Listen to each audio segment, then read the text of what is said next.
Dr. Verma, whom you had written. Okay. So you can take no, this is your turn. Sir, this is your turn. You take care of Quite sometimes 20 years back, we were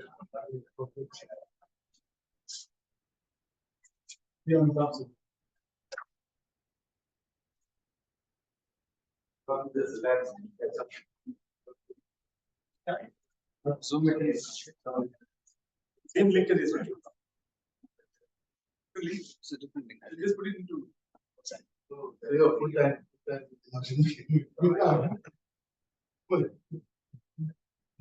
people should.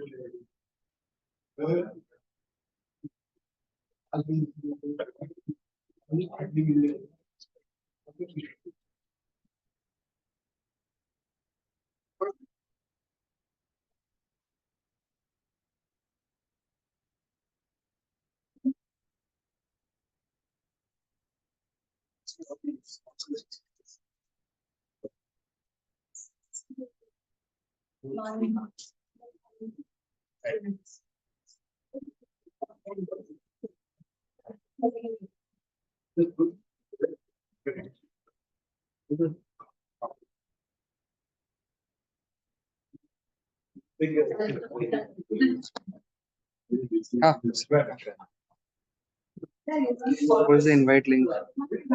The invite link here. Go to Zoom. Go to Zoom. No, not this one. This one. Started with. No, not this one. Where's the Zoom app? This is Zoom app.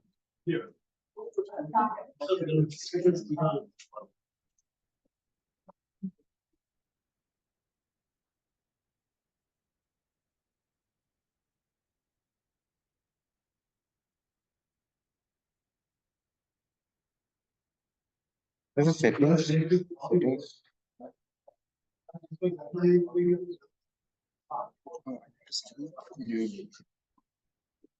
Invite.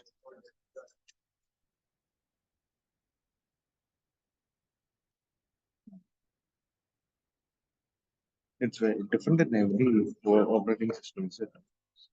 Linux, Unix based, it is different. Who do you want to send this to? It's the same link, right? If it is, I don't know, but it is scheduled different. I think it was recurring. You just send it to me also. Maybe it will order. Did you test the? No, I need to test it. Okay, I'll just go log in from there and check.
Hi, others, just confirm you are able to hear.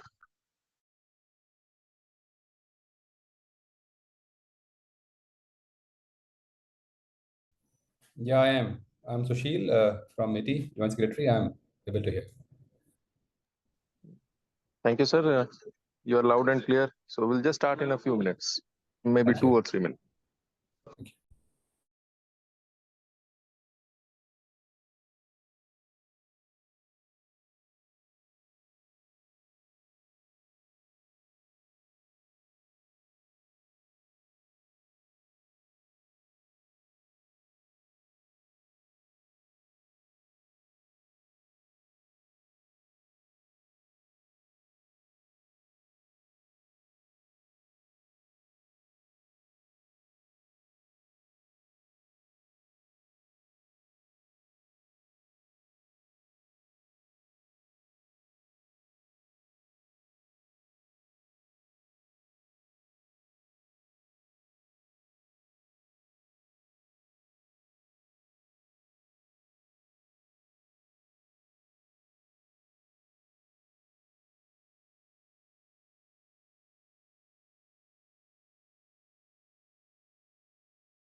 Hello.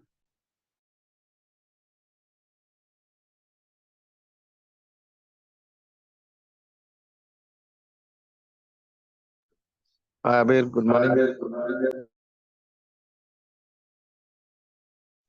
Can you hear us now?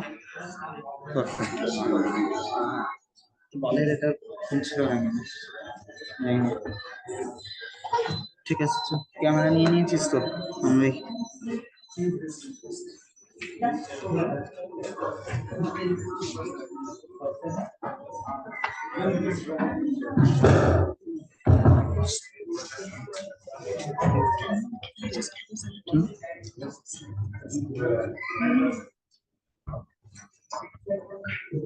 Just like little bit closer. Just 1 minute. I will invite.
Zoom is on always.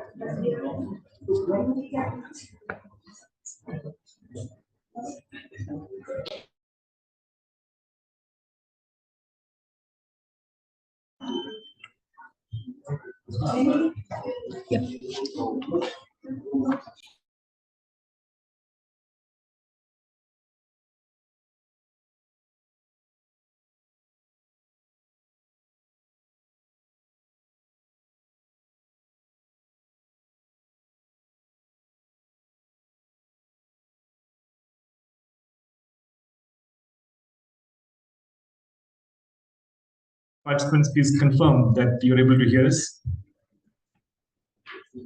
Yes, you are audible. Thanks very much. Thank you, Satish. A very warm and hearty welcome to Indian School of Internet Governance 2023, organized by inSIG Consortia of Internet Society of India chapters of Chennai, Delhi, Hyderabad, Kolkata, Mumbai, Trivandrum, and Bangalore, jointly with IIT Guwahati. We are honored to have you all here for this significant event to mark the beginning of a journey shaping the future of digital landscape of India, empowering individuals with knowledge and skills to navigate this complex world. inSIG, as you all know, is a capacity building activity, a platform where leaders, thinkers, visionaries come together to explore and shape our future.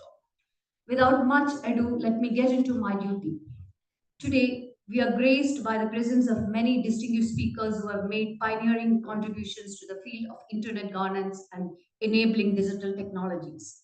The insights and expertise will definitely enrich our understanding and inspire our journey here at inSIG.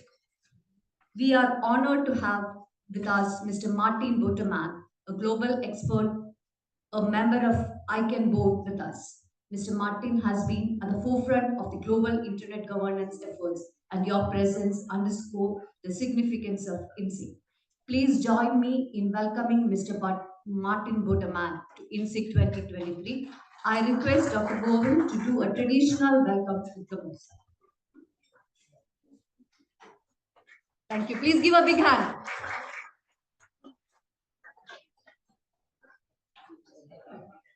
That's good.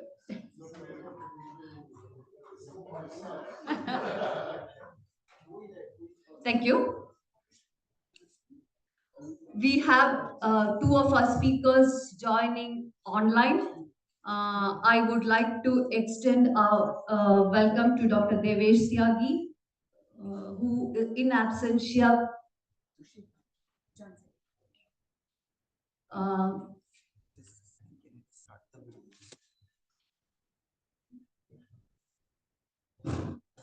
I'm sorry, just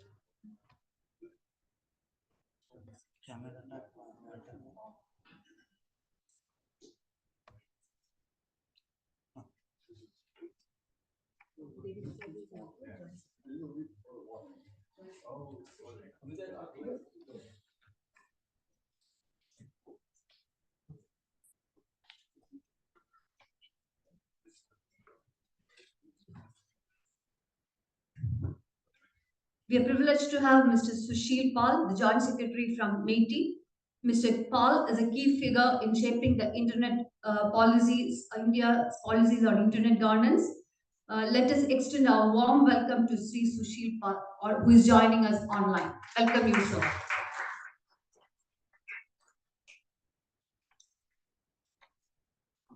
We are honored to have Professor Dr. Gautam Barua, Director, IIIT Guwahati, a distinguished professor in computer science and an able administrator.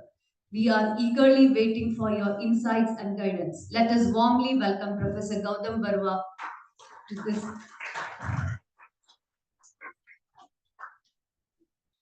Thank you, sir. Mr. Satish Babu represents Internet Society. He is a tireless advocate for an open, secure, and accessible internet. His closing remarks will provide us a valuable insight to carry forward as we embark on this exciting journey. Please join me in welcoming Mr. Satish.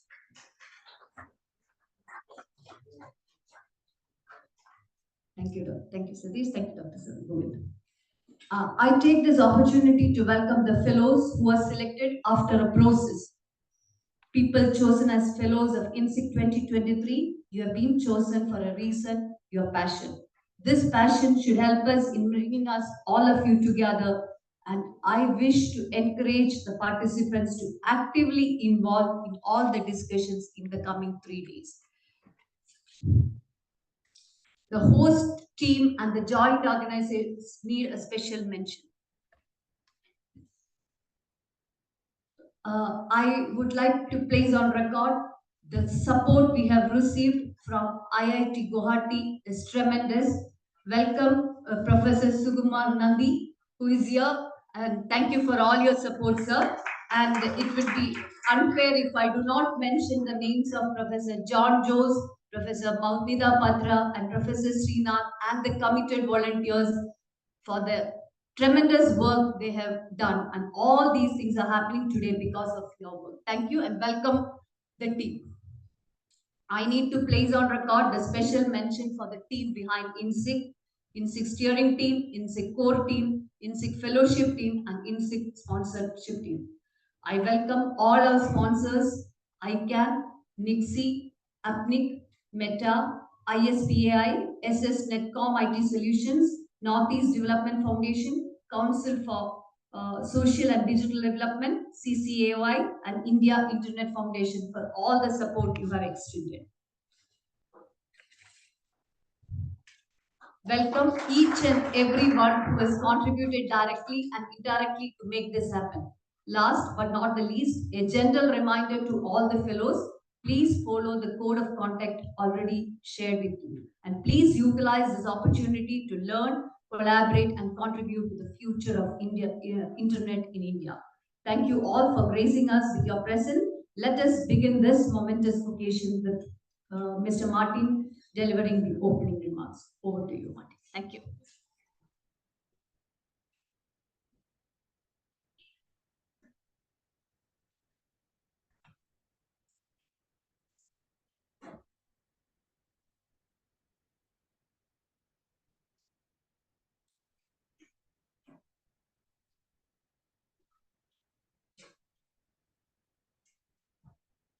We're trying to get the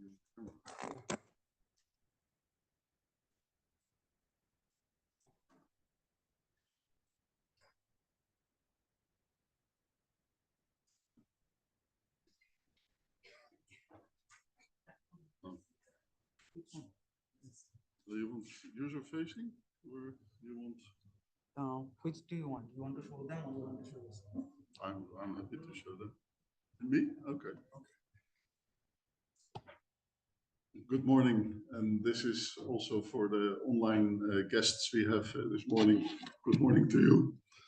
So good to see you, and very good to be here again. Many of you I saw yesterday when I had the opportunity to also meet the youth fellows, which is an excellent addition to inSIG, as it's also about the new people and building this internet together. I've been honored by having been able to join inSIG now for several years over time. Not in the period of COVID, but I've really been admiring the effort and the spirit, both of the organizing committee as of the people I met here. I see so much drive and inspiration. I hear people also when we talk in the corridors, like really engaged and wanting to make a difference. I see in India for many years also.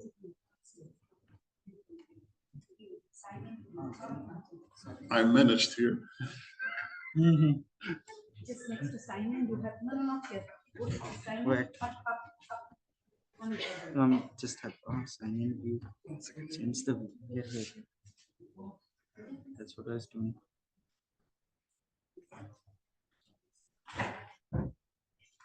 And this is in a country which is a leading country in digital today, I would say.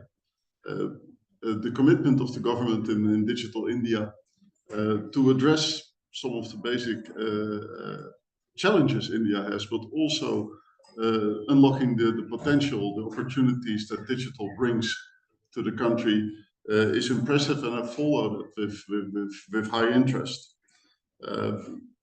India has also been very supportive in global developments, like in ICANN, been very present both in the GAC, the Government's Advisory Committee, as other active players from India in the community.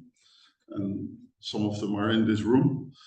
But also the Global Forum for Cyber Expertise, which has been set up in 2015 jointly by India, Netherlands, UK, the United States, to make a difference in the capacity building in the world, sharing experiences, but also active players in the IETF, the Internet Engineering Task Force that sets most of the standards for the global internet today, and IEEE, etc. So the internet has become more important than ever. And the importance doesn't stop here today, it continues. So your choice to be in this room is a very right one, I believe. The internet is really to address global goals and at the same time be useful in your region. If it isn't useful global and local, it's not useful at all, it wouldn't work. So the interaction between global and local is crucial. So if you go out in the world and contribute on the internet from your perspectives, don't forget where you come from and take that in. And don't forget where you come from, go back to there and make sure that the opportunities of the internet are also grasped and understood. So it's a two-way thing. Your involvement will be important for not only where we got today, but where we go to, because we are just beginning. Despite the fact that the internet is now this year, 50 years ago, the first time it was quoted as the term internet, a network of networks. And it's 25 years that ICANN is now been set up, 25 years ago. But I feel we're just beginning still. So one of the elements is that for many years we've been saying, well, we got 5 million users, we got 6 billion users, which is a billion users, which is great, which is amazing. But nowadays we have more and more attention also. We still have 1/3 of the people in the world who don't have access to internet. And if we talk about the digital divide and about leaving those behind, the less people are not on the internet, the deeper the divide between us and them will be. So that's an important element to take into account and consider when moving forward as well. So with that, the great opportunities that the internet offers for economic and social development, but also to address societal challenges, is so worth paying your attention to and putting your interest to. I think it would be great that at the day when you're as old as I am, or even older, and you're sitting and reflecting in the sun setting, so what have I done for the world? That you can say, well, I've helped the world to make better use of the internet, which helped to create a better world. So that is my call to you. So with that, I'd love to give the floor back to the moderator for this session. And it's really, truly great to be here.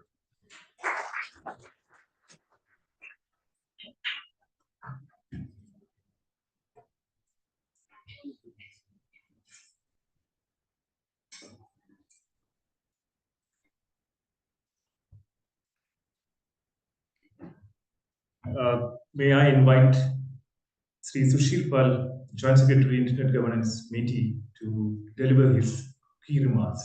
Over to you, sir. Thank you. A very good morning to you all. I'll begin with my apology to the inSIG team, to Mr. Bottoman, and to the academic fraternity in IIIT Guwahati. Am I audible? Am I audible? Yes, sir, you are. Thank you. Thank you. So I'll begin with my apology to the inSIG team, to Mr. Bottoman, and to the academic fraternity of IIIT Guwahati for not able to make there in person. I wanted, but because of some compulsions, I could not make it. It's my pleasure to see you all here at the opening of the 8th edition of Indian School on Internet Governance being held in Guwahati. My greetings to Mr. Martin Bottoman of ICANN, Dr. Gautam Barua, Professor IIIT Guwahati, Mr. Satish Babu from ISOC India. I don't know whether Devesh has been able to make it virtually because we have an AGM in Nixie. So, and my colleagues from government, technical community, academic societies, and all organizers and fellows. It's heartening to see that each year inSIG manages to gather such excellent participation from far and wide, and that itself is a measure of the growing strength of our internet governance community. It's also a matter of joy for me to see the young cohort of 2023 inSIG Fellowship actively contributing to the technical and public policy-related issues that internet governance poses. Technical advancements have shaped internet into a great unifier. It has integrated all walks of life and created a society that is more intricately interconnected and getting more complex than ever before. Beyond acting as a unifier, internet has also emerged as an empowering tool, empowering several millions globally. It has enabled access to vast variety of information and to vast variety of services. It has encouraged innovation and has empowered entrepreneurs to grow and scale, and has also transformed citizens as to how citizens participate in and contribute to the digital economy. This is especially true for the countries from Global South, where internet has transformed lives of many and has become an integral instrument for achieving socio-economic development and has a huge potential to accelerate the growth trajectory of the digital economy. Therefore, this gathering is very important, where we come to discuss the opportunities and the challenges that the internet and its governance presents itself for all stakeholders, including government, industry, academia, and other experts. I believe that the discussions on internet governance must be built on certain foundational pillars, which are accessibility, affordability, security and privacy, the resilience of the internet, its ability to promote innovation, and multi-stakeholder approach for its governance.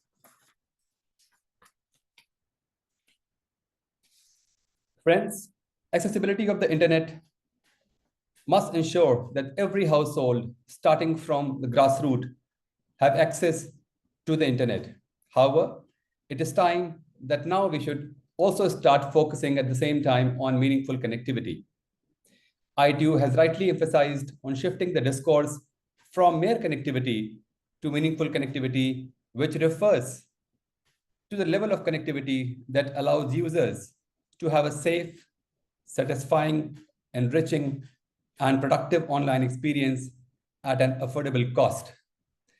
India, under Digital India program launched in 2015, have taken a multi-pronged strategy for ensuring internet connectivity as well as the meaningful connectivity for all its citizens.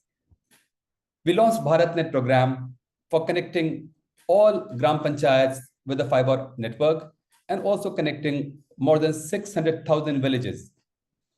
At the same time, apart from focusing on the physical connectivity, we also followed a DPI-led approach for digitization, wherein all stakeholders, not only the government, the startups, the entrepreneurs, the shopkeepers, not every citizen can participate in.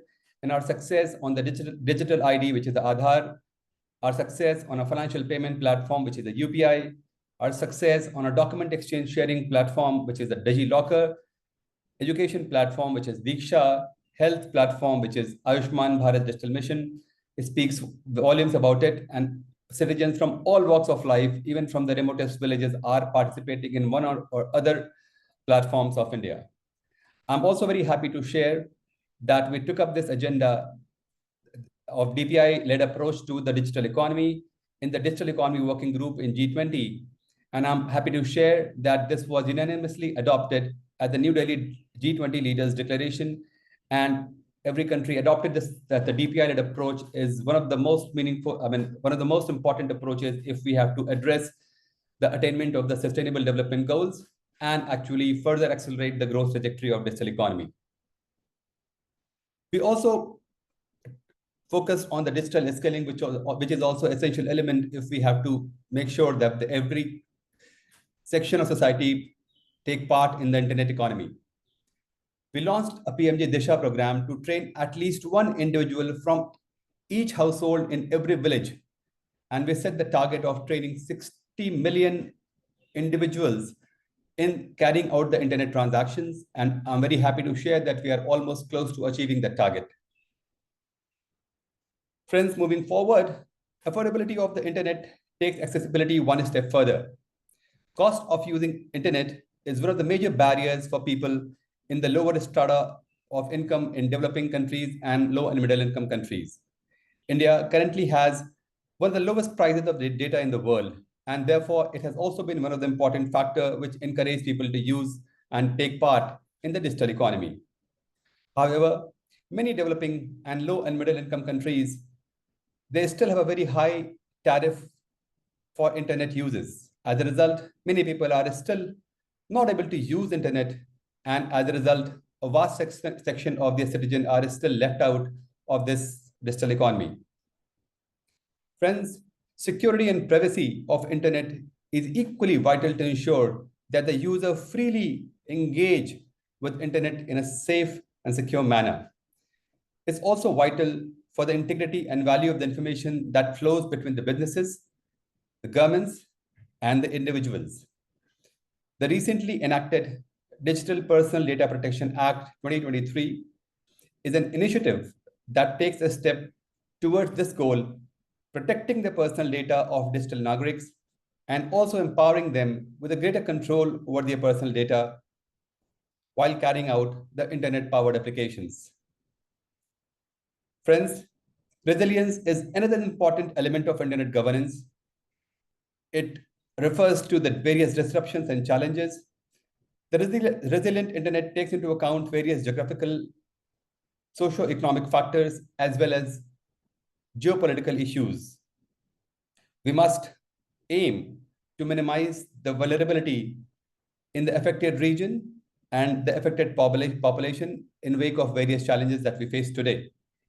Further, I would also like to stress upon to this young cohort of the fellows upon the fact that the latency and the routing of the internet traffic are a very essential element to ensure resilience.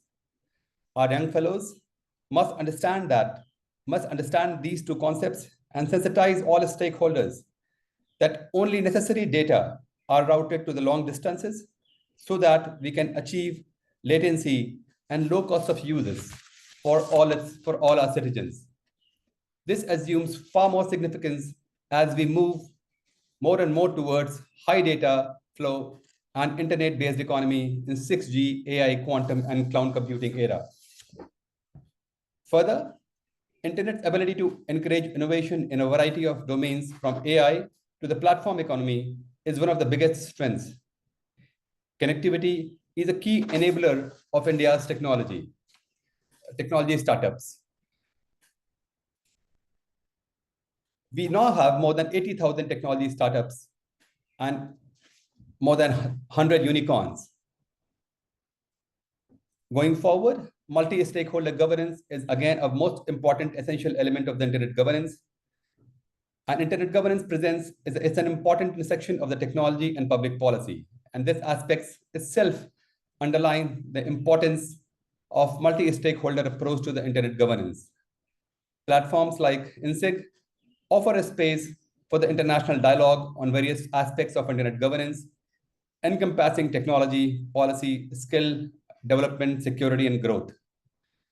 These forums bring together participants from different backgrounds who can convene and share insights on all aspects of the internet. This forum has become a training ground for our young cohorts of the fellows that are set to become our future ambassadors for internet governance, who would go on to inspire all stakeholders to take part and making internet governance more inclusive and equitable. We ought to be, as was highlighted by Mr. Bottoman, we ought to be more active player in the research and the protocol domain areas in IETF and other forums. And I'm sure these young fellows will be the future participants representing India in various forums in internet governance. On that note, I would like to extend my sincere thanks to the inSIG team for inviting me and the esteemed envoys who are part of this endeavor. I would also like to wish the cohort a very best for an enriching and insightful experience in the coming few days with all the planned sessions and the workshops. Thank you very much. Thank you very much, sir, for your message and for your support to inSIG, especially the thing about connectivity to mere connectivity to meaningful, safe, and secure connectivity. That's indeed a very strong message. We hope to have your continued support for inSIG in the future as well. Thanks very much for being here with us, even though it's virtual. We now move on, and we have Professor Dr. Gautam Barua, who is going to address us. He's a very senior professional. Over to you, sir.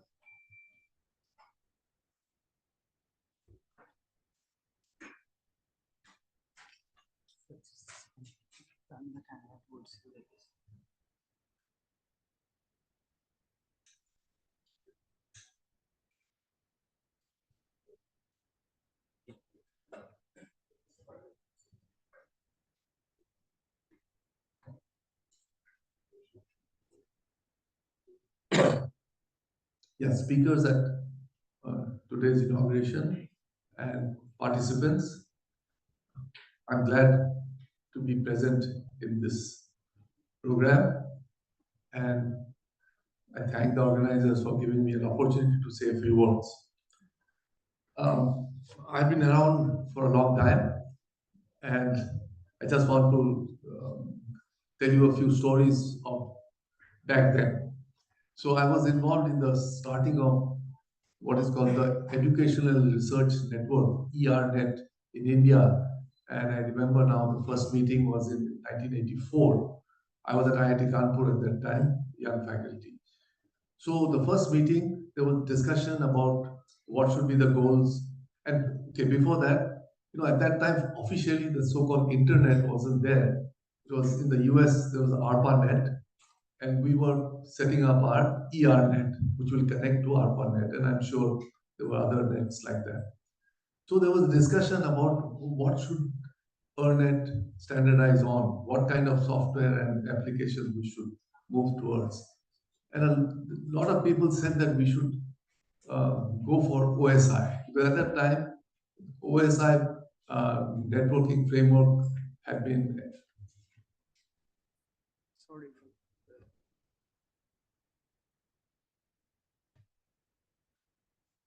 Yeah. So OSI was a contender, and of course, there were already TCP/IP stacked in operation in various places. So, but then at that meeting, I remember telling that I think we should forget about OSI. TCP/IP is going to win the commercial battle, and we should just stick to it's already running. And of course, I feel very glad to find out later on that indeed that's what happened. Of course, the ERNet at that time did not agree with me fully. We put our eggs in both the baskets, and slowly OSI activity died. Second, now why did this happen? I think, of course, protocols that are there, they must be easy to use and easy to implement. Now, TCP/IP had an advantage because it's already implemented and available for free through the Berkeley Unix distribution. So there's the first, or not the first, the first networked OS available for free. And so it's very easy for anyone to set up a network on TCP/IP. That I think was the main reason. But then you see there were other protocols there, and the one we are there with DNS, domain name system, email, they were also very simple. And even today the interaction is on ASCII or or the equivalent today. So, but it was too simple actually, and you may think today that how come people were so foolish They did not think about security at all. Okay, totally insecure email, totally insecure DNS. But you must remember the circumstance. The aim was to get people to use the network. The physical network was weak. Connectivity was very not so good, except in America. And so bandwidth issues, reliability issues, these were at the forefront. Security, etc., were seen as overhead. Let's first get going. Let's talk to each other, and then we'll worry about other things later. That's what happened. And I think the lesson we must learn from there is that that's what how things happen. We cannot predict the future fully. Even today, when we build some software for some business organization, let's say banks. No, so we have got a bank software. Now the bank people will say, no, I need all the possibilities included in the software, including future requirements, total digitalization, UPI, fully secure, this, that. It's not going to work. It becomes so bloated, and then it becomes so big, difficult to maintain. So people have now realized, oh no, this is not the way to do it. Let's break it up. Microservices have requirements plugged into the bigger system. So the lesson I'm trying to get at is that simplicity is good, and if there are deficiencies, they can be taken care of later. And that's what we have seen in DNS. DNS security has been added. So many other features have been added, and it works. And it will continue to work, hopefully, for some more time. The second story, I was telling you about the network problems. So, flash forward 11 years, 1995, I joined IIT Guwahati, and we wanted to set up the internet or the ERNet connectivity. But the connectivity at Kanpur was much better than at Guwahati. I was at Kanpur, remember? So we had dial-up at that time, no question of even leased lines, and dial-up through voice. I mean, you have to convert the electrical signals into sound and transmit the sound because it's an analog network you were using. Okay, and then on the other side, sound to electricity. Poor connectivity never got going, keep retrying.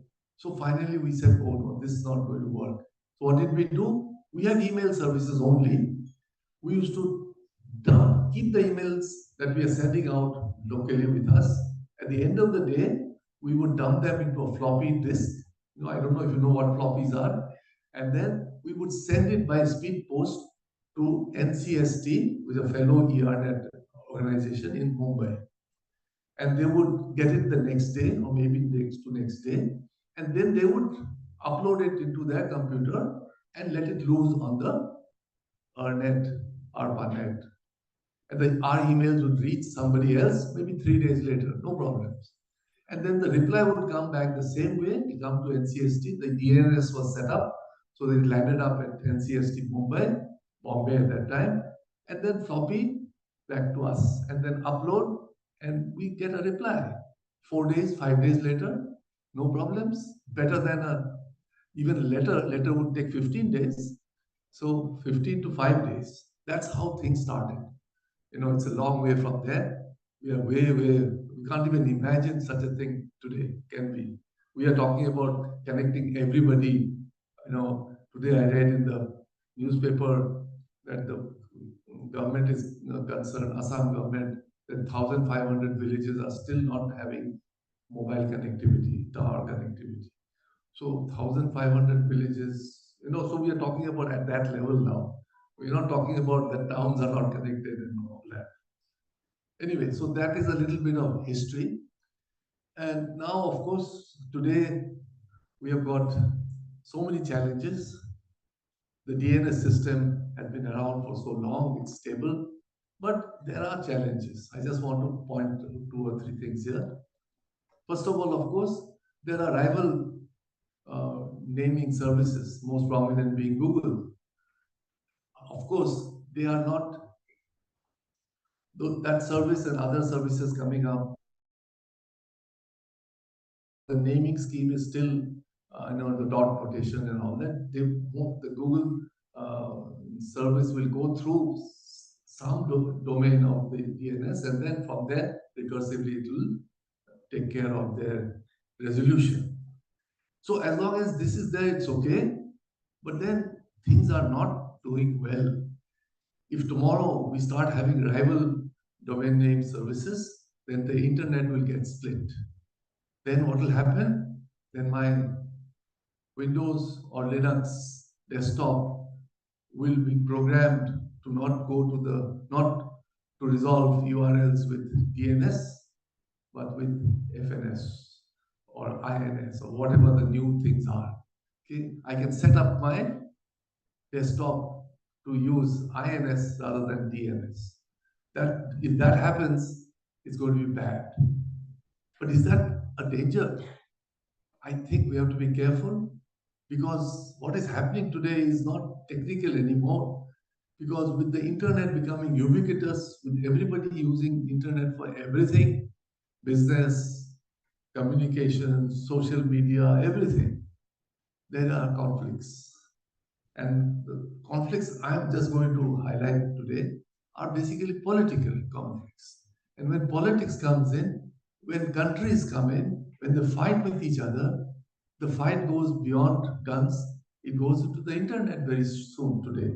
And then maybe India may have to have its own domain name system, okay, and US its own, and then we are going to be split up. Okay? Everybody is going to lose, and we must I don't know how you and I can prevent that, but we must be aware of this possibility and fight against it if we can. Oh no, why am I saying political? So the things have come to the fore. I'll just give you two examples. Today, it has come to the fore because of this Ukraine war. Okay? So there's been so much of, when war happens, censorship follows. And then you say censorship in Russia, totalitarian state. But it's not only Russia that is censoring their stuff. The Western world is doing equal amount of censoring. So one of the examples, Russia Today is a TV program and of course a blog and all. It's controlled by the government of Russia. Obviously, pro-Russia news comes there. German government banned Russia Today. How did they ban it? They told the internet provider, I suppose the ICANN site there, that rt.de is not to be resolved. rt.de goes to the black hole. Okay, and that's what happened. rt.de did not sit down, so they came out with rtde.com, rtde.life. Okay, and then of course wherever they got a chance, they said do VPN, go to India and log in, and you'll be fine. So, but then the story is that this is happening. Okay, a country is saying, and I just gave the example of Germany. No offense to Germany, this happened in France also, I think, or elsewhere. It's happening now everywhere. First of all, whether it's a good thing or not, I don't think it's a good thing. Freedom of speech is. Why are you afraid of propaganda when your side is equally involved in propaganda? If you think CNN is an independent TV site, you are mistaken. Have you ever heard CNN ever criticizing the current government? No. So let's see. Anyway, I don't want to get into that part. Okay. So censorship means this. So we have to be careful. This is one issue that's happening, and you can't help it. Your German guy has to do it. It's law there. They have passed a law in their Bundestag and saying that this is allowed, right? The second example is a little bit different. There was one site, again pro-Russian site. Let me call it Stalin.org. Okay, Stalin is a bugbear. So Stalin.org was running, no problem. It's one of those so many sites, and it runs on contributions. I do not know if the government of Russia is also contributing, but I know that it asks users like Wikipedia does, please contribute, please give some money and all that. However, it got banned. How? It was not a government. In the US, org, the governing body of that, have got some rules. The .org site is only for non-profit organizations. And then they had some academics from Oxford and Harvard to say that they have seen this paper, that paper, this site, that thing, all kinds of, how it is, saying that this Stalin.org is money-making thing. So we got to remove it from org. Again, this is a very dangerous thing. I mean, why are you afraid of Stalin.org? Let them lie, let them be there. Of course, Stalin.org has become Stalin.press now. Okay, and but then the problem is, people have to know when it is changed to Stalin.press. Of course, if you and I, what will you do? You just go to Google and say Stalin website, and you get Stalin.press as the answer. Okay, but then most of the users don't know this, right? They do Stalin.org is not working. Oh shit, the site is down, right? And half the battle is already won, by the people who wanted to ban the site. So what I'm trying to tell you is, ladies and gentlemen, times are tough. It's not only technical. We are going to be under pressure from various quarters for doing such things. I don't know what to do about it, but at least you should know about it. Okay. But then at the end of the day, let me also say that I believe I'm an optimist. I believe that technology will not allow this kind of hanky-panky to continue. We'll find new solutions. We already got VPN with us, right? Because now the question would be banning VPN. We'll find something else, okay? We'll find something else. And that is where you and I come in. We must protect freedom of speech and communication. Thank you.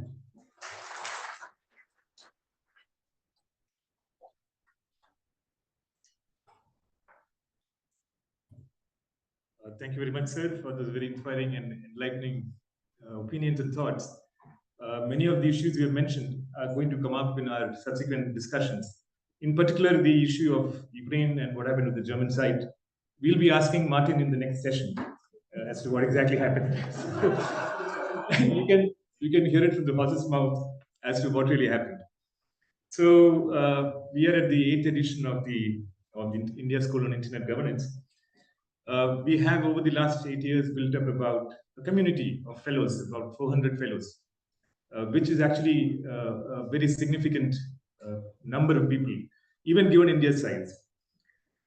This time we have 65 total number of fellows, including 4 international fellows. Some of our international fellows had visa problems. They couldn't get visas in time because of various reasons. So why do we have a school like India School, inSIG? If you look at India today, India is the most populous country in the world. Now, what is the connection with the internet?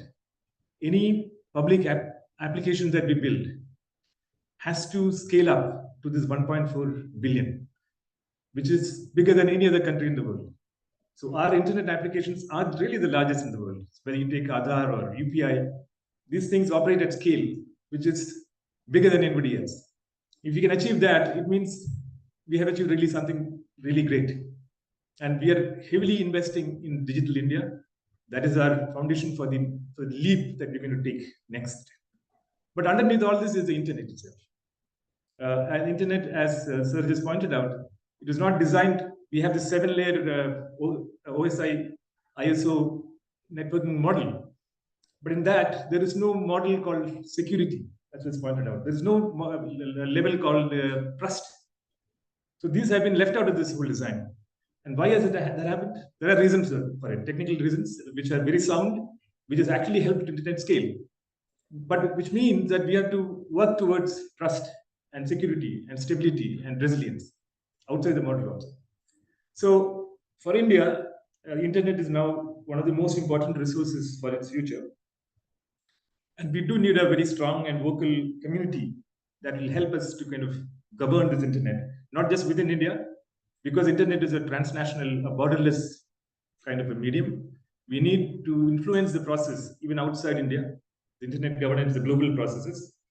And therefore, the fellows here, you are the future of India and India's internet. So you're actually joining a very select community. Once you finish this, you'll enter the community of fellows of inSIG, and you will have access to many resources. You'll have access to information which you cannot find anywhere else, or rather it is difficult to find.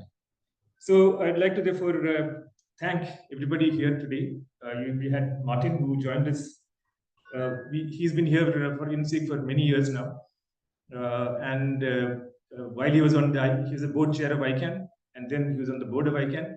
He continues with us. Sri Sushil Pal, Joint Secretary Internet Governance, he gave a very inspiring, lecture that covered multiple topics. Professor Barua, who talked about the past and the future, and I can relate to some of them. I can relate to the whole UUCP-based email, which I was running in 1994, which took 3 days for a message to come back, because it is kind of on the STD dial-up line. It is not internet. And some of the other issues related to, the whole politics and geopolitics of the internet. We have Minnie here, who's from the inSIG organizing group. I'd like to thank all of them for being here. I'd also like to thank our steering committee members, some of whom have joined online. Our IIT Guwahati, which has been very, very, very significant. And we are very grateful for their support.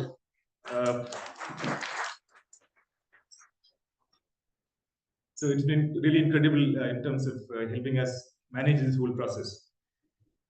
And our sponsors who are listed there, we'd like to thank them for their support to us. And for the fellows, I would say once again, welcome to inSIG and to the community of fellows. So thanks very much, and I hope that you will have a very meaningful 3 days, and that you'll gain. This is a very unique opportunity. Please treat it as such, and enjoy and learn. Thank you very much. Okay. Right after this is a photo session, which is outside. Please come and join us, and then you have tea, and then we come back to the next session where Martin will be talking about some of these things we just discussed. Thank you.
No.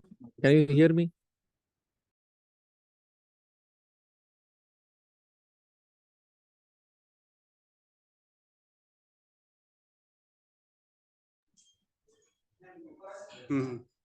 Yeah.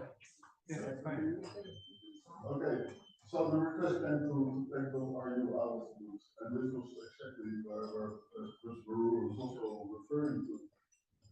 If that would have happened, it would have been almost political act to choose one or the other. And we're not into political acts. We're into, I think, into running the global unique identifier system for everybody. And we do that indiscriminate and in a way like the oceans serve the world with their capacity to transport ships. So for us it was after contemplation a very easy decision to say, well, we have sympathy for the cause, but we cannot do that because that would be the wrong act. And we found all over the world that both the technical community was supporting us, not a surprise, but also no activism from any country, support from countries. This was well received also in other capitals around the world, including Beijing. I didn't check Moscow, but also, of course, we didn't. Also in Ukraine. This answer was accepted as being the right one. The internet isn't there to serve countries or governments. The internet is there to serve people. So we are dedicated to continue that focus. And just that, technical connection, the unique identifier system to work for all the countries. Small obligation. And in fact, there is alternative routes, alternative internets, but we are running the biggest one and currently serve the sort of global population. So many want to be part of it. So I hope that helps. Thanks very much, Martin. So the message here is that the request came from Ukraine that .ru is Russia. We download the route. The route means download the right? So I can refuse. And he said, we sympathize with your cause, but we do not want to. We cannot discriminate between country to country.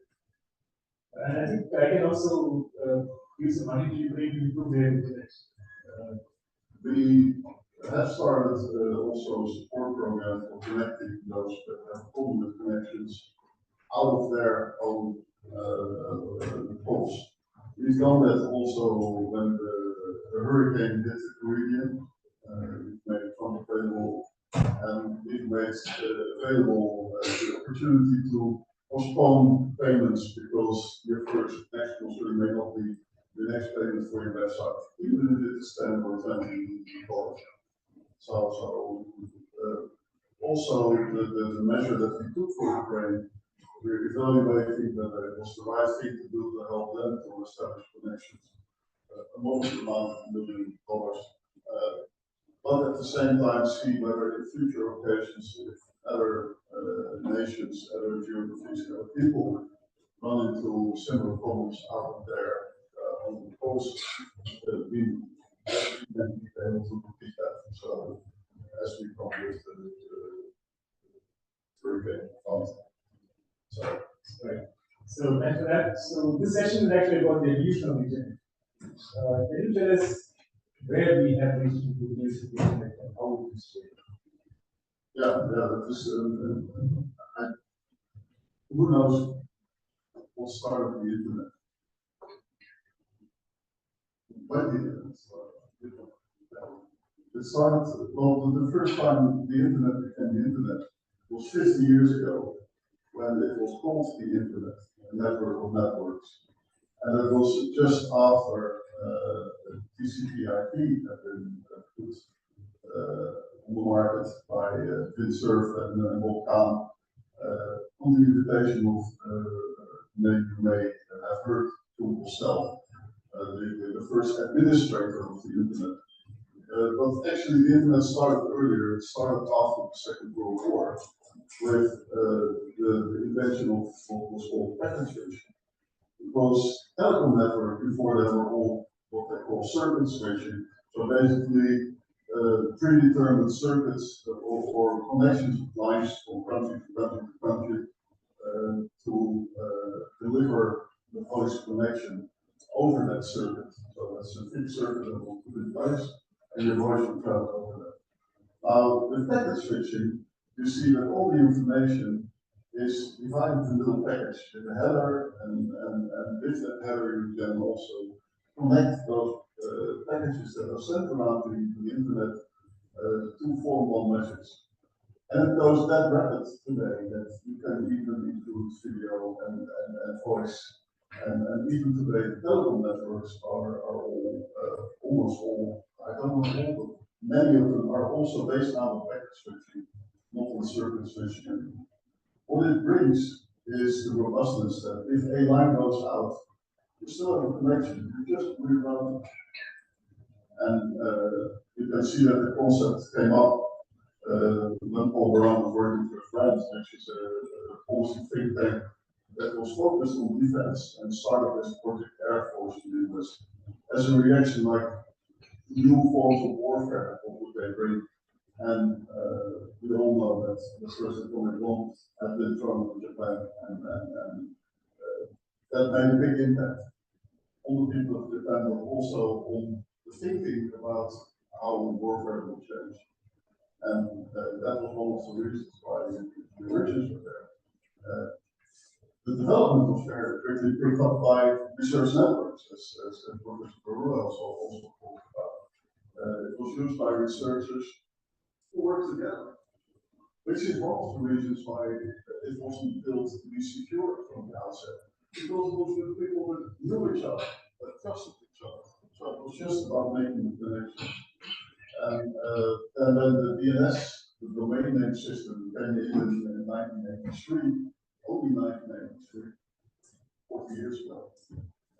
Then the internet became more useful for the people beyond. They put the foundations in for people to use it, even if you were not a researcher. It connected names to the numbers that are the IP numbers, as you know,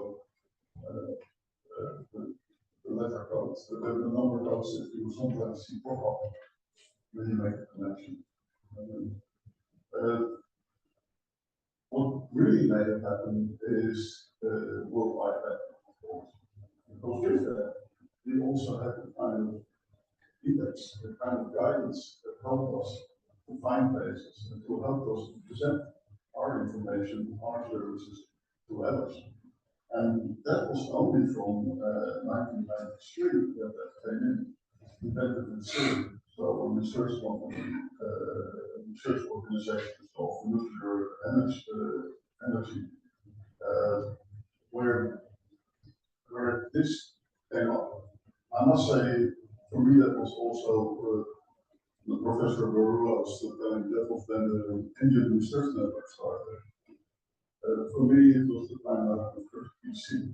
And the two faulty types, one for the operating system and one for the application.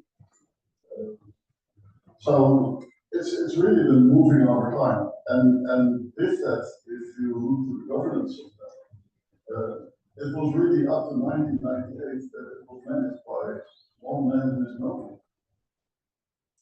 So it was done.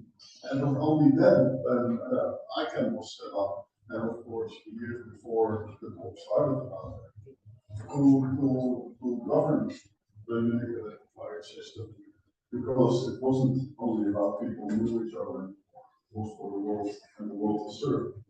It was set up with a license from the US government in a way, and since 1998, every change in the rules, so all the names behind the bot, was signed off by the Department of Commerce. To be clear, all were signed off. There was never a dispute about it. It didn't interfere. There was not political interference. It just went on.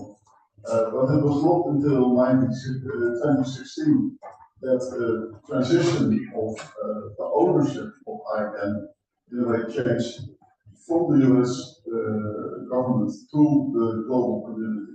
the stakeholder organizations that together run ICANN, the global, the registries that make their policies, the CC, the country registries that make their policies, and the number of organizations, renewable IP is the first one.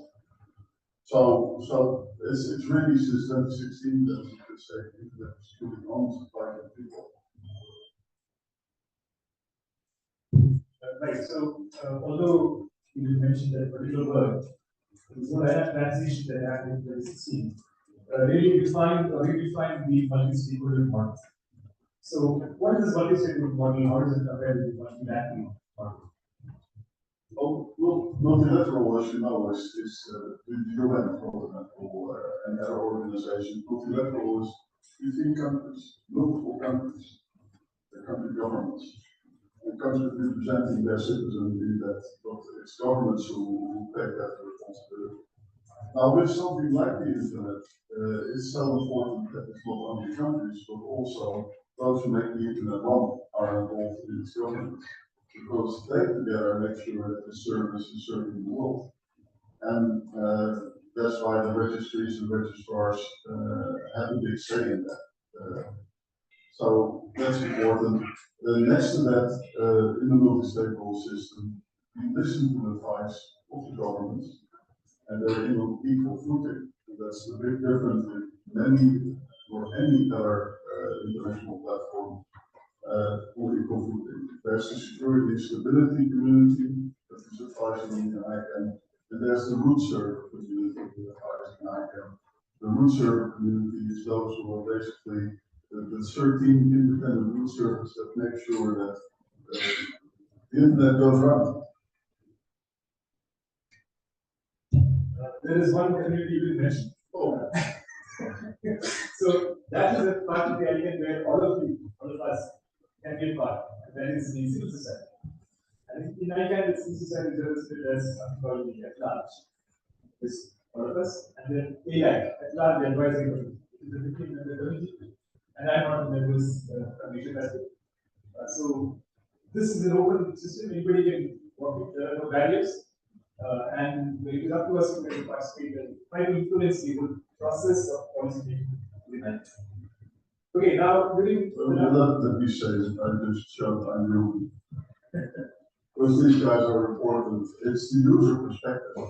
So where governments present in a way the public interest from a government perspective, ALAC, at large advisory committee, really truly the user perspective. So that's been an enormous input. That's correct. So it is not a representation model.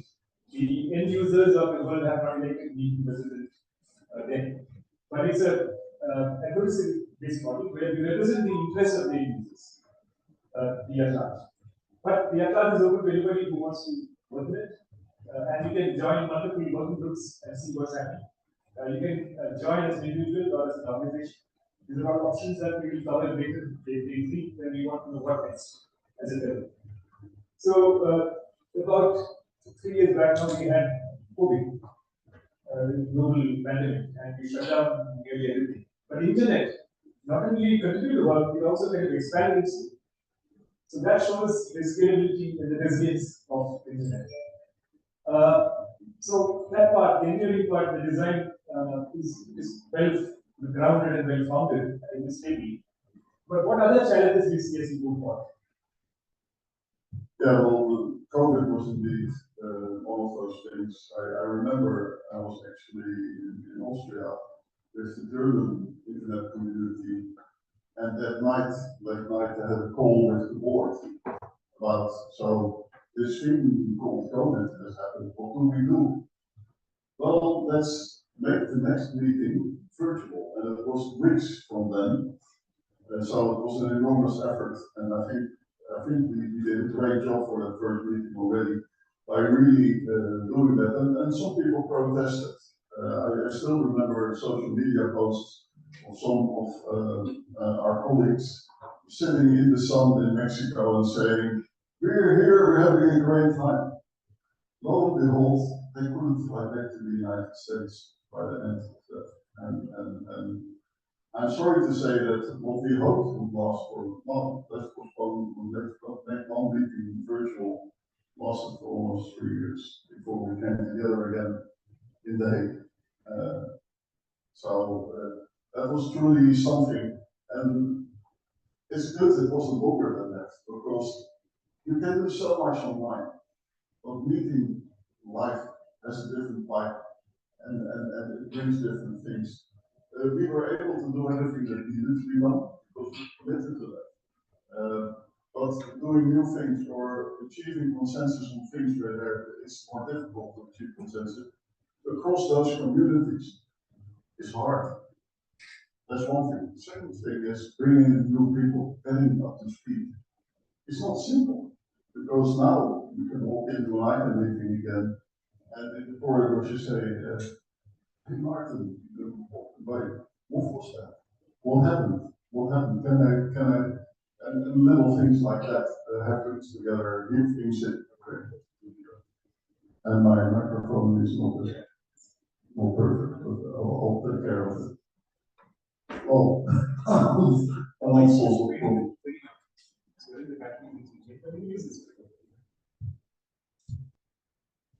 Is this work? Yeah, that works. So that is one of the things that made us aware how important it is to continue to be. Now, if you go to the next decade, we see not only the pandemic, which still has some traces, and other pandemics probably coming up, maybe coming up, who knows. But for sure, also, we see the impact on climate, which makes us very, very aware that we need to be careful in traveling. We need to make our choices. We need to make our choices of how we go about this world in the use of energy and the use of resources. And I think for us, the challenge for the coming years is to find a balance in meeting face to face and not pollute the world too much. So be careful on that, whether that means meeting less often or meeting more regional or whatever, I don't know yet. It's also not up to me to say, it's up for the community to determine together. But this is one of the challenges. The other challenge is global tensions. It's clear that right now the world isn't coming together, but almost splitting in almost two worlds. And how that will work out and what effect it will have on the world, I don't know. What we, as ICANN, will do is try to be inclusive for all and serve the world in all its perspective. To have this system of on the internet that connects everybody potentially. And the third one is, of course, technical developments. AI isn't new, really, but it's really new how hard it comes in, how much it influences our lives today, and its impact also towards tomorrow. If you're thinking of making a difference, make sure you see AI as a friend, not as an enemy. But be careful with AI as well. So in that, I think that's an important impact also on the internet and how it will develop. Two resources for you to look at. One is ICANN has a 5-year plan, 5-year strategic plan. Basically looking 10 years ahead, but then setting the targets for 5 years ahead. And we're currently beginning to develop the next 5 years plan. Follow it. It's interesting whether you're in practice in the meetings or whether you just look online to progress. It's worth your while because you see the considerations as well, not only the outcomes. And the other one is an excellent book, a study published by Wendy Hall and Kieran O'Hara, which is called 4 Internets. If you search on Google 4 Internets and Wendy Hall, then you'll find it, no doubt. It's food for thought. It shows which different forces in the world will help shape this internet as it is tomorrow. And lo and behold, many of those who will form it are in this book. Even if you don't know it yet, my bet is that we'll see more of you and maybe also on this side of the table in some years from now. Thanks, Malik. So we will now have a question on India. India is very heavy on the internet through the Digital India program. What advice do you have for India? It's going towards a 5 trillion economy in the next 3 years. Yeah, well, India is on its way, right? I mean, the beauty of India is that it's so diverse and it recognizes that diversity and embraces it. I think without getting any political, what I do see is that the government is dedicated to digital India for the purpose of fighting poverty, etc. Digital India is such a plan, and as the deputy assistant or secretary, the joint secretary said, excuse me for not knowing the exact term, but the joint secretary of Mighty said before, it's about connecting 600,000 villages. Can you imagine? It's amazing. Empowering all those that don't have access now is one of the key things, and just bringing the internet to those villages so to have the opportunity to benefit from it is a great step, and will empower many more people to use this, not only for trade, not only for social media, but also for learning, for sharing data, and everything. The second thing, and the big challenge we have today, is also to make it possible that it's also usable for people who don't understand English that well, who are using local scripts. The idea is 24 languages, 8 scripts, 22, 8 scripts. He's chairing one of those UA committees, so a great source. But I think to make that work will also pull in many more people. But not if you have a connection, but you don't know how to use it yet. So this combination is great. Last but not least, initiatives like inSIG and others empower people to go out in their communities and say, hey guys, we really are onto something, let's make it work. You are important in this too, very much. Now, the business opportunities are I think, mainly in application of Internet of Things. Why? Because this helps to really manage your environment better, city environment, the natural environment, but also it offers a lot of economic opportunities for progress. And we're just at the beginning there. The combination of the Internet of Things with AI makes so much possible. You've got the fantasy, you've got the inspiration, you've got the ideas. Do something with it. I don't know what, I can't tell you what. I just see how much is happening. I just replaced my 30-year-old car with a new one, an electric, a full electric one.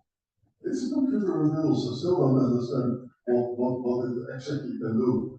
And oh behold, it doesn't understand me either, because we give the voice command, say, hey Toyota, and I say something, so I don't understand. That's the most common response I get.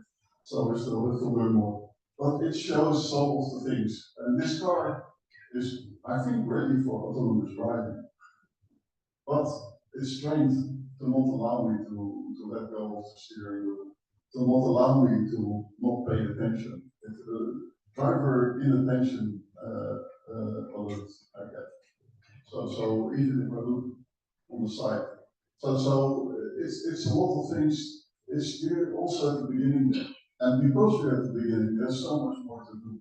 The internet is 50-year-old, but we have seen nothing yet. Thanks, Martin. Martin mentioned something called UA. For those who don't know UA, the universal acceptance. Some point we will touch upon what that is. It's a technical issue, but it's something that discriminates against scripts that are not Latin scripts, like Devanagari or the language. So last question, what message do you have for our fellows? Oh, well, I think that's clear, right? The world is waiting for you. And the fact that you're in the room means that you're ready to learn more and to dive in. Don't try to be perfect. Be curious. Look around. Look around also in other cultures and countries. They may have solutions that don't fit one-on-one in your country or your environment. But you may learn from it. It may inspire you to do new things. So this is the reason why I'm here, because I believe in you. So now the floor is open for questions. If anyone has a question, please raise your hand. We'll give you the mic, and you can ask the question.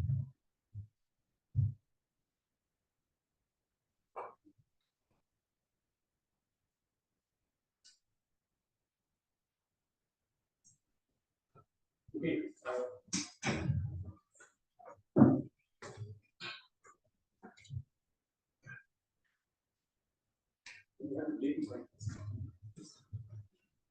Hello, sir. Thank you so much for that wonderful introduction to internet governance and telling us about the history of how internet evolved right from the 1970s onwards. So I have two questions. First was, can you throw some light on ICANN's revenue model? What revenue model? How does ICANN fund itself, and what kind of agreements it reaches with the registrars and the root servers and so on, like VeriSign, for instance. Second is regarding ICANN's location, and ICANN is based in US. When the stewardship of internet was being transitioned from US government to ICANN in 2016, was there any discussion of moving ICANN away from the US to some neutral middle location, let's say in Geneva, for instance? Was there some serious thought into this? Given, I mean, your location does lead to people questioning, and why is it still in US, if it's a multi-stakeholder body? So, Especially need look in there.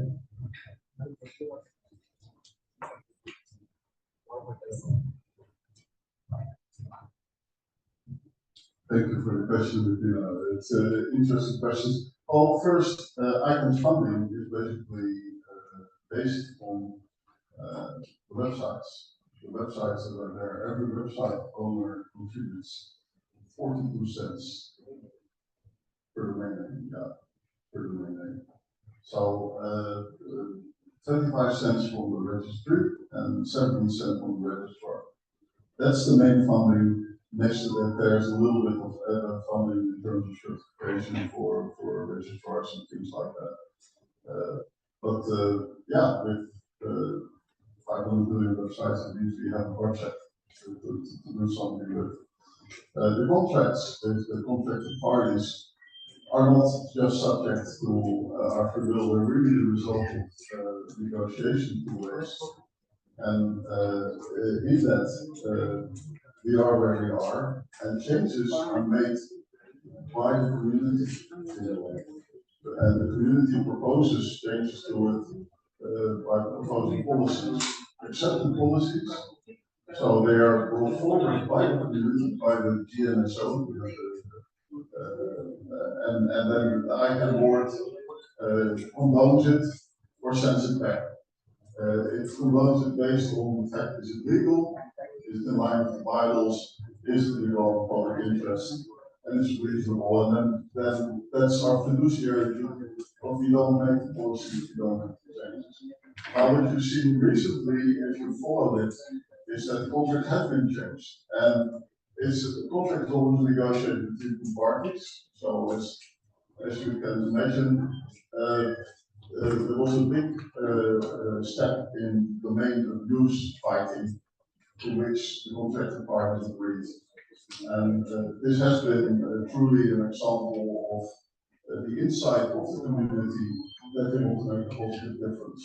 And being willing to embed in contracts, so it's not just voluntary, but it can also be enforced by ICANN compliance.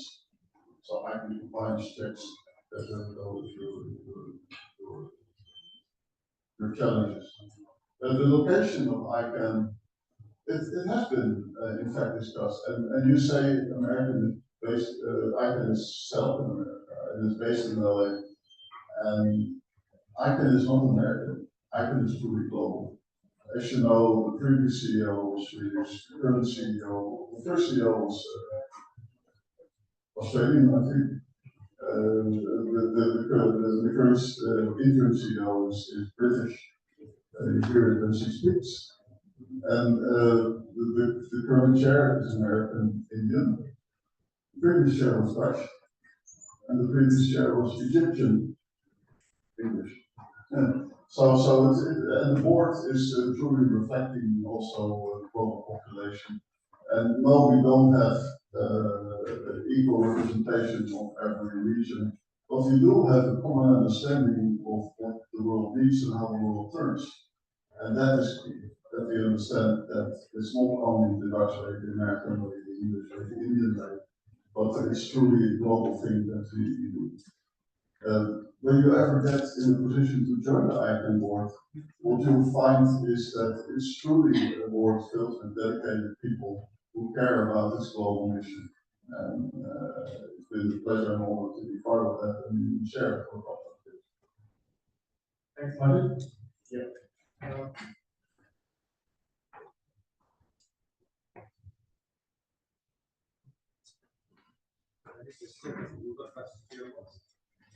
Hello, so my name is Sameer. Thank you for the interesting and engaging session.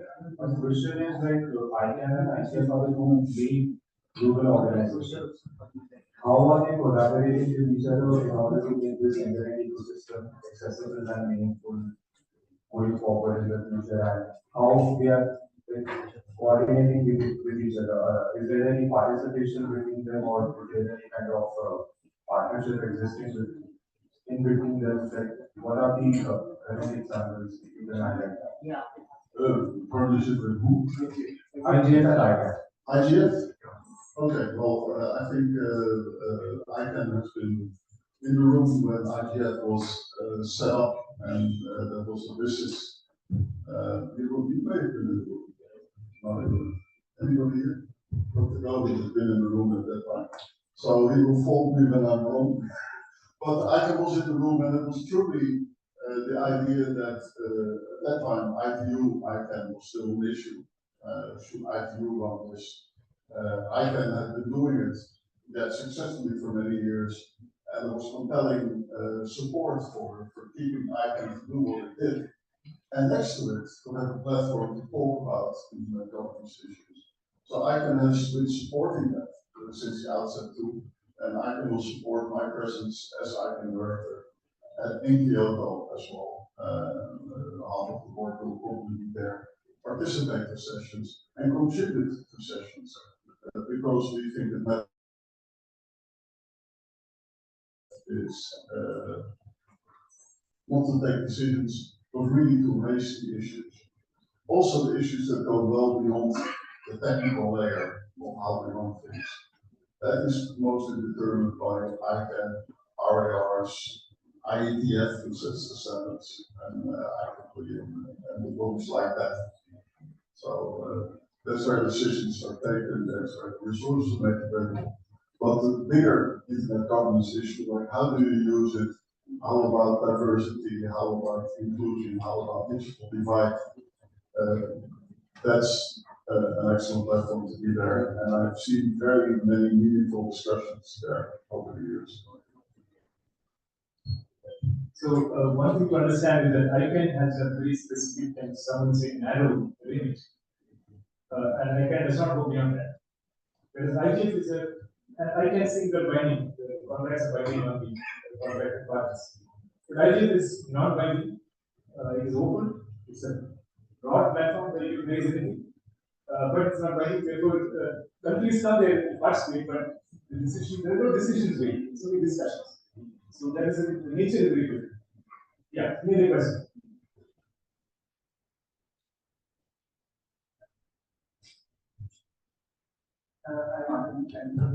My question is that Need your name. my name is Sunil. So my question is with the advancements of these technologies like AI, how is ICANN basically deal with how ICANN will accommodate these advancements and the implications for the online ecosystem? Okay, good question.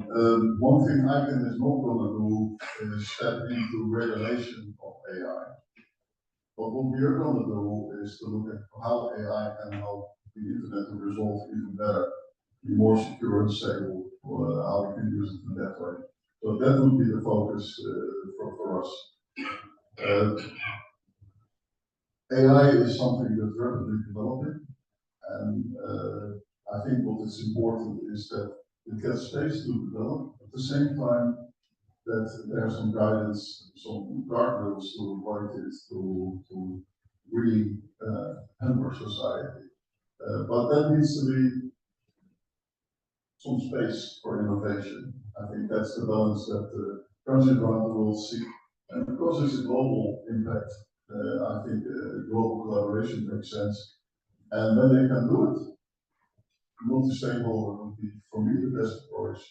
And I think this is currently under consideration with also the Global Digital Compact.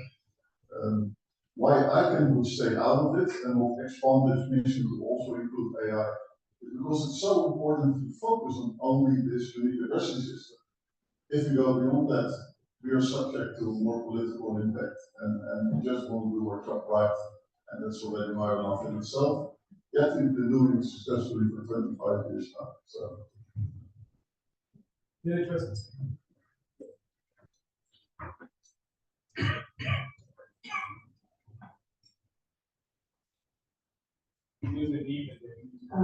Good morning, everyone. Good morning. So my name is Naga Khan. So a very concerning issue that we've seen, especially in Northeast India, is internet blackouts. So recently also in Arunachal Pradesh, we had almost a 4-day total internet blackout where we don't get any connection from any internet service provider, even from BSNL. So sir, like some of the internet governance, how can we actually help this? Because the government, whenever there's any issue, especially concerning, let's say, recently we had this issue where a lot of participants came to the space festival and there was a lot of, it was a very peaceful protest.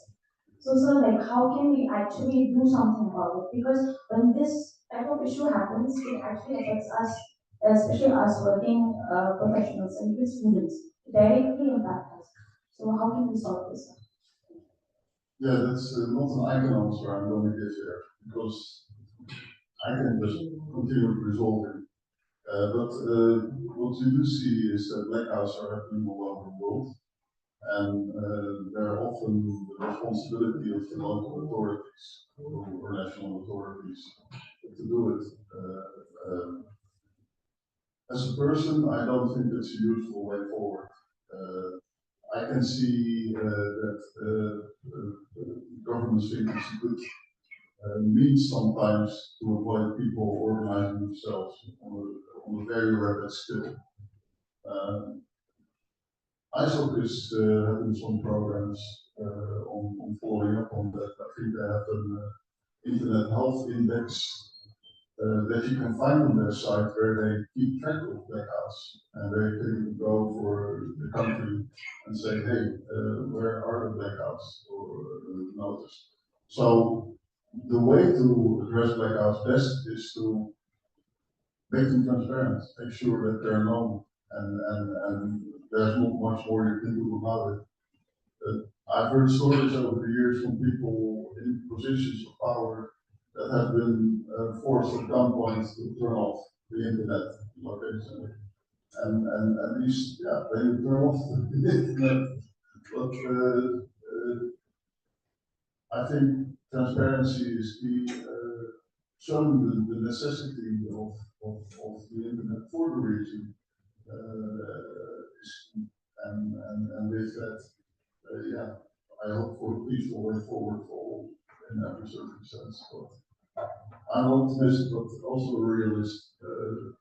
It will not be the last time that the transparency is happening the way forward.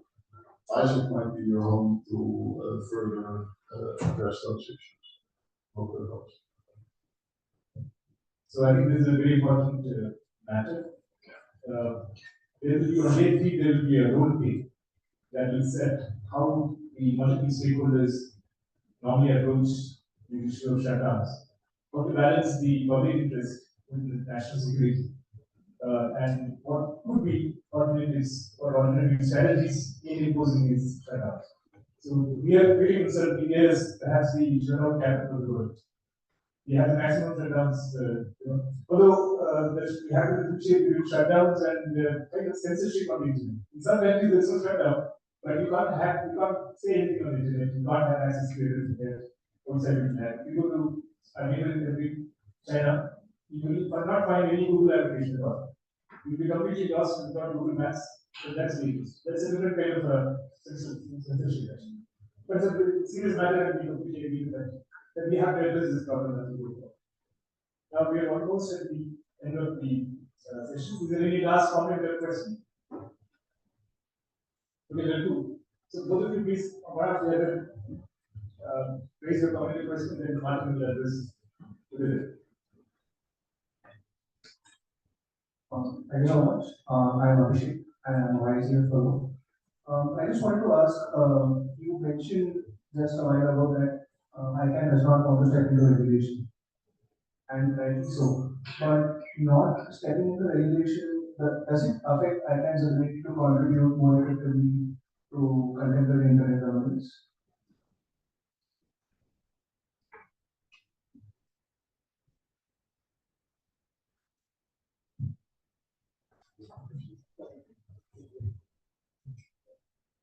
Thank you very much for this session. I'm Lucas Parker from International Fellow. I have some issues this morning we have discussed. We have banned some domain of Russia for the issue. Is ICANN responsible for the stability of this thing of domain of internet? And can we have practiced for the Russian domain control? Now AI also going this way.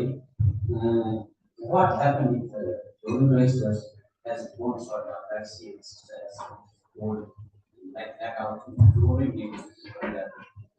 Can we think about that? So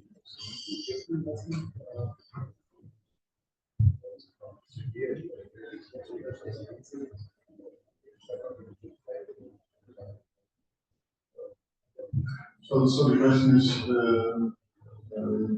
what we do about taking down? We can control domain names. Okay. Sometimes we control domain names from Russia and Ukraine in these cases. What happens? ICANN is revolving responsible for the stability for the internet domain names. If we consider domain names as stop work, the root for domain names, also for taking domain names out of the root, are very well defined by the CC community, the CC DNSO. And it's basically very much related to the list of two-letter codes that are managed by ISO. So we are, when we grant somebody access to the root, what we've done is a technical check whether they can run the register. That's all we do. Technically able to do that. Yeah. And then, so we don't get involved in the politics. And CCNSO is the one who sets the policies for the CCs. The difference between CCs and the generic PLDs like .com.org is that the CCs don't have a contract with ICANN. Nevertheless, they're in the rules. And the other question about ICANN and regulation is very much that, no, we don't set regulation, we don't lobby for regulations. But what we do and increasingly do is capacity building, also towards governments. The advisory committee is now more than 100. I thought more than 180, but for sure more than 170 governments that submitted their letter that they want to be part of it. They're not always there, but they're committed to it. And we train new GAC members every session because the government officials are often changing in those circles as well. The other thing we do is to reach out to, when we're aware of legislation in the making, to inform, to explain what unintended consequences can be from new regulation. But we leave it to that because it's not up to us to set legislation for what we do. Thanks very much, Martin. So, on behalf of all of us, I'd like to thank Martin for his presence with us and taking your presence and explaining how you can specific to you are be happy.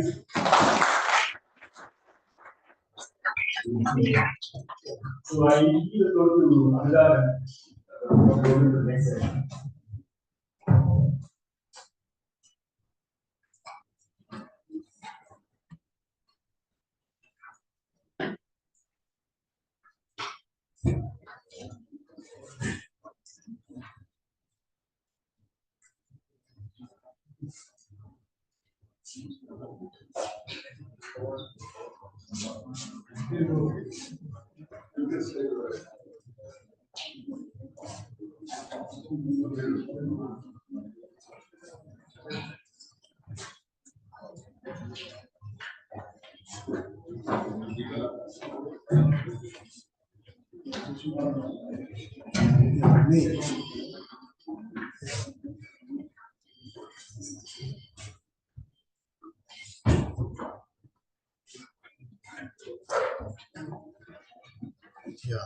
अभी तो पहले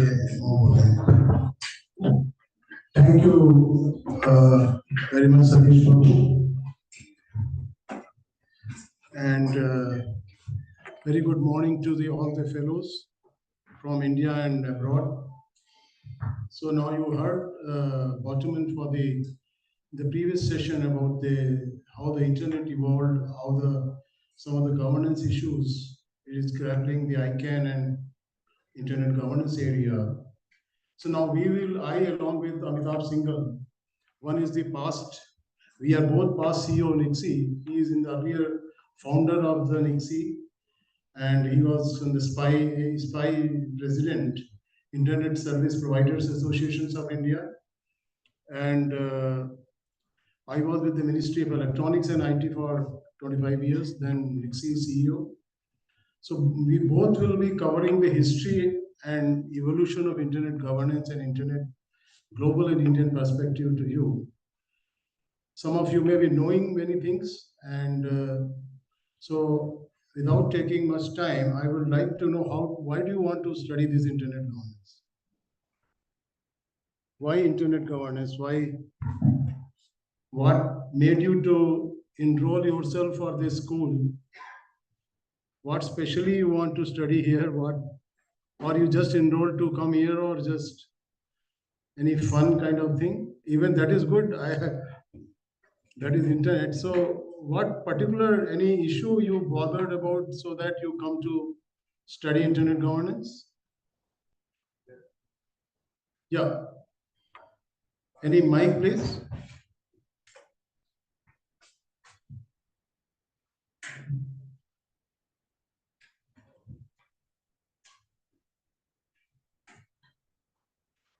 Am I audible, sir? Yeah.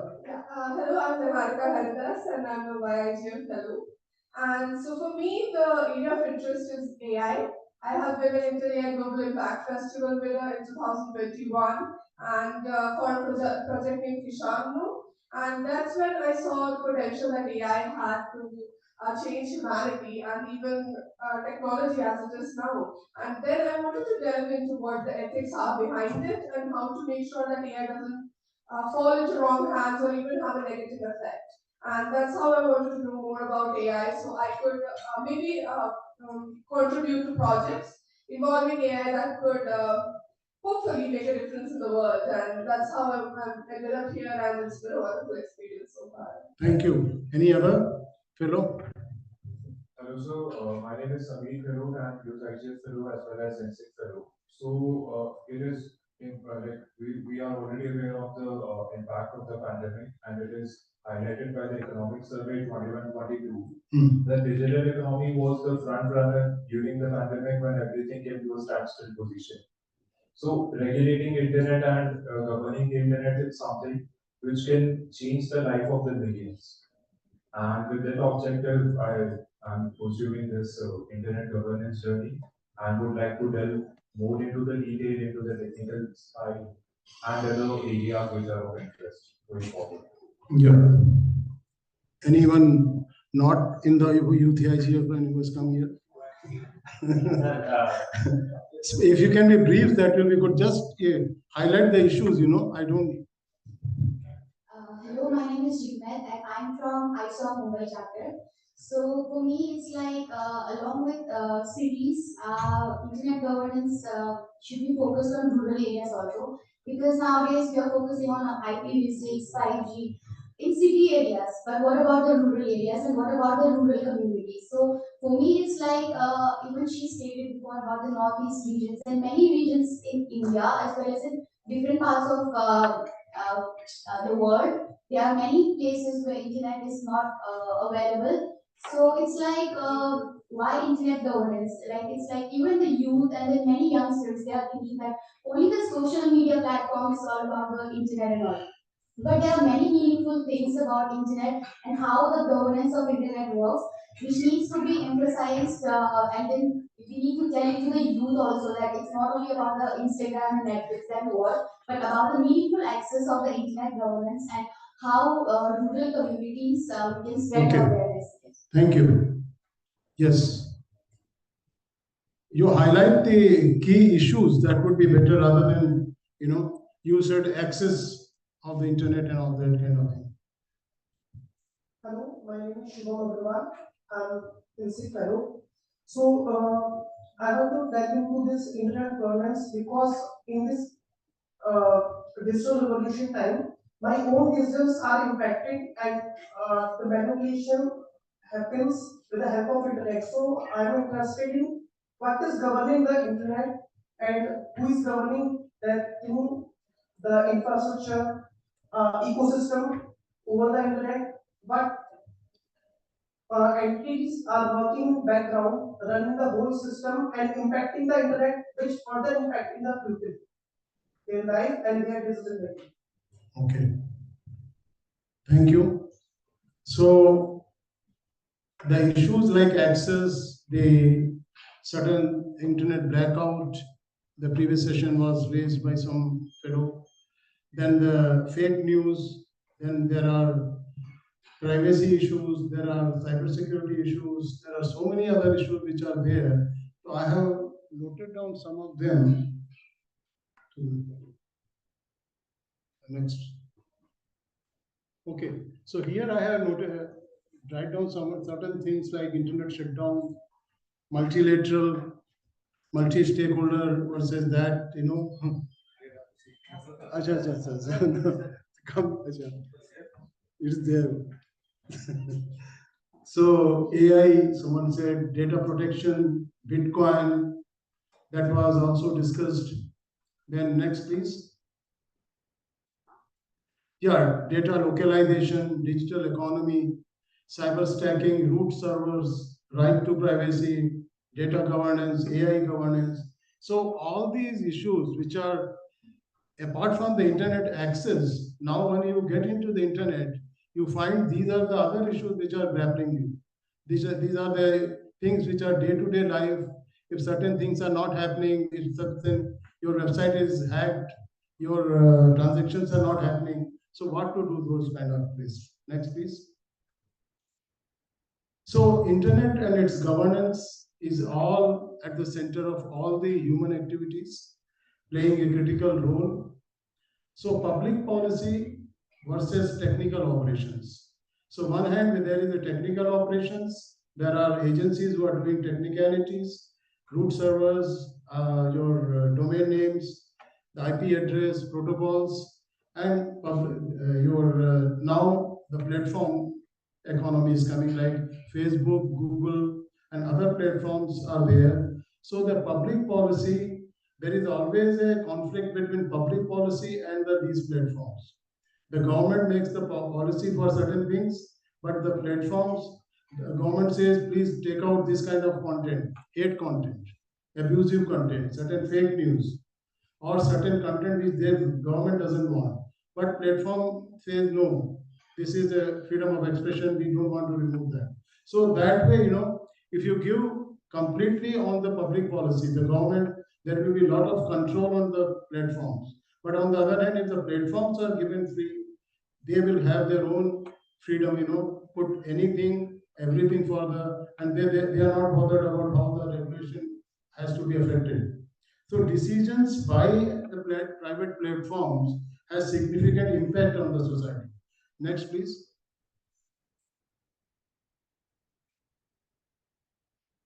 So, and again, the pandemic was the one of the things which was raised.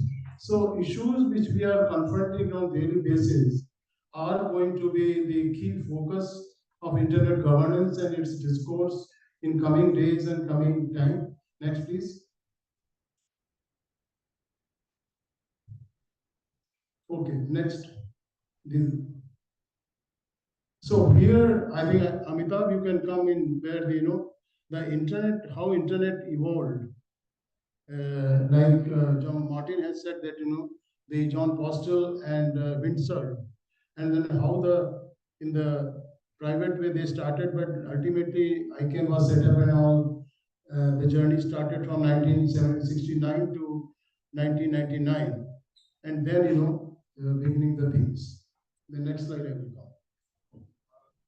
So I think one of the points that was here made was about history of internet.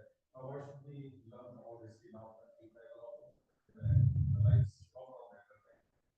For that, I have a quote, an old quote, which says that if you don't learn from history, you're bound to repeat mistakes.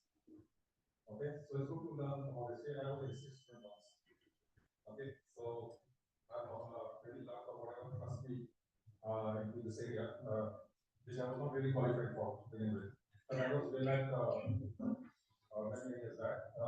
Anyway, coming back to the point about the development of internet, I think Martin has covered quite a bit. Dr. Balwan earlier had given you a flavor of how there was a connectivity to the internet once upon a time. So way back in 1986. In 1986, there was no internet per se. People were just beginning to use the term internet working, right? So there are two layers. If I think you know this, but just to kind of repeat. Two layers we are looking at. When we talk about internet, we are looking at two layers, right? What are these? The computer interlinking, there is network of networks, so computer to computer connectivity, and on top of that is the World Wide Web, which was basically invented by people Berners-Lee and so on, Switzerland, right? And Steve. So while as Martin talked about, the idea of interlinking computers and time sharing and packet switching started to develop from 50s, 60s, 70s. The 70s over time it really took off. And people like Bob Canal and Vince came to the picture and developed this protocol called TCP/IP. Before that, most of the interlinking was done through other protocols like X25. Okay, are you aware of X25 networks now? It has a bearing on what we did in India later on. So this is another suite of protocols where data packets were distributed around the computer networks before TCP/IP happened, before Internet Protocol suites came into the picture. This was a protocol that was approved by ITU, International Telecommunications Union, in 1976, if I remember correctly. That was a protocol that we adopted in India later on when we started to go commercial. I will not dwell more into the international side of development. I think you're familiar with it. Commercial email services started somewhere in 86. UNet was one of the first commercial ISPs in the US to which ARNet that was set up as an academic network. First connected to UNet on 9.16 PS leasing. Okay, that was the first leasing with UNet. That was a commercial service provider in the US at that time. It was part of Verizon, which still exists, right? Verizon. From there onwards, I think in 1991, after the mobile network was to use commercial internet services began to evolve more in US and also Australia at that time. Now from there, up to 1994, when India decided that we need to remove the monopoly of Department of Telecommunications because they had the monopoly on all sorts of communications in them. There was no private place. Okay, so all international connectivity, domestic connectivity was all in the hands of one government. It was the Department of Telecommunications. On the side, there was another department called Department of Electronics. Their job was to look at software and electronic development stuff, but they were not licensing the product, right? So 1994 was the first national telecom policy that came in, and that is where my role also started. So, Fluke, okay, so or whatever. I was working for a company, so within the 1994 policy, there were a few licenses which were privatized. One was called value-added services license. Now, the value-added services license at that time included license for email services, file transfer protocol, PDI, voicemail, video conferencing, and so many things, right? Strangely, even cellular services were considered to be value-added services, for which licenses were optional. Okay, during 1995, that's another part of the history. So I was working with one company. There were 5 companies which signed the legal licenses. So I helped my company, which I was working with, to get one of those legal licenses at that time. So nothing like what the terms that we use today, governance, software, internet, and all this didn't exist in my time. You are totally unfamiliar, you didn't even know how internet works. We just heard about it. So when we started setting up the email networks, we were the first 5 companies to set up private data networks around the country. Believe me, it was crazy. The sole resource provider was the Department of Telecommunications. They didn't like the idea of private people having come in and proper licenses. So I personally remember situations where I used to run to MTNL in Delhi and DOT offices around the country trying to obtain lease lines. Now these lease lines were 64 kbps lease lines. Okay, you will find it funny because today we don't talk below GBs and stuff, right? 64 kbps lease lines, within which we used to divide it multiple times to provide network connectivity to private operators, private people, and also provide email services to individuals. And that's 64 kbps, so you can manage the speed and stuff. And each 64 kbps lease line used to cost us each. So, for example, if I wanted a Delhi Bombay or a Delhi Lucknow or a Delhi Kanpur lease line between 2 nodes, first of all, it would take about 6 to 7, 8 months to get it from the department. Sometimes they would just flatly refuse, saying that not feasible, it will not give it to you. Okay, they actually shunted me out.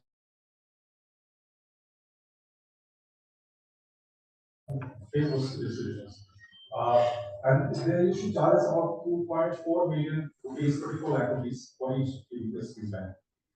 This was domestic connectivity. And the international lease link was also a monopoly of the government under a company called BSNL, Videsh Sanchar Nigam Limited. And they had one link, submarine link, which was through flag that landed in Bombay. And one the half circuit would mean that from India to London, for example, because we have to reach US gateways to connect to the internet. They used to charge us 2.5 crores for a 2 Mbps link. 2 Mbps. Okay, and again, 8-9 months. Sometimes not even that. All right, and from London, if you were fortunate to get a lease link, you could take connectivity from London to US gateways. Mostly Midwest and California and New York side. So some of these experiences personally led me to kind of decide that we need to take this around. You got us involved. Now you need to open up to us. So when we kind of started to fight for these resources, this idea generated about setting up a common group of people to fight these issues with the DOD. So 5 of us in 94, somewhere around 94, companies were established. I still remember the names I can give you. Sprint RPGs, Global Tel System, where I was globally commerce limited, as we call it. A company based Wipro, and another company which was not really an ISP or an email service provider, but G Corporation. There was a there. So 5 of us kind of went and did a code on Bombay. We first went to the Department of Telecommunications when the secretary at that point of time. Because they would be a very reformist bureaucrat at the time. And we said, look, we established the X25 basic email services. And internet is coming, it's getting popular worldwide, so we should open it. Okay, apart from discussing other issues, flatly refused. Internet has its own issues. We will not allow you to provide internet access to Indian public. And the reason given were two. I shared some of these tidbits earlier on last week with some of them. Two issues: security implications and pornography. So already within 4 years of internet globally, people knew that okay, you could access pornography and stuff. So moral policing began then, security issues also began then. Until today, we still fight these issues despite their limits, right? So that was the beginning.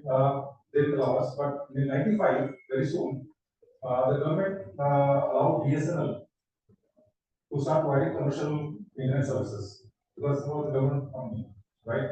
So they started the first commercial internet services on 15th August 1995.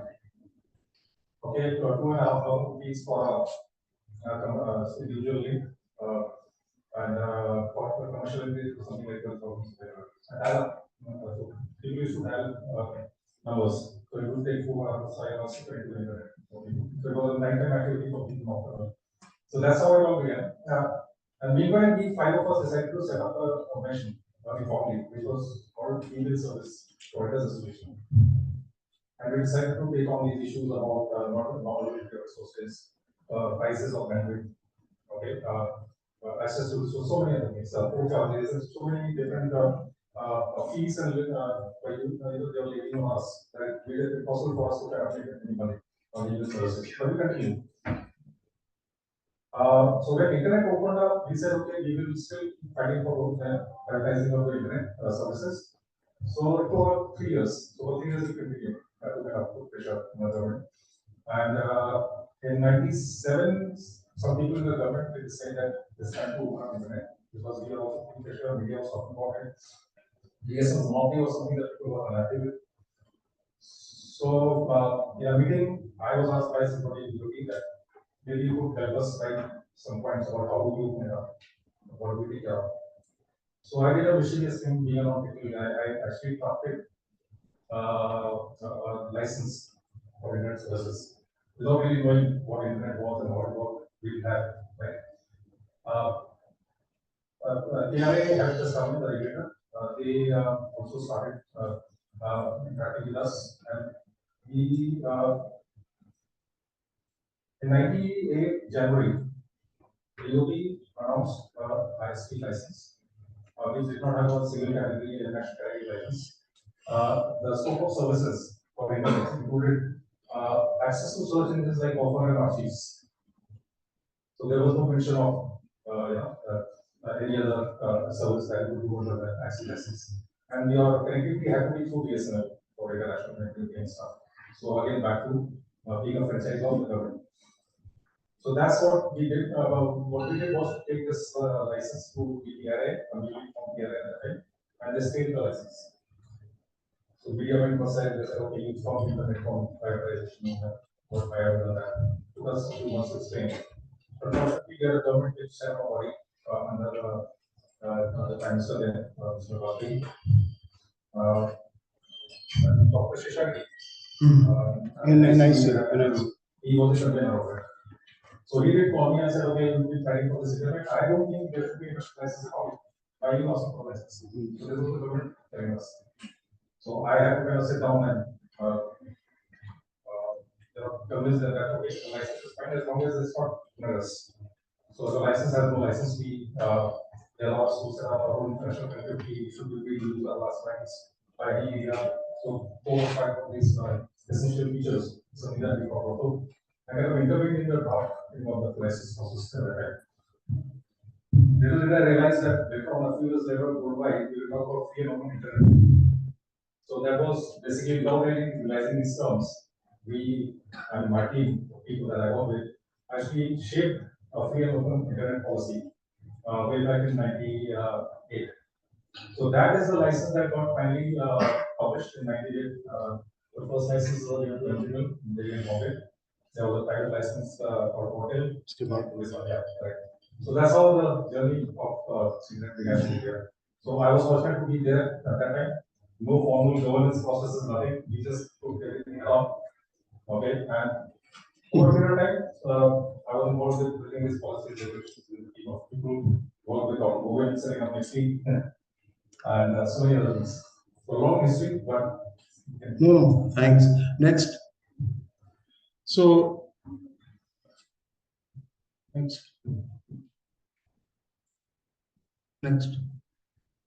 So this gives you the total internet ecosystem, the stakeholders, the naming and addressing organizations, local, national, regional policy development, education and capacity building in the internet governance. There is a user community. There is a shared global services and operations and open standard developments. So each of these sections, you will find who are the agencies working, ICANN, RIRs, INA, GTLDs, CCTLDs in the governments, in the local, national, regional areas, governments, regional organizations, internet societies are there, chapters. Then there are governments, internet societies. Then there are organizations like individuals in the community.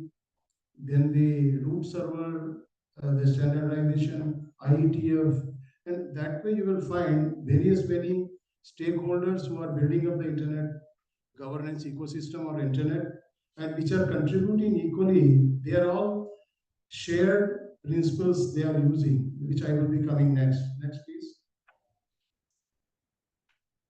So these are the internet infrastructure, how the Amitabh Singhal also mentioned about it, that how the whole infrastructure through the satellites, the fiber, and then all kinds of things. People have, this. Something is there. This. There is is audible. Okay.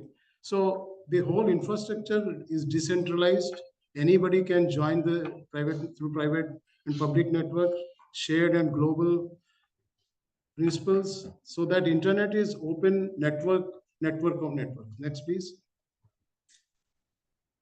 So this is the definition which has come out from the Tunis agenda, how the internet governance, which you must have seen many times, just for the sake of coordination of many aspects.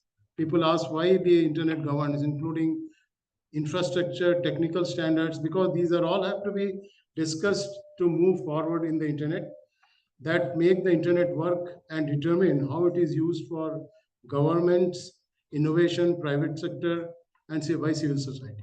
Next. So multi-stakeholderism versus multilateralism, which Martin has already explained to you. I will not go into that. Next, please. So these are the internet governance issues which are in the 7 clusters. Like one is on telecom structure, then there is cybersecurity, jurisdiction, e-commerce basket, then there is a access digital divide and capacity development cluster, then there is a content policy, cultural diversity. Also, these 7 clusters will comprise all the issues which you will be finding next 3 days discourse. Next, please. So this is a Diplo Foundations tree where the below the infrastructure layer, then the legal cybersecurity is coming up, then cultural things are coming up, human rights are coming up.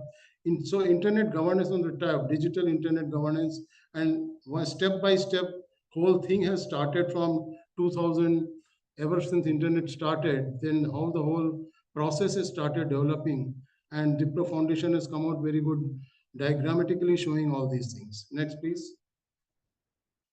This is the way the today's Googles and vendors and internet user work. The arrows show the how the goods and services they provided by the vendors to the user through money, and the money is given to the internet industry by advertisement and the user customer profiles, then the data personal preferences, free services, search, email, cloud. So all these things are interconnected through the industry, through the Googles and the vendors and the internet user. Next, please. Next. So these are the, I will not go into that. You already know APNIC and the 5 regional internet registries. Next, please. These are the ICANN board structure, which Martin had very well explained, that there is a GAG where the government nominee is there, and there is a RSAC, there is a at-large, CCNSOs are there, then ICANN staff is there. How the whole thing is in a non-regulatory manner, they discuss as a community in these different advisories and different organizations. Next, please. Open standards and development. Mr. Anupam Agrawal will be delving on it tomorrow or day after. Next, third day. Yeah, day after. So here what are the standards? IETF is developing, IEEE is developing, W3C is developing, internet labs are doing, ITUs are doing. So in order to run the internet, there has to be certain protocols which these organizations are working on this. There will be a session on this. Next, please. Next, these are all IGFs, regional internet governance forums, APR IGF, India IGF. There are country-wide IGFs are there, then the regionals are there, then there's the global IGF. I think that meeting is going to hold in Kyoto in October. Not Kyoto, in Japan. Okay, good. October. Next, please. Next.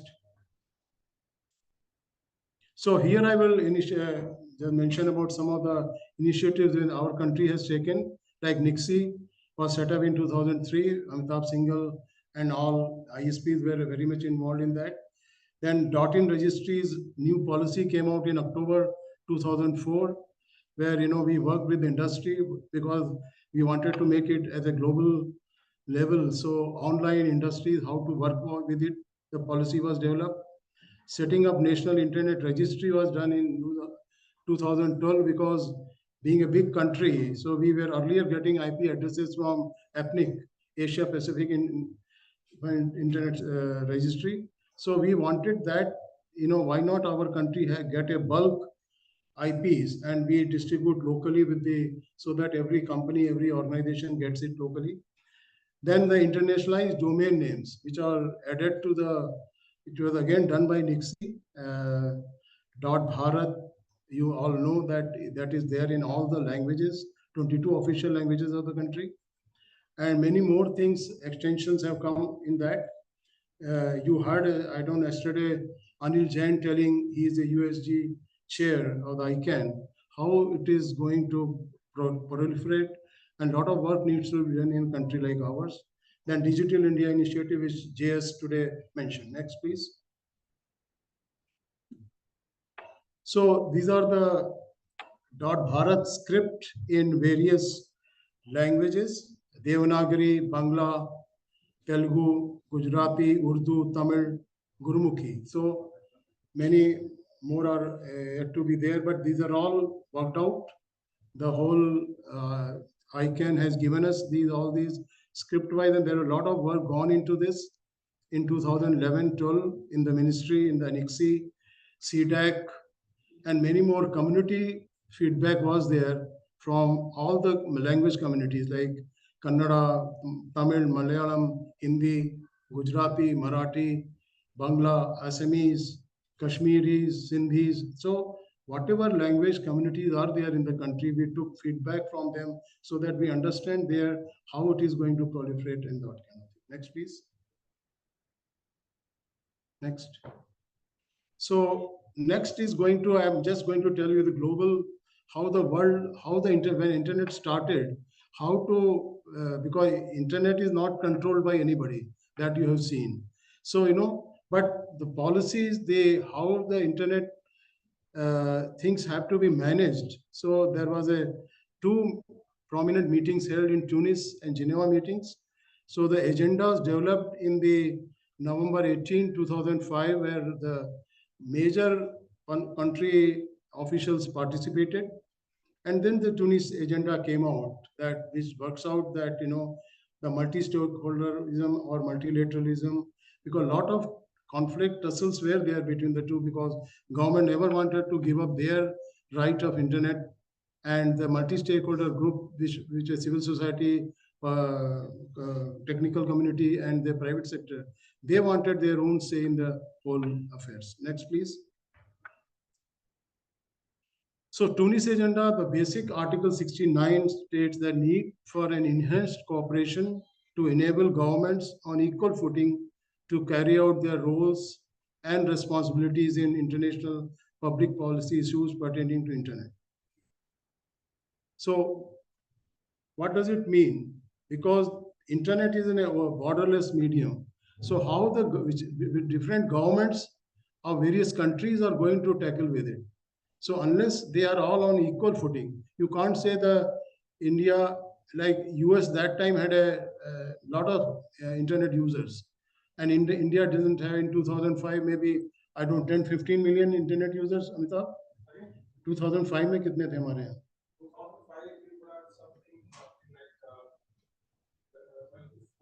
Yeah, 12 to 14, you can imagine. And today, what is our internet population? Any guess?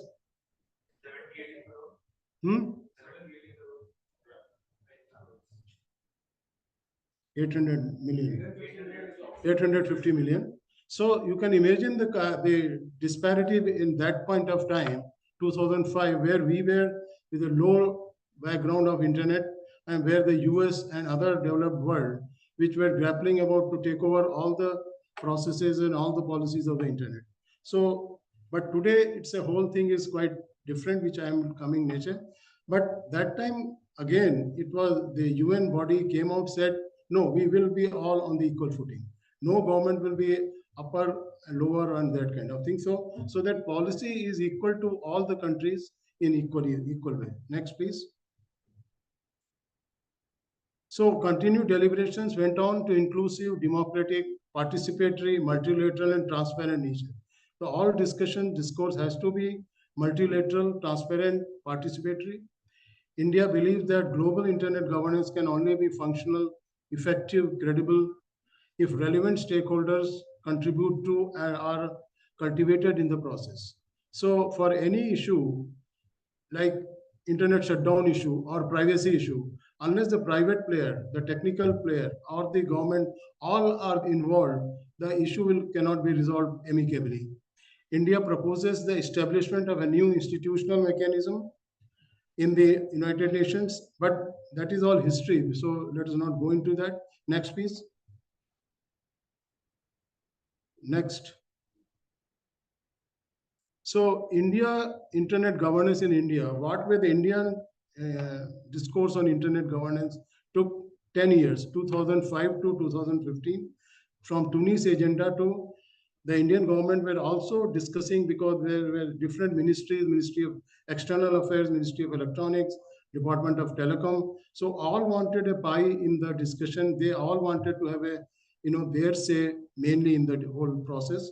So it was a tussle between mainly the Ministry of IT and DOT and MEA, because MEA wanted, because Tunis agenda came out of the different government entities came into discussion. So they wanted that internet should belong to them, internet governance should belong to them. Next, please. So in 2015, we convinced the governments, convinced all the stakeholders that internet has to be multi-stakeholder rather than multilateral. So that government accepted in 2015 in the Buenos Aires meeting of ICANN. In fact, I was there fortunate enough to go there and read the minister's thing, Mr. Ravi Shankar Prasad there. Then today, internet ecosystem is the biggest users of internet, ITS services in India. 4G and 5G are growing, Digital India program, USG program. So today you can see where India is today and where India was 15 years back. Next, please. So these are the Vision India, which is more new emerging technologies are coming up. So some questions were there, how we are going to deal with it. So every new technology is going to impact the society in a different way. So we have to see how how the internet governance is going to be affected by the AI. It should not take over the existing rules and regulations. Next, please. Next. Next. So out of this comes I will raise certain cross-cutting issues also, like jurisdiction and cross-border issues. How the one country's jurisdiction is not enough to have a control, they come out amicably in internet governance issues.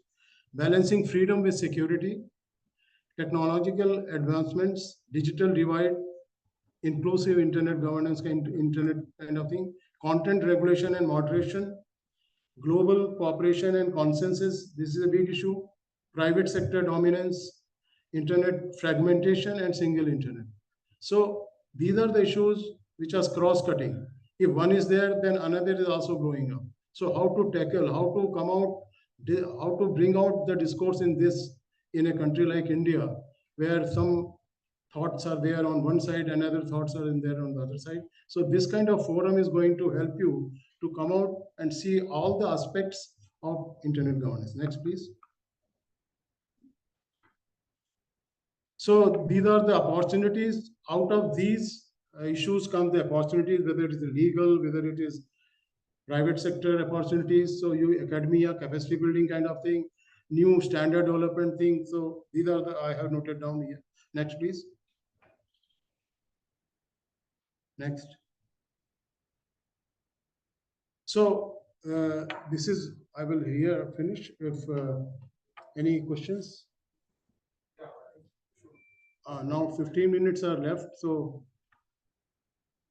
So I guess all the simple beginnings would be very complicated governance structure that you have about it. It's a huge I'm sure you have a lot of questions from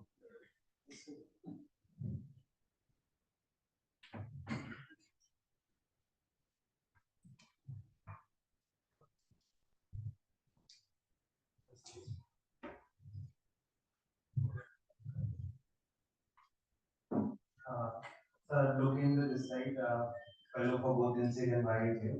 So my question was, when you explained 1990s and how internet evolved during that time from having a few KBs and paying thousands and lakhs and crores even. So one thing that I would like to know more about are the software parks that we established in India during that time. And we had, I think, satellite internet link in those. So how did that function? How were they separate from other internet infrastructure that we had? And second is, what was the role played by BK Singhal? I mean, he was spearheading government's effort that time to bring internet in 1995 and onwards. So, as you were representing a different stakeholder, you were representing private sector. How was your interaction with him? How did it pan out? Thank you. So I'll start with the last question first. It's very interesting because my last interaction was with Mr. BK Singhal was last year at the IGF, which was very offline at We were on the same level next to Africa. And he reiterated the fact that I was fighting the monopoly.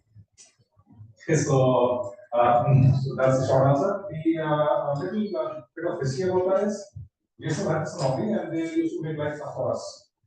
Okay, really, really tough for private operators. And it wasn't easy dealing with them. And I was at the forefront of private industry fighting this thing with the SML. And there are a lot of videos which were happening about it. But at no point of time during those days, we became personal enemies of something like that. Right? Today, what happens is that when you have a difference with some other party, it tends to degenerate into brickbats all over the place, personal name calling, social media and stuff. We never did that. And he actually used to, when we meet, joke around the fact that he used to say, okay, I'm doing my job, you're doing your job. So nothing personalizable, I said, no, nothing, I because I always considered that they were very senior people, okay, from the bureaucracy. So we used to have that mutual respect about our positions.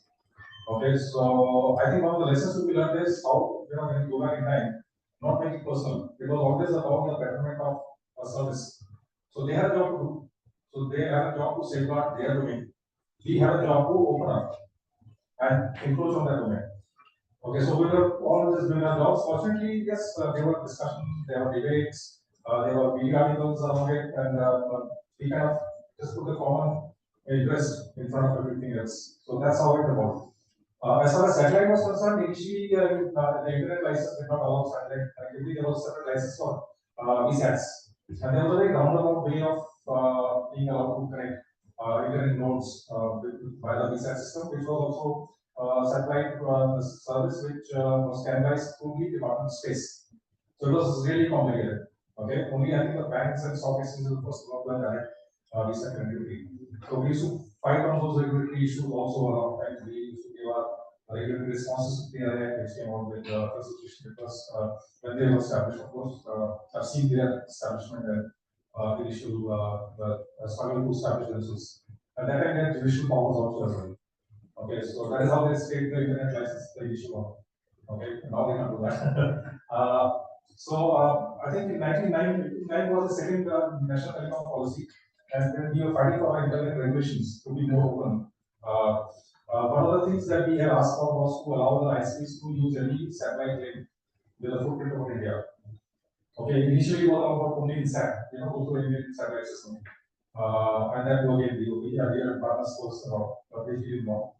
And there were private satellite operators globally who were coming to us and talking to us and they had a space and bandwidth. Even though it was expensive, but then the idea of click that we need to have that as well. So 1999 NTP was the first time that they allowed ISPs to set up use satellite connectivity to link to get our link apart from the terrestrial lines. And that's recorded in 99. So, and telecom service providers at that time who did not provide internet services but were only able to do voice services, they had a big issue about this. We use only internet guys, includes around territory all the time, and so that's how it used to be. Interesting times, and that's how satellite. I think initially after NTP 99, hundreds of satellite carriers were given permissions to set up in the country. So Airtel was the first one, the inauguration of which I went for. But I think subsequently died down because it didn't become popular for 2-3 reasons. One was latency, the other was the costs, and then the broadcasting was booming. Private broadcasters were taking all the space in the internet and satellites. So it didn't work out badly for the ISPs. And then parallelly, what was happening was optical fiber was coming in. Okay, so fiber optic, the surface started to become more widely used, so which was better than using satellites. So that's how it kind of evolved. So one of the question was about the STPI. So Software Technology Parks of India were set up in the 90s because that was the first activity I remember in the ministry, which has been a lot of importance for the software export activity in NASCOM. So, and Victor was the secretary, and in many places, the software, this satellite link and the uplink and downlink were set up privately for the sake of export of software. So that there is a SDK that is happening in Delhi. Now I think it's many places, and that eventually helped us to set up our internet exchange also. Yes, so when we started mixing the company between us and that we had a collaboration that we were the same team. I from the aerospace mission, he from the cloud industry. Yeah.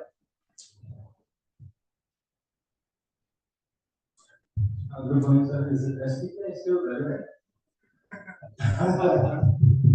Of course, your SDK guy is an CEO now.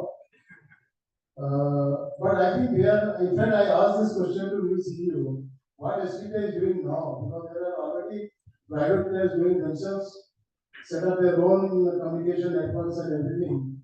They said now we are setting up new incubation centers for innovation, the AI business and other kinds of things.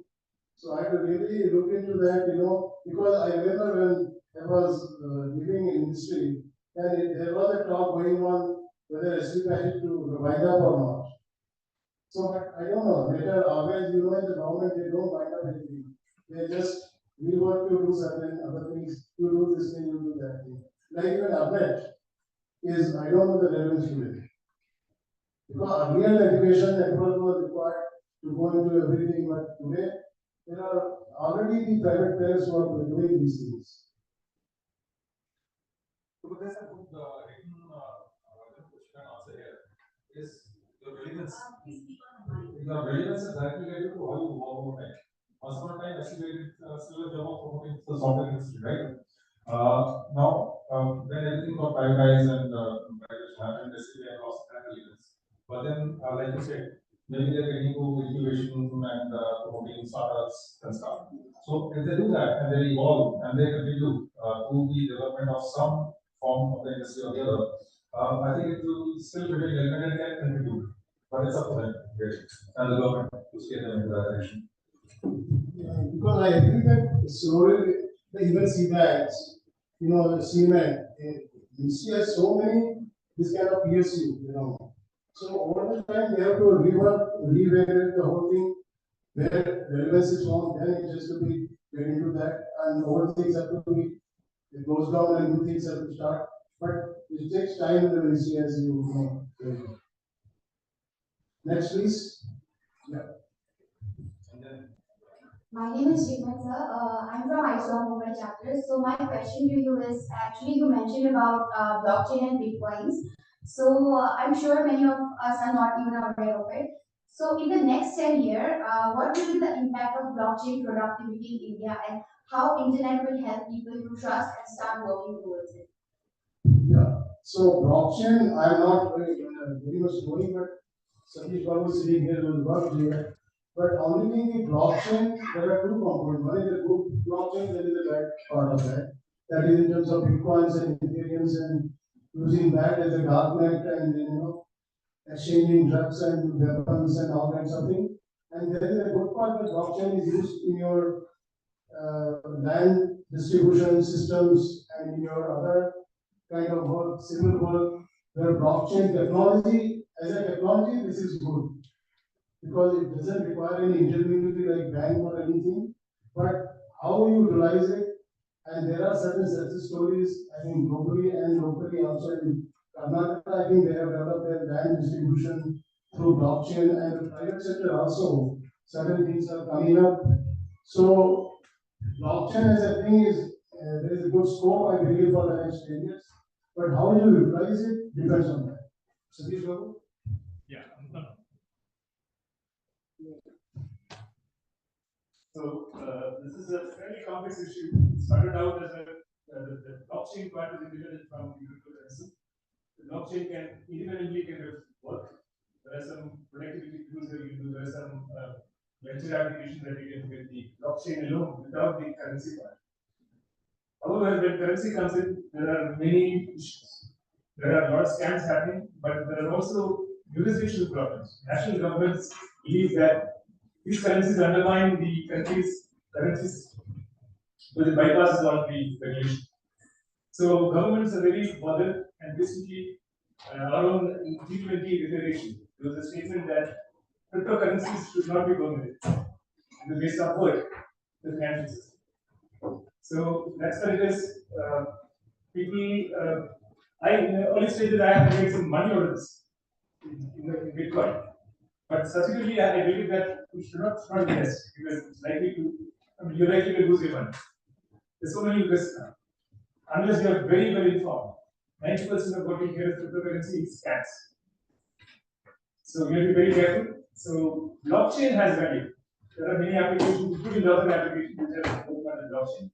Because it's an immutable database. Once you write into it, you cannot change it. And therefore there are applications that can use it properly.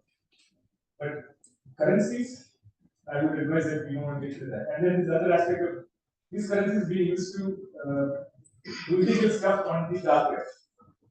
The dark web product. It's somewhere we download it and install and use. But it bypasses this is a VPN, it bypasses many of the controls.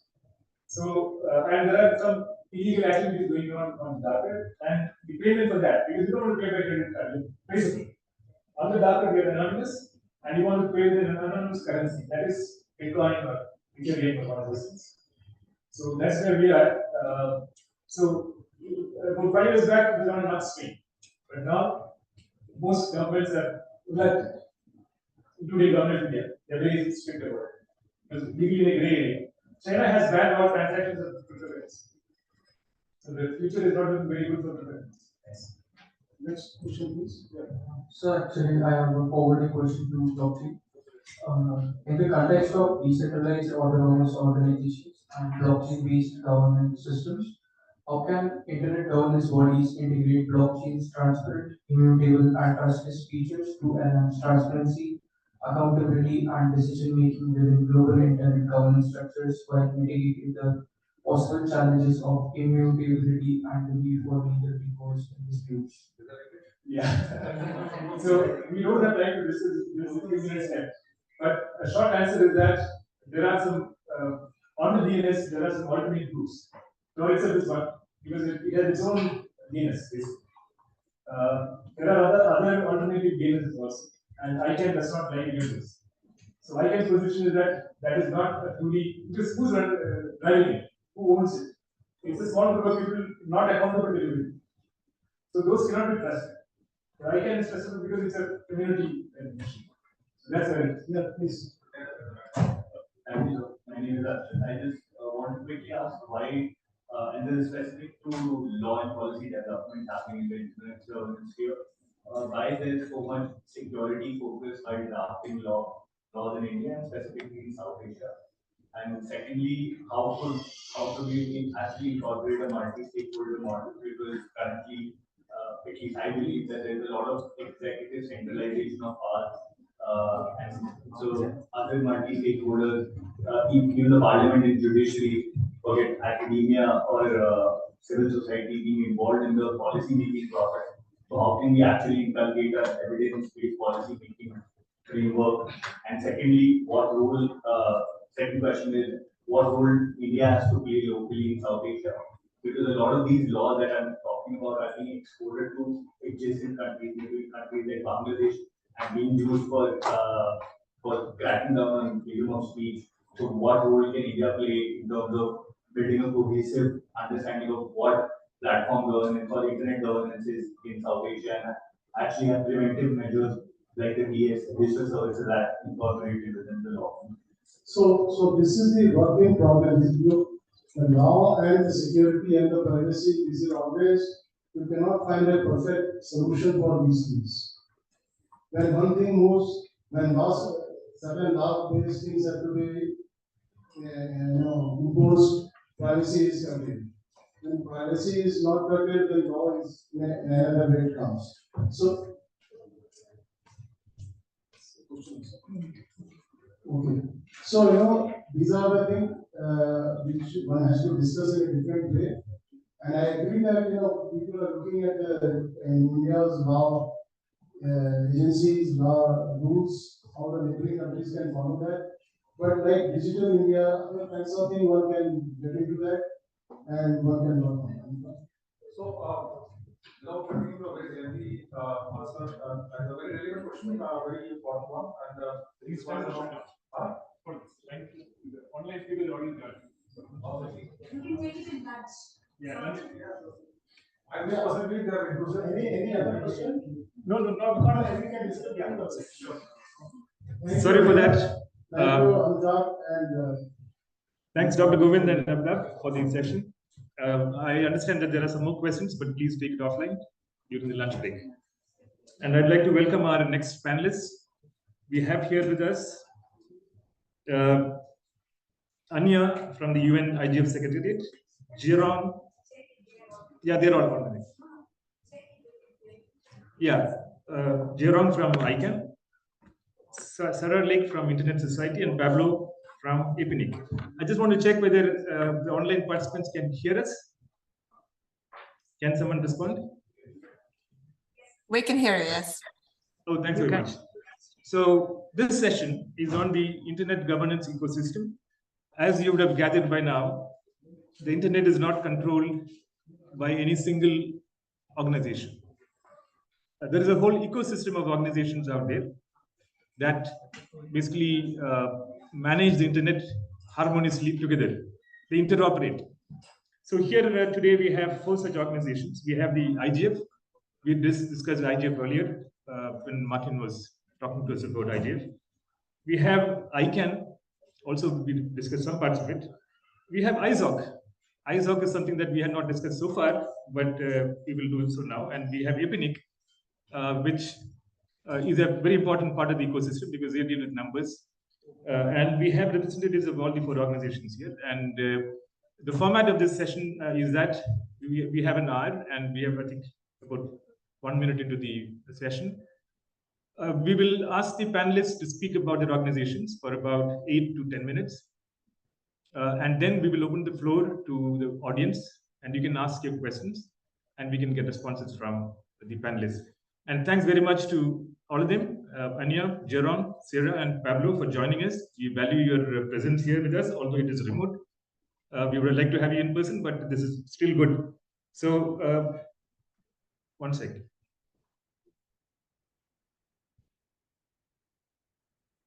Right. So it's over to Anya first for your intervention. Over to you. Thank you very much, and a very good morning from Geneva to all of you. It's a great pleasure to join you for this important occasion, and indeed, I'm very sorry that we're not able, anyone from the Secretariat, to be in person there with you. But we are at the probably the busiest moment in our year when it comes about the work, just because of the annual IGF meeting being around the corner, coming in just a few days. And I will be speaking a little bit also about that. Let me just share a couple of slides with you, and I think it will be easier to just follow me from the beginning. What I would like to do is to certainly introduce the concept of the IGF, and I'm glad that you spoke with Martin about it as well. I will try not to focus that much on theory, but rather to focus on pragmatical ways of engagement, why that is important, and how you can engage starting basically from today. So let me start. As I said, not a lot of theory, but I have to start with a little bit of theory and history. So this year marks the 18th annual meeting of the IGF. So 18 years that it exists since its mandate was granted. But a lot of history happened before the IGF was mandated as a forum to facilitate multi-stakeholder discussion on internet governance. And what's important to know is the concept of the World Summit on the Information Society, in short, WSIS, that was happening with the United Nations since late 90s. 2 phases, particularly of WSIS, are important, 2003 and 2005, when in a very traditional intergovernmental multilateral setup at that time of the United Nations, stakeholders beyond just the member states, so others coming from the private sector, technical community, from civil society, requested at that time a place where governance of the internet could be discussed, insisting on a multi-stakeholder model and multi-stakeholder approach, just because the nature of the internet being very complex calls as an imperative that type of a model to be applied. And so a very long story short, in 2003 and 2005 in Tunisia and in Geneva, stakeholders gathered and requested the United Nations Secretary General at the time, firstly, to establish a multi-stakeholder working group on internet governance. This is modus operandi of the United Nations, pretty traditional, that when you need to firstly discuss something and understand better the matter before making any possible decisions, you create a working group. And so at that time, the internet was on a rise in terms of integration in people's lives, but it was unknown to certain stakeholders. For example, if you speak about the member states, then its technical layers was definitely something that was challenging to understand, and we're very lucky that today we speak about an organized group of those who really understand that technical side of it, which is a technical community. So the working group on internet governance over the years came up with this definition of what internet governance is, defining it as a development and application by governments, the private sector, and civil society in their respective roles of shared principles, norms, rules, decision-making procedures, and programs that shape the evolution and use of the internet. Shortly after that, the Tunis Agenda for the Information Society, in its paragraph 72, gave life to the IGF. It called the UN Secretary General to convene the forum that will be a place for all stakeholders as equals to discuss matters related to internet governance in accordance with this definition that I've just said. Almost 2 decades after, we're still using this working level definition of internet governance, and it's very much relevant to the momentum as well. The convening of the IGF was done by, at that time, the serving Secretary General of the United Nations, which was Kofi Annan, on 18th of July 2006. And the very first annual meeting followed shortly after, hosted by the government of Greece in Athens from 30th of October to 2nd of November in 2006. As I said, since then, we've had 17 successful annual meetings of the IGF, and we are about to embark on a journey to host the 18th annual edition. I do invite you to visit the IGF website if you would like to learn more about the history of the IGF. Especially, I do advise to go through the Tunis Agenda for the Information Society, just also to understand this concept of information society, which is very interesting, important today, although over the years we started using other terms such as knowledge society, for example. Somewhere you will find digital society as well. But it all, I think, essentially comes to the same, which is people using the internet, its related tools and services for various purposes. And today, I think we can speak about the internet, digital technologies becoming basically our lifestyle. I think we're very dependent on them, and that calls for good governance of the internet. So theoretically, this is what the IGF is about. If we speak about the structure and working mechanisms of the IGF, the heart of the IGF is its multi-stakeholder advisory group. So the group is appointed every year by the Secretary General of the United Nations with the main goal and responsibility to advise on the program and schedule of the annual IGF meeting. Currently, the group is composed of 40 members coming from different regional groups, different countries, of different backgrounds, so representing different stakeholder groups. They all serve in their personal capacity, but of course, they keep their linkages with their stakeholder groups. And the MAG is chaired currently by Mr. Paul Mitchell, the very first chair coming from the private sector, as he used to be with Microsoft. But this year, we will see some changes in the structure in terms of the profiles in the group. So during the 18th annual IGF meeting, which, as I said, will be hosted just a couple of days from now, the renewal of the MAG will be announced. Every year, the MAG is renewed by approximately 1/3 of its total membership. So this year, we closed the call for members through public nominations, where any stakeholder can nominate anyone eligible to serve on the group. So we closed it in, I believe, in July, and we will learn about the final appointments by the Secretary General during the upcoming 18th annual IGF meeting. Not just the membership will be renewed, but also the new chair of the MAG will be announced and appointed. And that will be interesting just because the membership, as I said, and also the chair, the position of the chair rotates across stakeholder groups, but also across regional groups, so across countries. Over the years, we managed to achieve that the group has complete gender parity across its compositions, which means equal number of male and female members. And that's something that we are certainly proud of because it took years to do a lot of work to ensure that the awareness is on a level that's good enough to achieve that you have enough nominations and enough interest from all countries to appoint good membership. As of last year, the structure of the IGF has expanded a little bit with what's today known as the IGF Leadership Panel. Now, the Leadership Panel is a new body that emerged from a very recent mechanism that came out of the Secretary General's office.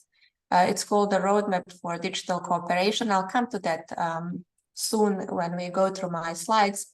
But long story short there as well, following public consultations, the Secretary General did call for the IGF to advance its mechanisms to become even more relevant and impactful, globally speaking.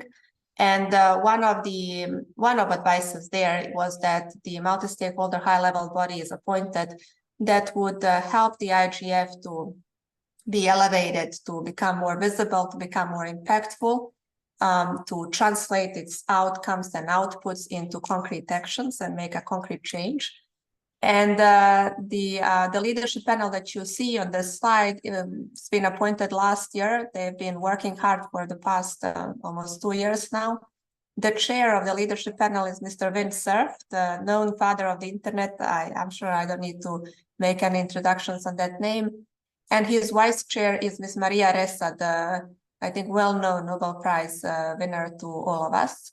The rest of the composition, just as the MAG, is balanced across stakeholder groups, across regions. It is also high level, as you can see, it has a ministerial directors, deans level, and the group has been meeting a couple of times in person. They will be meeting also at the 18th annual IGF meeting, and there will be opportunities for the community to directly engage with them in a dialogue to understand the status quo and the way forward. Now, this whole structure of the IGF needs to be maintained within the core principles of the IGF. And the core principles of the IGF is that it's a completely open process. It's bottom-up, inclusive, transparent, and multi-stakeholder.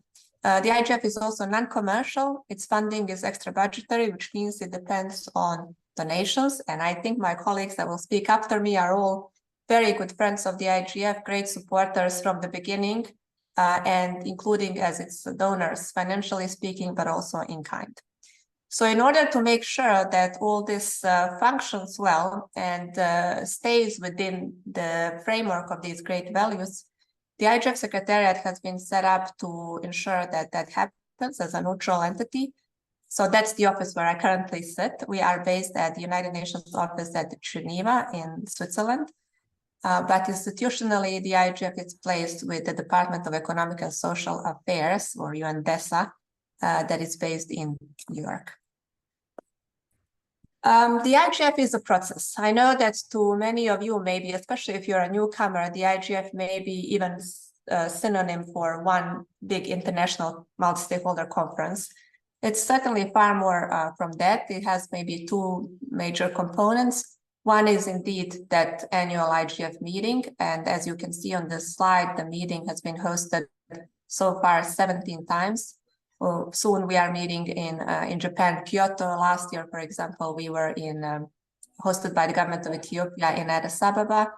And indeed, the IGF was also hosted, well, close to you in Hyderabad in India, but in 2008. So hopefully it will come back soon. I know that I haven't been with the Secretariat at that time, but I know that there are some great stories and memories still shared about the hospitality of the community there. This is how the annual meeting looks like. For those can I request you to close in about 2 minutes? Yes, yes. So this is how the annual meeting looks like, very vibrant. You can meet different stakeholders. The 18th annual IGF meeting is hosted between 8 and 12 of October. The overarching theme is the internet we want, empowering all people. If you look at the schedule, it has more than 300 sessions focused on different themes, which you can see on this slide, and I will not go through them. Just very quickly, I have to rush. Second component of the IGF is everything that's happening in between the two annual meetings. It's called the intersessional work, and it takes different forms. So best practice forums, policy networks, dynamic coalitions. What's common for all these forms is that these are community-driven, community-centered work. And basically anyone can join, connect with stakeholders who are working hard to recognize the issues and potentials under the particular themes that are the focus of the intersessional work. And you can see them hopefully on this slide. So I do invite you to subscribe to the IGF mailing lists of the intersessional work and be part of it. I will then maybe save some of these slides in case the questions would come later, just because we are running out of time. But I hope that the structure of the IGF is at least a little bit closer to you now. And I'm looking forward to your questions. Thank you. Thanks very much, Anya. That is very informative, and we would like to wish you the very best for the forthcoming Kyoto IGF. So we'll get back to you with questions. Now we move on to Jerong. Jerong is an old friend of inSIG. He was almost here, but finally last moment he could make it. But it's over to Jerong for talking about ICANN. Thank you. Can everybody hear me and see my slides? Yes. Yeah, thanks a lot for the opportunity. And yes, I made all the arrangements to be there, but unfortunately, we had a problem at home because my son stuck a pencil in his ear. Then it became a very complicated situation. So I'm glad we still have internet. So it's because of internet I can join you. So very quickly, I'll just talk about the ecosystem. So what I'm going to share, in fact, will go back before the formation of the IGF. And we do need to start talking about what is internet first. So to begin, right, it is that when we talk about internet governance, a lot of people think about internet as 3G, 4G, or your Wi-Fi or the landlines that you have. The flip side of that is also people think about internet when we need to govern it as the issues that's on the internet, like the content you see, say on Facebook or Twitter, now called X, or Google, and so forth and so forth. But actually, these aren't really internet. Internet technology is really the technology that enables your device to connect to my device. And it is a technical function that enables this. And for this to happen, you need three things. Computers or devices need to speak the same language. Your device has an address, and it must have a name. So the same language is coding our computers to use the same protocols. The address is an IP address, which I think most of you will be familiar. And of course, the name is a domain name because humans aren't able to remember sets of numbers, or in IP version 6, sets of alphanumeric numbers.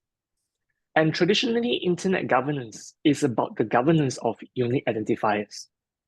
So I wanted to make that very clear for you, so it becomes a clear understanding of the background behind this. And when the internet was invented, and earlier Anya mentioned about Vint Cerf, who was one of the inventors of the internet, it was kind of rocket science kind of thing. The ability for me to send information to your computer when they are not in the same place was a huge thing. And governments and a lot of other people weren't really very interested in the internet. But the founders of the internet realized actually they could be sitting on something big. So they decided that if we wanted to allow the internet to grow and develop further, they took on a more academic kind of approach, which was, at the time, academics, when they wanted to discuss an issue, they will set up a conference and anyone interested can participate and they can debate about the topic. So they came up with this idea, why don't we set up a conference and people can decide what should a standard be for the protocols of the internet. And the very first standards of the internet was called an RFC, a request for comment. And you might have heard this before. At the Internet Engineering Task Force, internet standards are called RFCs. And now there are thousands of RFCs. Each RFC, even though it's called a request for comment, is actually a standard for the internet. What is the port number for email? What is the port number for browser? How long should the packet size be? All of these are standards. And if you use the same standard, you connect to the internet. And that really serves as the foundation of multi-stakeholder internet governance, which is anyone interested can participate and contribute to how the internet will develop. So that serves the background. Now, I'll move to the next slide. So people tend to forget now, where do unique identifiers come into play? And this slide, which is quite messy, but I'll run through with you very quickly, encompasses the importance of unique identifiers when you're using internet. So for example, you want to go to a website. You have to type in a domain name. www.domain.org is a domain name, right? But to find this website, there must be a system behind it that looks for the IP address of the server that houses the www.domain.org. And that service is called a DNS query. So what happens really is when you type a www.domain.org in your browser, your ISP's recursive resolver will go and find where is the IP address of the server for www.domain.org and connect to you. But your ISP wouldn't know where it is. So it has to go and ask a series of different machines or people where it is. So it has to go to the root servers. The root servers don't know where they are, but they know where the top level domain servers are. Then the ISP recursive resolver goes to the top level domain servers, which is the org servers, who also don't know where it is, but they know where the domain.org servers are. And through this series of referrals, eventually they find the IP address for www.domain.org. Now, just in this one series of things, which happens in less than 10 milliseconds, there are various stakeholders all involved in, they are part of the internet they're managing. I mentioned the ISP, they provide a service through a recursive resolvers. Then there are the root servers who are operated by root server operators. Then there's the top level domain registries like pirmanagers.org, verisignmanagers.com, so on and so forth. Then there are the companies who bought the domain names like facebook.com, google.com. They are the ones who actually manage the business behind the second level domain. And then there's the registrars that sold the domain to the companies or to you. Then in order for your website to be searchable, it has to be hosted somewhere. So there's hosting providers and so on. So different stakeholders are all involved in their little part of the internet. And the managing of these unique identifiers requires all the stakeholders to come together. And that's why internet governance is really very unique, because when we think about governance, typically we think about government. Oh, government must listen to me. But you notice in this very interesting, just this slide of how operationally you use the internet, the governments don't really come in on a day-to-day basis. But more and more governments and the content of the internet and the technical function of internet more and more has more overlap. And that's why it's more important that all of us come together when we talk about internet governance. So very quickly, when you think about multi-stakeholder internet governance, traditionally, it is about unique identifiers, very top point on this slide. Then unique identifiers includes domain names, and the platform for discussing domain names is ICANN, the organization I work for. Second one on unique identifier is IP addresses, and the platform that discusses the distribution IP addresses are regional internet registries, and Pablo is here, he'll talk about APNIC. And the third one on protocol parameters, the platform for discussing protocol standards is the Internet Engineering Task Force, the very last point on this slide. So it shows you a bit of the ecosystem. Now I have 1 minute left and I will talk about ICANN. So largely in ICANN, we are organized by stakeholder groups. So if you're interested in generic top-level domains, .com, .net, .org, you are in the business of these areas, you would be part of this generic name supporting organization. But if you work for country code names like .in in India, which is NIXI, or .sg, .cn, .v, and so forth, you would belong to this group called the CCNSO, Country Code Name Supporting Organization. And if for the regional internet registries, they form a grouping and they also have a house in ICANN, which is the Address Supporting Organization. Besides these groups, there are also advisory committees. The supporting organizations, anybody actually can raise a problem or issue they are facing and form a working group within the supporting organizations. But as the working group develop their recommendations, and before it gets decided at the board level, the advisory committees can comment and vet on the recommendations. So these are where the other groups come in. So ALAC, the At-Large Advisory Committee, which consists of end users, and all of you know Amrita. She's chairing the AP RELO, the Regional At-Large Organization. So we can find out more from her regarding the AP RELO and how it's affiliated to the ALAC. If you're with government, you can be part of the Government Advisory Committee. And we have two other security-related committees. So one of them is the SSEC, the Security and Stability Advisory Committee, and lastly, the RSEC for the root server operators.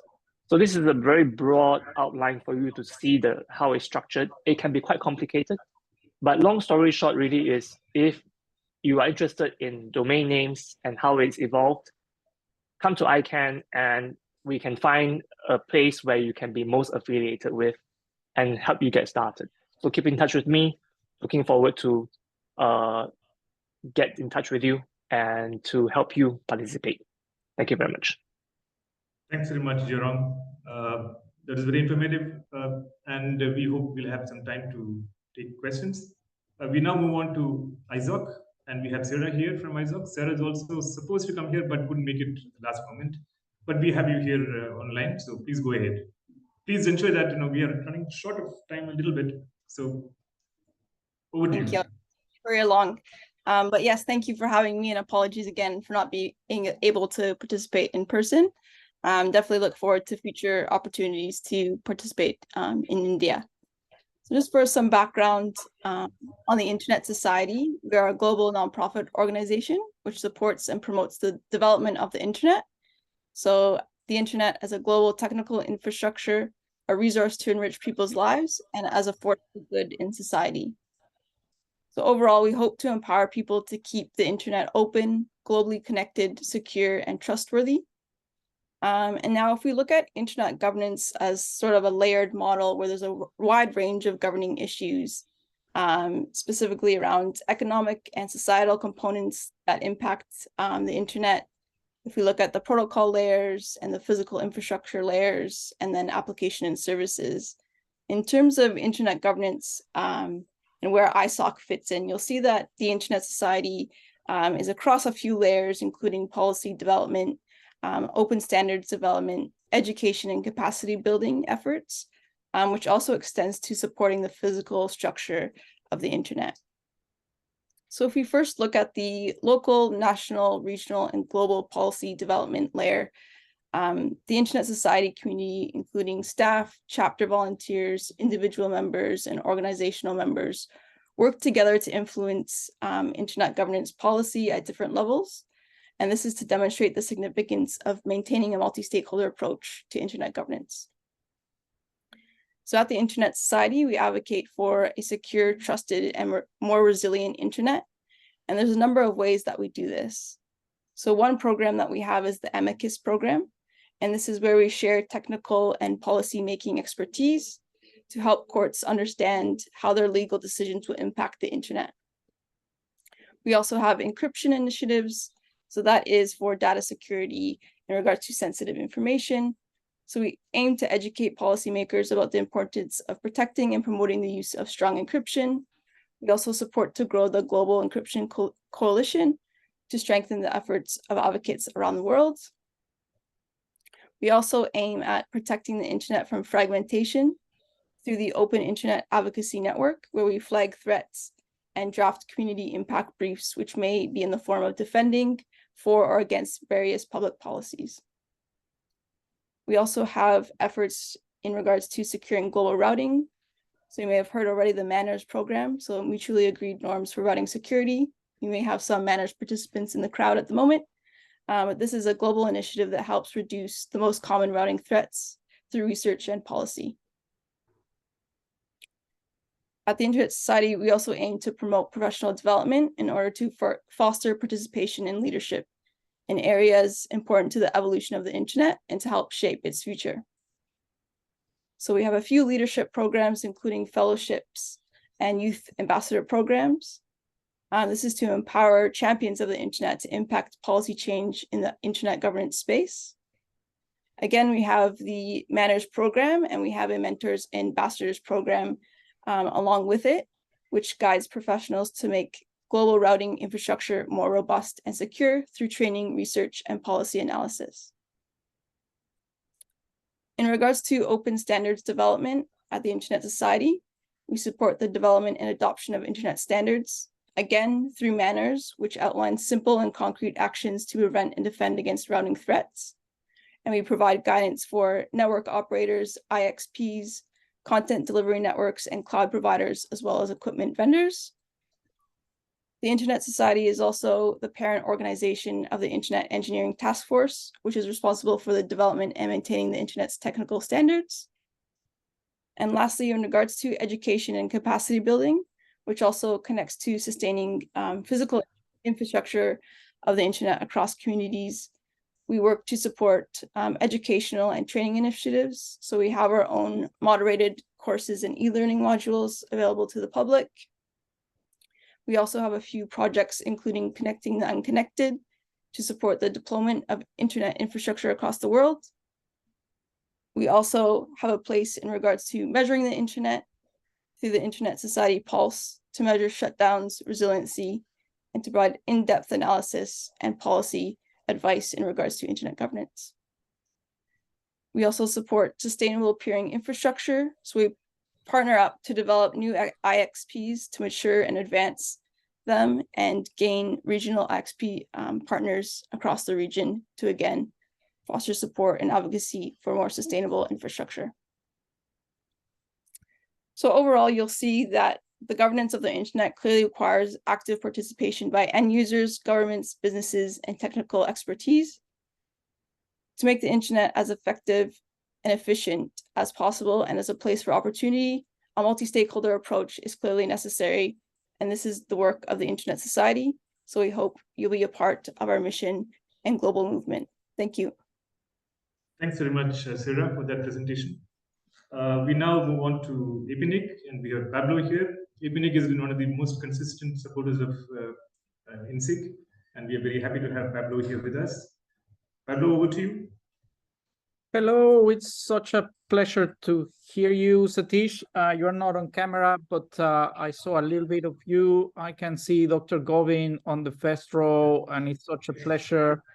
Amrita and all, I see a room of really nice fellows over there. Greetings from Brisbane, Australia, from IPNIC. Pablo, just for your information, there are 65 fellows here, and that includes 4 international fellows. Back to you. That's amazing. That's amazing. I'm actually here to cover for my colleague, Sonny, who was scheduled here but had a personal situation. And then you will be hearing me back again in another session later on. So I hope I'm not boring you too much. I'm just going to complete some of the good presentations that Jarong from ICANN, Anja from the IGF, and Sarah, nice to meet you, from ISOC, just provided. So a little bit of the connection of it all with internet governance. Of course, internet governance has a bit to do with who controls or who runs the internet. And recent days sort of give us sort of usual suspects, right? We think about sort of the control that the big tech companies, the social media platforms such as Google, Apple, Facebook, Amazon has. Another usual suspects are like the ISP or the internet operators or the mobile operators. These are the ones in Australia, but you have in India quite a few, or Elon Musk's recent sort of infrastructure of low orbit satellites, Starlink, and maybe as well cloud services such as Akamai or Amazon or Cloudflare. On also sort of states, we can say the internet is controlled by states, and there are some that are quite active in cyber offense, such as Russia, etc., or states that are trying to regulate quite heavily the internet. But internet governance is actually sort of a history of attention. Of course, the governments and the internet giants have a strong leverage and strong degrees of power and control over the internet. But we come from an alternative answer. And as you know, part of the beauty of the internet protocol is that it is made through layers. And we can see the layer of physical infrastructure, such as the antennas for mobile operators, the cables that go into our homes, submarine cables and satellites, etc. So we perceive and see that. There is a middle layer, which is a logical, invisible, almost seamless layer where all the technical standards, such as domain names and IP addresses, exist. And it's not trivial the way that they work and operate. And most of the trendy topics on internet governance actually happen on upper layers, such as content and applications. We talked a lot about what's on Facebook and content and applications and over-the-top services, etc. The thing is that in this middle layer is where the internet governance story started, and it has to do with how devices connect. And obviously, a fundamental part of that connectivity is the addressing system that allows for a global interoperable network. So devices are identified by an IP address, and you can reach them very, friendly through domain names. So instead of typing an IP number on your browser, you actually type a domain name, and then the domain name system actually translates those names into IP addresses that allows the connection to happen. So as Jarong mentioned, there is a hierarchy that is very well coordinated. It starts with the root, then with the generic top-level domains, and each has its own registries and registrars and an ecosystem of organization that operate these domain name registries. So users enter a domain name, and then the system returns back a number. And that is a fundamental part of a non-fragmented internet. We don't say, well, what internet are you on number 1 or number 2, or on the internet in India or the internet in Korea. We are on a single global interoperable network, and that's part of the beauty of it. So on the logical layer, like Anya was telling in terms of how internet governance was actually discovered during those summits at the UN, the Tunis in particular, is where definition of internet governance was accepted. And this has to do with all these principles and decision-making procedures that shape the evolution of the internet. But for many years, these internet governance discussions focused mostly on internet numbers and domain names. But today, these topics are far more extensive, as the program of the IGF in Kyoto shows that. So I'm just going to run quickly. All of these started in the 80s when organizations were needed to actually coordinate all these things, starting with the internet protocol and the standardization of it. So there is a very active community in India that participates in the Internet Engineering Task Force. In the 90s, the first registries for the number side of things were created, such as RIPE in Europe, APNIC, which is the organization that I work for in Asia Pacific, are in North America. And then later on, a global organization, the one that Jarong works for, that deals with domain names and numbers at the global level. And two more registries, one in Latin America and another one in Africa, were created later on with a coordinating body of the 5 regional registries called the NRO.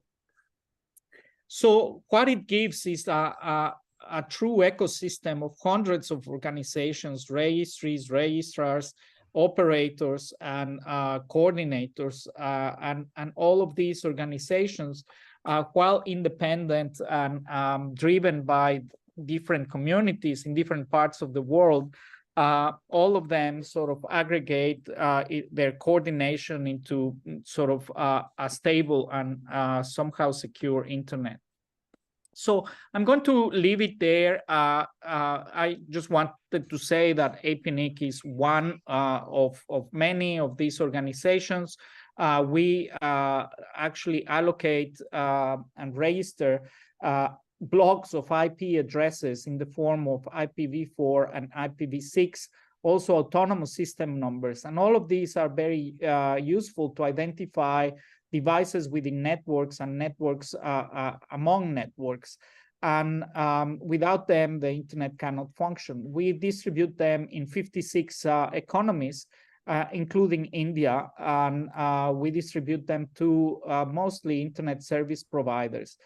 We have around 600 direct members and 3,000 or so more members through NIXI in India.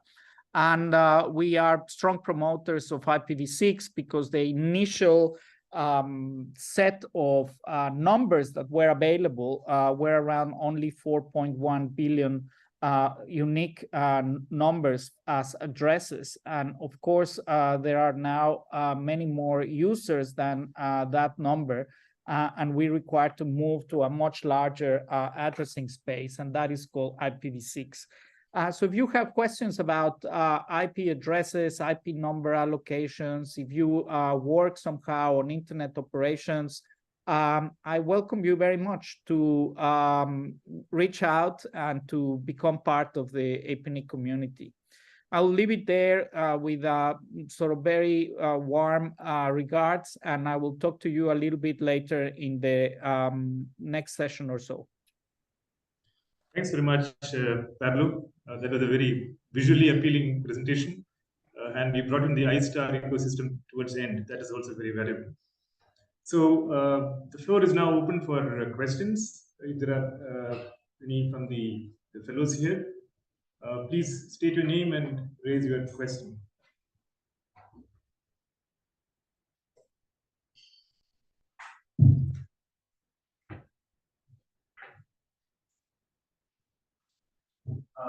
My name is Yogendra. I'm an inSIG and inSIG fellow. My question is to Pablo around IP allocation. And I'd like to know more about the IPv4 versus IPv6 adoption in Asia Pacific. I mean, India did lead this IPv6 adoption with Geo going with IPv6 in 2016 onwards.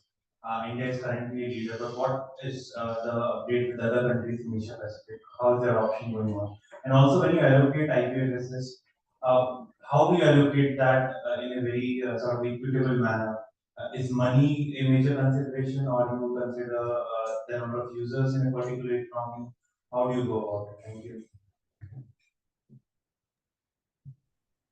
I hope I understood your question. It's mostly about IPv6 and the incredible role that India plays on moving towards IPv6.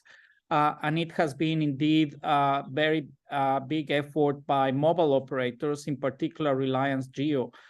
So when Reliance Jio turned on IPv6 and committed to it in their network, which was a massive, interesting project, basically, it put India on the second place in the world on IPv6 deployment. And it's such a great example because as mobile operators move towards IPv6, they create that critical mass. And that also pushes other smaller operators to join in.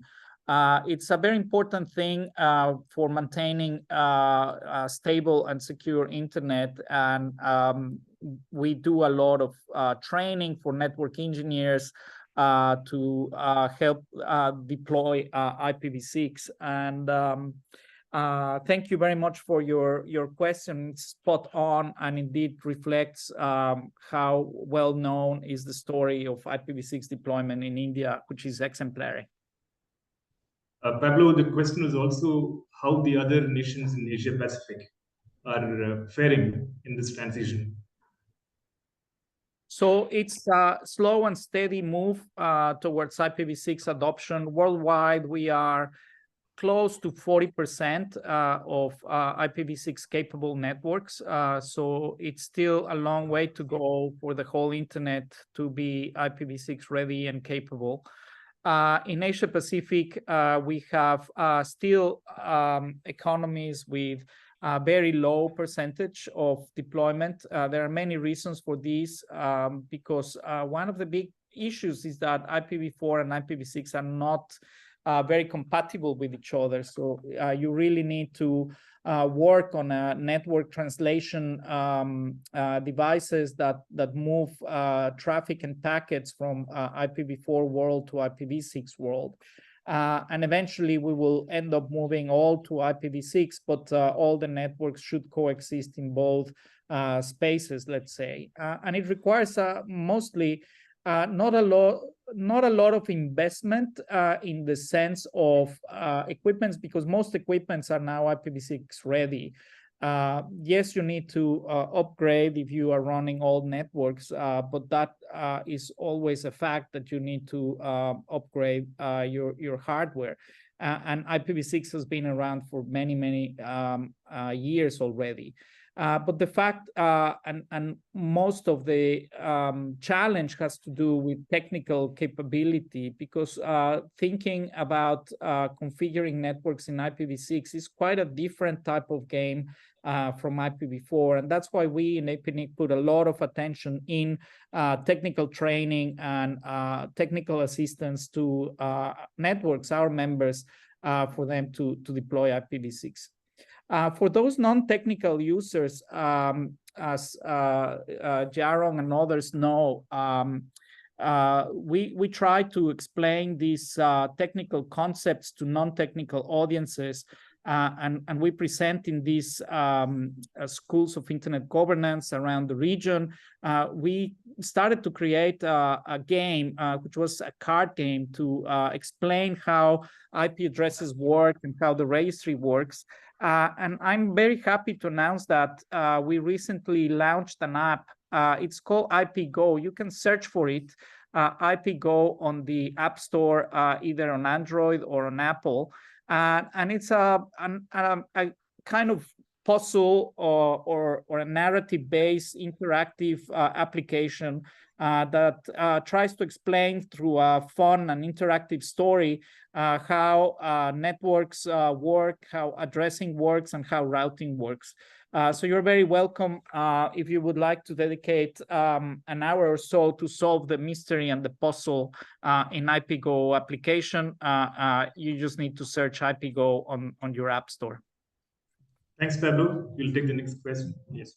Thank you so much. My name is Rupesh. I'm representing Cyber Charity Foundation here. My question is to Ms. Anjan. With the honest of time, we covered that. So maybe you can tell us about how can a civil society engage in IGF? Anya, the question is for you. How can civil society organization engage with the IGF? Well, thank you very much for the question. Civil society is one of the critical stakeholder groups, and we are very proud to say that statistically speaking, it's one of the largest group in terms of the participation in the IGF annual meeting, but also in sessional work. There are various ways, certainly from engagement directly as a session organizer, as a session speaker in the annual IGF meeting. We do understand that a good portion also of the civil society comes from a developing world, and participation at the annual meeting comes with a cost. So the IGF Secretariat, together with the help of its donors, does provide some travel support for stakeholders to come. In addition to that, as I mentioned, there's the intersessional work going around throughout the year, focused on various aspects. Civil society has been already for years very active in helping us to understand different perspectives on the issues that we are tackling. It's a very simple way to get engaged in the intersessional work. You can contact the IGF Secretariat. We're happy to loop you into the already existing work, or you can suggest new work to start, and then we can suggest that to the MAG at the beginning of each IGF cycle. But yes, long term or short, you can contact the IGF Secretariat, visit the IGF websites. The IGF is fully open to everyone to join free of charge, and we really welcome. So it's a matter of proactivity also on the side of those that would like to join. Thanks very much, Anya. We have more questions, but I'd like to, after these questions are taken, I'd like to request each of the panelists to give a 1-minute message to the fellows here. But we will take the questions first. Please make it brief.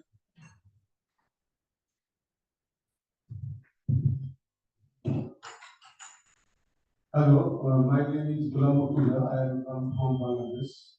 I work basically, my organization name is Communication and Development of Bangladesh. I would like to ask a question, Sarah, from Internet Society. How the civil society organization become member of Internet Society in Bangladesh? Sarah, that question is for you. He's asking from Bangladesh. He's asking how a civil society organization from Bangladesh can become a member of ISOC. Yes, there's definitely lots of ways, and there's especially, I believe, people in the room who are Internet Society members to talk to and really use and speak to your community, because there's lots of great people in the room here. But we do have a chapter in Bangladesh, so definitely please head to our webpage and look at the many ways that you can get involved, and that's where you can register to be a member and decide what level of involvement you'd like to take. But again, there's lots of opportunities, from networking to events. We'll be at IGF in Kyoto shortly, so definitely if you're have the opportunity to head to the IGF, please stop by our booth. But there's definitely local efforts to look at, and again, head to our website to see what events are in your area.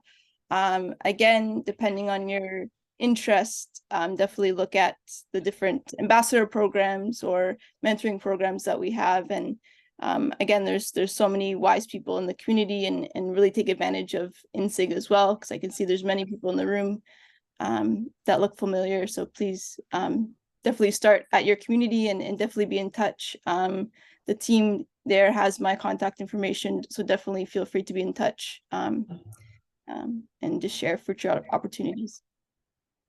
Thanks very much, Sarah. The last question, please. Yeah, my name is Shubham Agarwal, and I'm inSIG fellow. I would like to ask fellow that what's role Apple playing in regulating IP leasing in Asia Pacific region, and what are the challenges being faced, and what are the opportunities associated with this? The question for Pablo, it's about leasing of IP addresses in Asia Pacific. What are the opportunities and challenges? Oh, there's a big debate about it in terms of business opportunities of leasing IPv4 addresses. So we're talking about the ancient world of IPv4 in a way, because it will eventually be easier and cheaper to deploy IPv6 than to lease scarce IPv4 resources. However, this late time, because there is that scarcity of IPv4 addresses, in fact, the global pool of IPv4 addresses has exhausted, and the registries in the world have very few or very little IPv4 space left. So of course there are entrepreneurs and companies that are dedicated to try to resolve the scarcity problem, trying to give or lease addresses that they have acquired by one means or another. This all depends on the policies that are dictated by the communities. Each RIR has its own community development policy processes. And there are regions where leasing is easier or permitted in the policy process, and there are regions that are not. and it's a big debate in the community at this time. What is important to note again is that this is an IPv4 phenomena, not an IPv6 phenomena. There are so many IPv6 addresses that nobody is leasing them. But IPv4, because of the scarcity problem, there are business entities that have made that as a way to offer the service of covering for that scarcity. Thanks, Pablo. Before we go on to the panelists, Dr. Govind here wants to raise a quick question. We are very short of time, so please speak. Dr. Sarah, for myself, regarding we are a big country, more than 850 million internet users, but very few chapters presently. So we want to enhance our chapter strengths in the country. If there is any way from myself, like Gujarat, UP, Rajasthan, there are big states, there are a lot of internet active workers, active users are there. So right now I believe that there is a restriction from ISOP headquarters. So how can you resolve that and engage with more of our chapters, please set up more chapters in India? Sarah, this question is for you. Was it around restrictions? So I missed part of the question. The question was that India is a huge country and there appears to be a restriction from ISOC for the total number of chapters permissible in India. Is that true? Sorry, in terms of the number of chapters? Yes, number of chapters. Yes. Can it be enhanced? Can we create more chapters in India? At the moment, I'd say yes. And I think because India is in a very unique situation, of course, we'd like to see the chapters collaborate together. The only thing in creating new chapters is to show a unique need in the community. So definitely that's part of my role is working with the chapters. So if you have an idea or interest in a new chapter, please get in touch and we can go from there. But part of the process is a peer review process where all the other chapters, including all the chapters in India, will have a say if it's appropriate to have a separate chapter based on, again, the unique interests of a community. Thanks very much. So we now move on to the panelists for a 1-minute message to the fellows here. We start with Anya, then Jerong, then Sarah, and then Pablo. Over to you, Anya. Thank you very much. My message to you would be to continue be active. I think if you speak about the people like you who wanted to learn about internet governance or professionally work in the field, 15 to 20 years ago, you didn't have opportunities as we have now. And so it's really just an opportunity to use them wisely that depends directly on you. The IGF Secretariat, as well as all its structures, do remain at your disposal. Our work primarily serves the purpose of the community, and we are trying to translate the vision of the community into practicality. So we really need to work with you, and we're looking forward to that. Thank you. Thanks very much, Anya. Jerome? Thank you. So shout out to everyone. There's very easy ways to participate in ICANN. We have a fellowship program that ties in with every ICANN meeting. So if you'd like to know more, just search for ICANN fellowship and you can apply for that. Then, as for how to participate in the different groups, you have Satish and Amrita on the ground. So just talk to them and you can find out more. Thank you. Thanks, Jerome. Sarah? Thank you. And yes, just to follow my fellow panelists, just to say that, the internet is for everyone. So that means that everyone has a say in the future of the internet, including the governance of it. And there's many roles you can take. So just explore, learn, use your networks, and most importantly, listen to your community and the needs of the community, because that's where great ideas come from. And again, the Internet Society is always here to support. So please be in touch. Thank you. Thanks very much, Sarah. Pablo? Definitely, I agree, Sarah. I think the key point of good internet and healthy and stable and secure internet is participation. The internet relies absolutely and fundamental on cooperative communities and those communities of stakeholders that have an interest in keep the internet running. There is no way that this will happen without active participation. The internet is such an open space that it allows for representation of all these interest groups. And it's very important that if you have an interest that you try to push it forward towards policies and agreements on the internet governance sphere. Thanks very much, Pablo. And we are slightly over time. Apologies for that. But I'd like to thank all the 4 panelists for joining us today, sharing their information with us and taking questions, and also providing a message for our fellows. Thank you again. And this session is now closed. Thank you.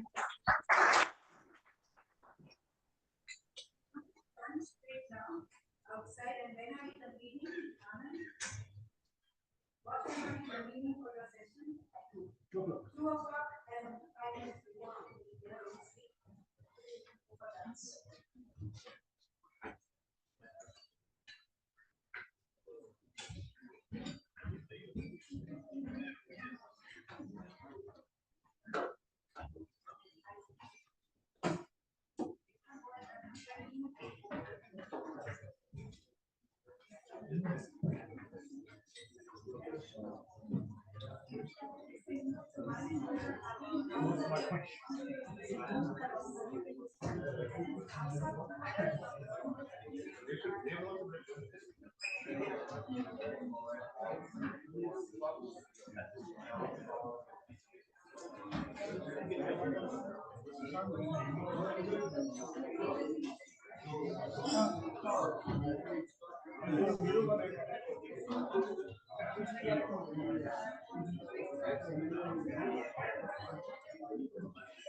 So many people said yes, and then why they are not turning up? Then she asked them to just check it out. No, I didn't.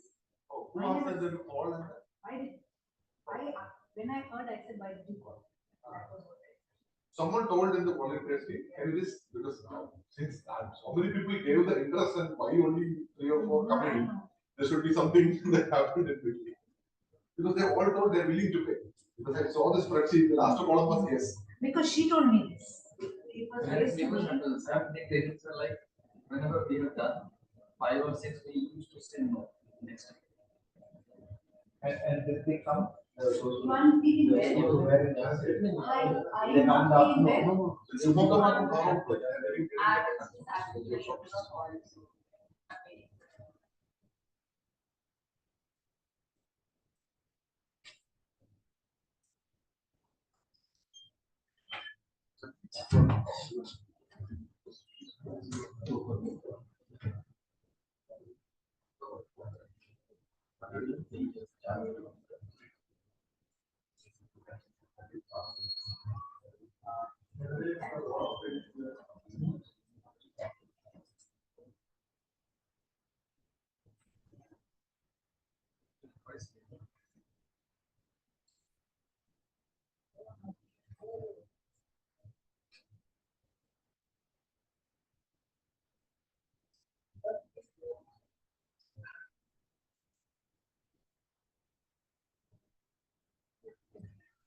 is come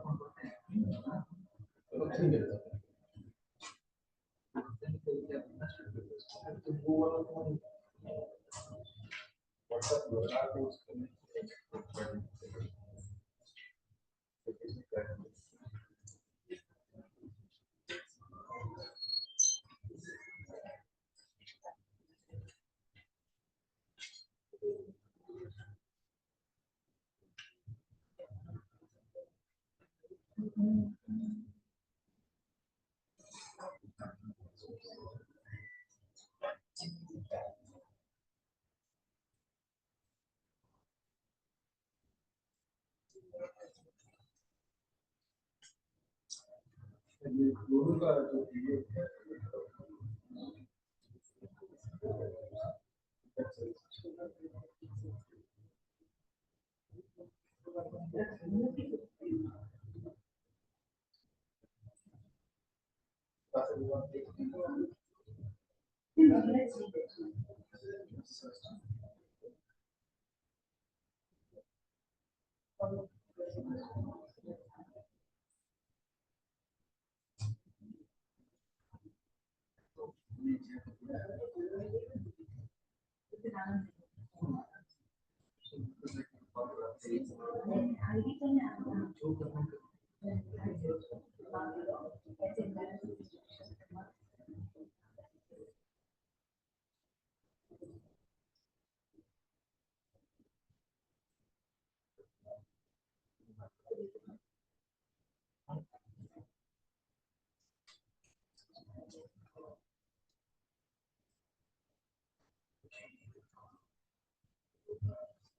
ये नया एक जो इसके करना चाह रहा है और जगह जाके ये होता है कि मैं सपोर्ट उसको ऐसा दोबारा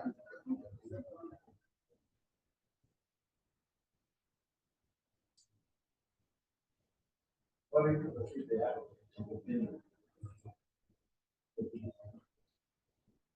ये इंटरव्यू लेना चाह रहा है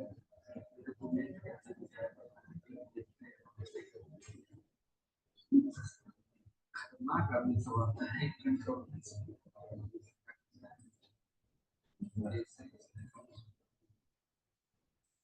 ये सितंबर का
ये तुमने जानकर आया मुझे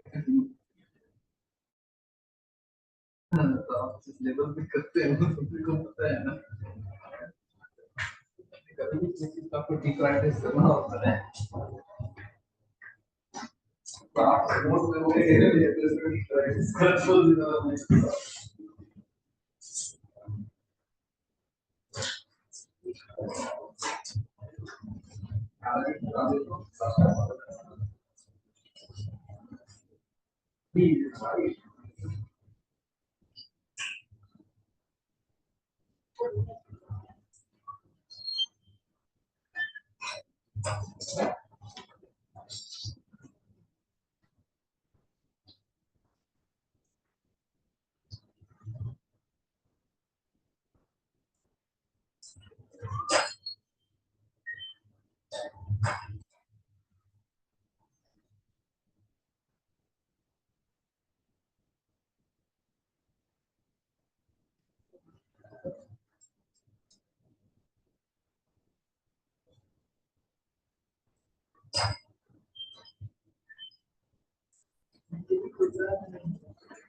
Yeah.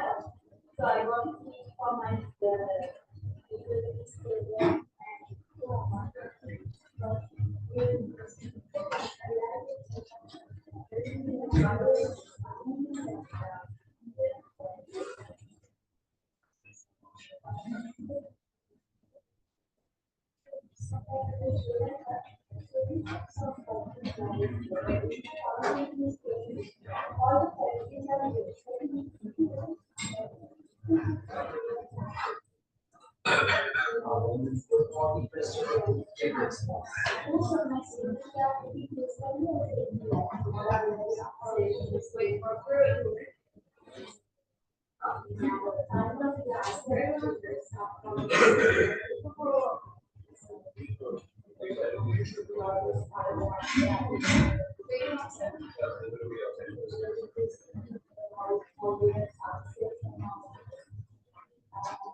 That's very good.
Now,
what is it?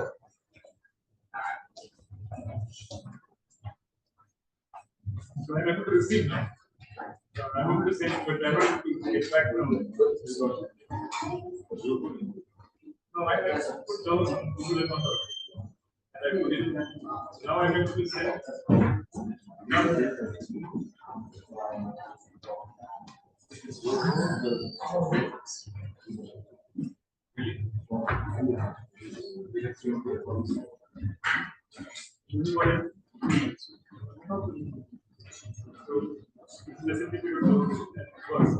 able to send from Google and the Google account. But it's not one day. Okay, then we'll fix so that I can start.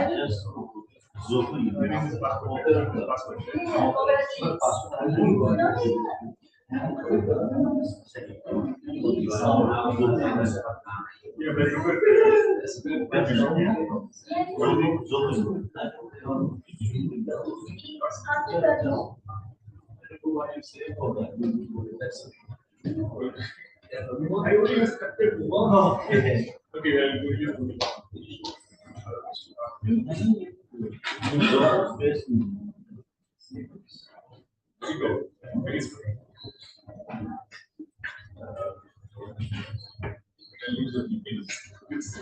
Okay, okay.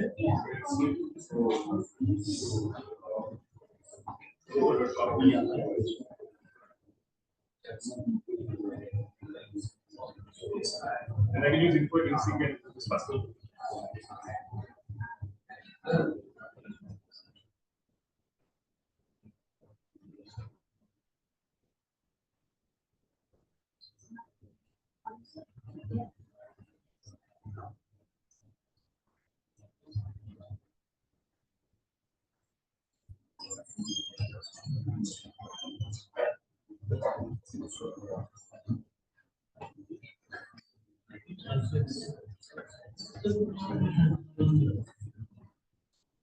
Are you using some other network or camera?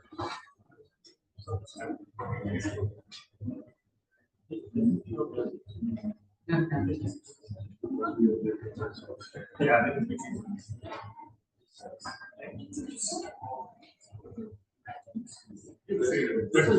yeah, but I will not look for something like that. Google, I know. For learning and they share it.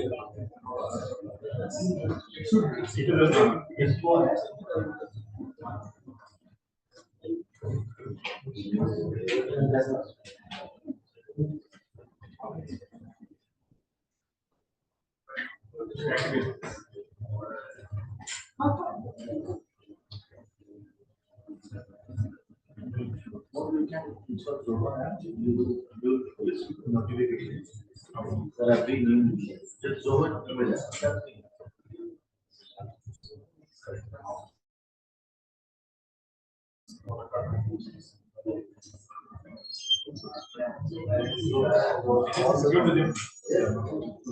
Where is this application?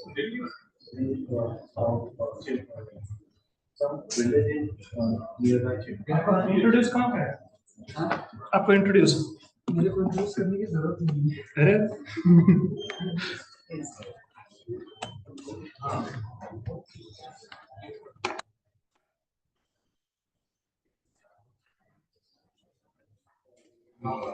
ये छोड़ दे इसको हटा। मेरा लगा हुआ है ना इधर से वो दिखा दे। वो lap mirror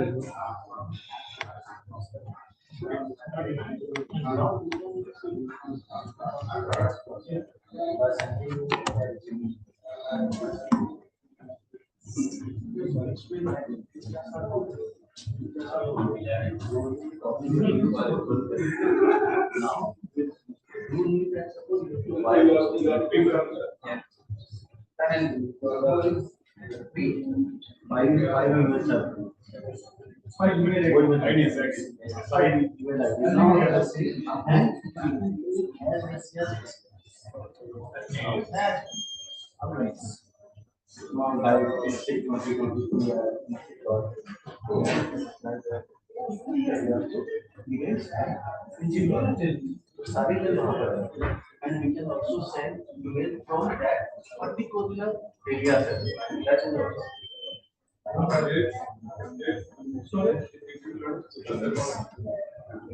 Yes, we can do it. Because Gmail is not free at all.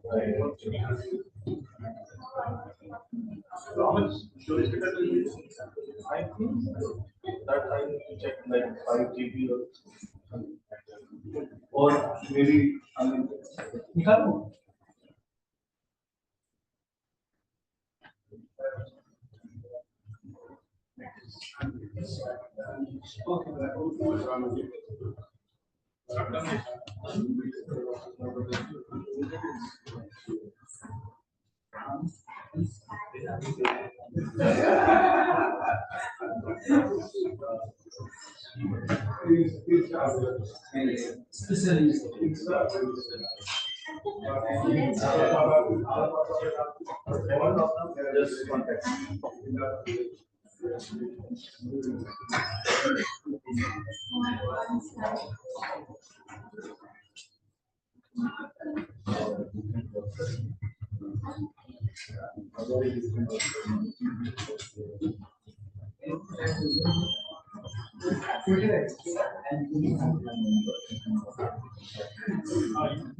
Charging is on.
I know the audience after the lunch sessions are going and I will make sure that it is more going for all of you.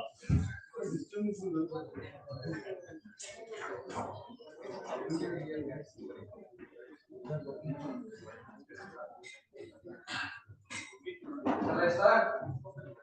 Yes. Yes, you.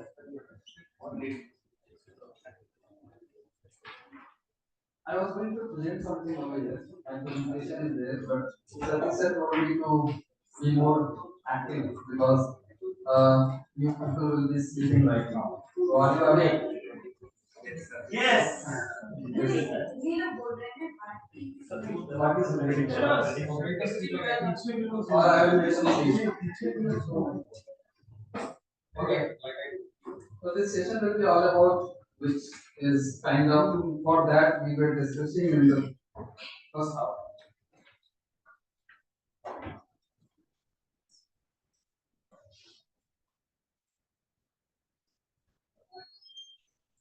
from the limited experience of internet governance, I see it from a different perspective.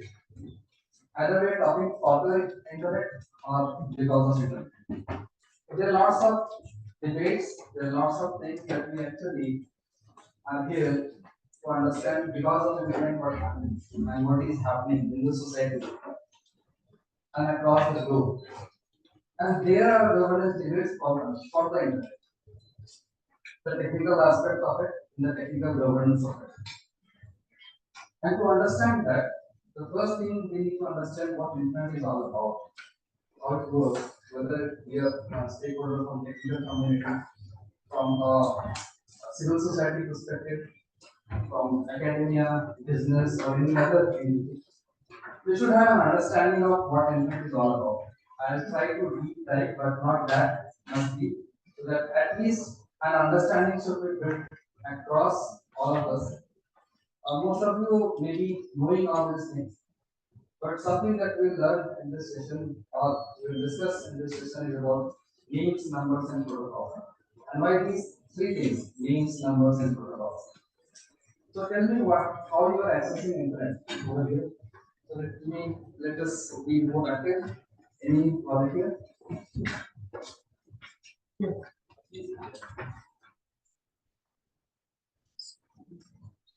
So how we are actually accessing internet?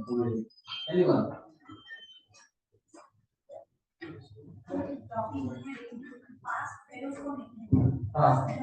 You guys.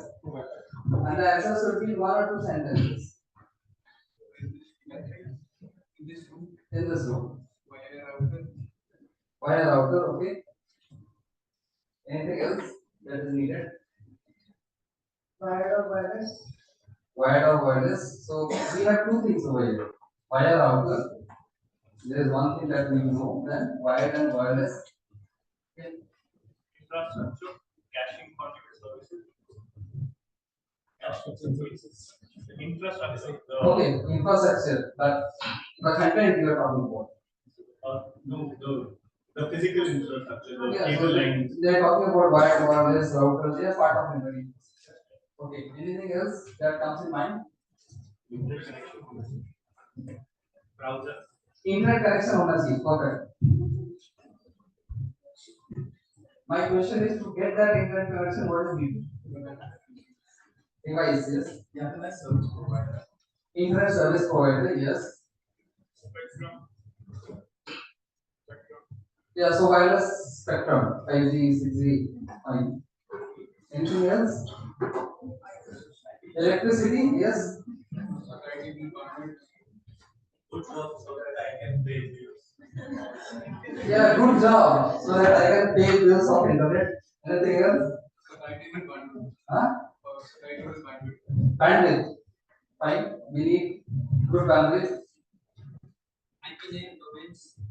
IP name domains. After around 4 to 5 minutes, we are now going to the core. IP names and domains. Anything else? Server. Okay. DNS. Okay. Yeah. Security protocol. So at least protocols. Okay. And how they work together? Is there something that makes that work? So first, OSI layer. Perfect. So layered architecture. We have 7 layers. Everybody understanding what is layered architecture? 7 layers. I can see some technical background. Okay. One thing that we have we were discussing about lots of organizations over internet, lots of ICANN, RIRs, then IGF and all. Whenever we go on internet, what we need is a geo connection or interconnection. That's all, right? You ever thought that whatsoever is happening over internet, what kind of broad technology it is having? And how many people are working over here? The first thing that is all the people who work on internet for this the international work are completely kind of NGOs, non-for-profit organizations, whether it is happening ICANN or now we are going to the technical side. First of all, if I just try to define what internet is, for you, what is internet? We have known that there are devices needed, DNS needed, IP addresses needed, bandwidth needed, wireless needed. Then what internet is? Network of networks. Your previous fellow. The rule was for the new fellows. So any new fellow, networks of network. Interconnection of devices network. An interconnected network.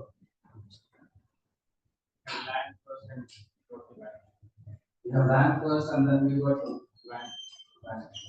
Most common terms it's LAN connection between multiple devices via wired or wireless. Mostly wired. Yeah, everything is okay, but the fact is, internet is nothing. Is about networks of networks, and these networks are kind of decentralized, independent networks. Let's see how it works from that perspective. Think of this particular 5 rows are a network. Okay, so 1, 2, 3, 4, 5 is a network. Then 5 rows are another network. Okay, so how many networks could be possible in this room? Let's say you have bigger networks, so you have one network. And then there are 2 networks and then 2 networks. That means 5 networks are possible. So you define networks of network as internet, right? So do you want to give some identification to these networks? Give it an identification. We call it AS numbers. So this network is having an AS number. Okay, 1, 2, 3, 4, 5. So we have 5 networks across the globe, and that makes internet. So AS numbers are the first identification which actually recognize a network, and these networks are communicating with each other. How?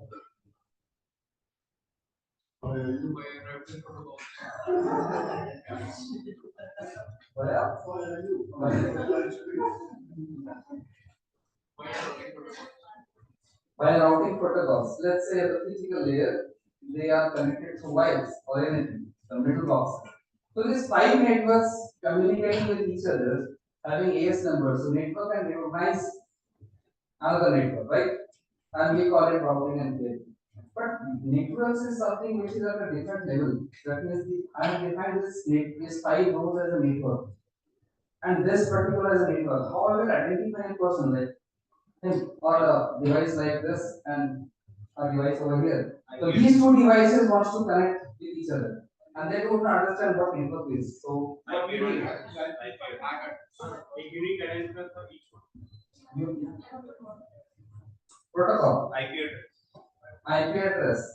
MAC address. Gateway. The first thing that is required is IP address.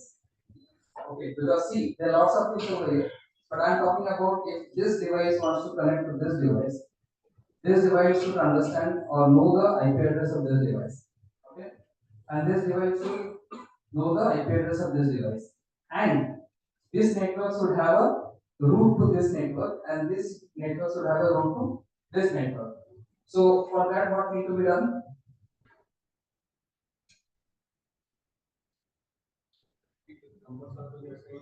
No, this network should get to this network, and this device should get to this network.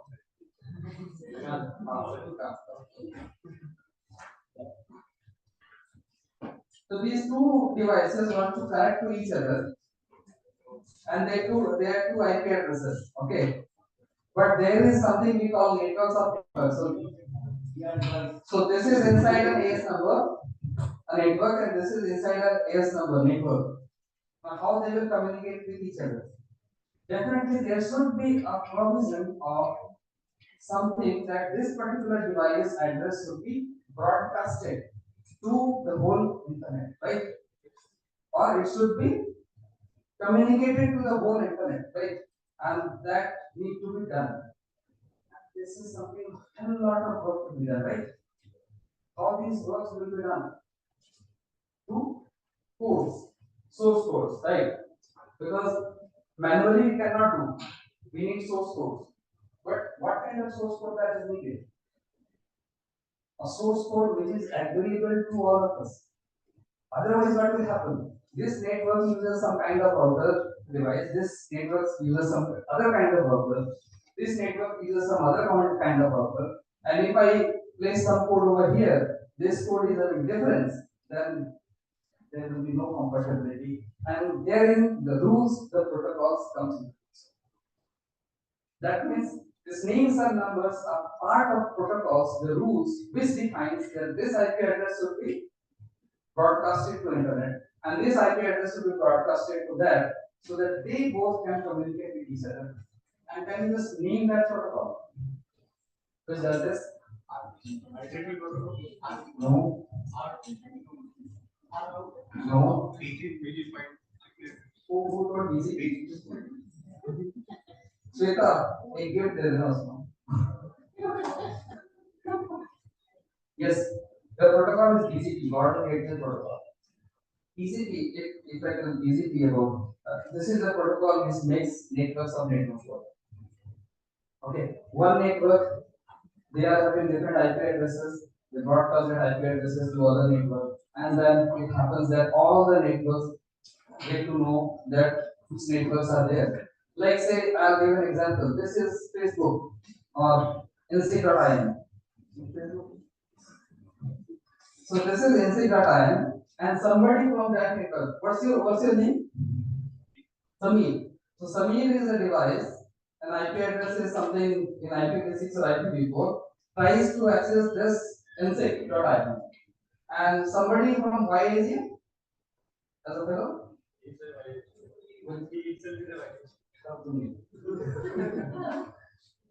So you. So YIGF.in is somewhere in this network. And somebody from that network wants to access this YIGF.in. Okay. What happens over here?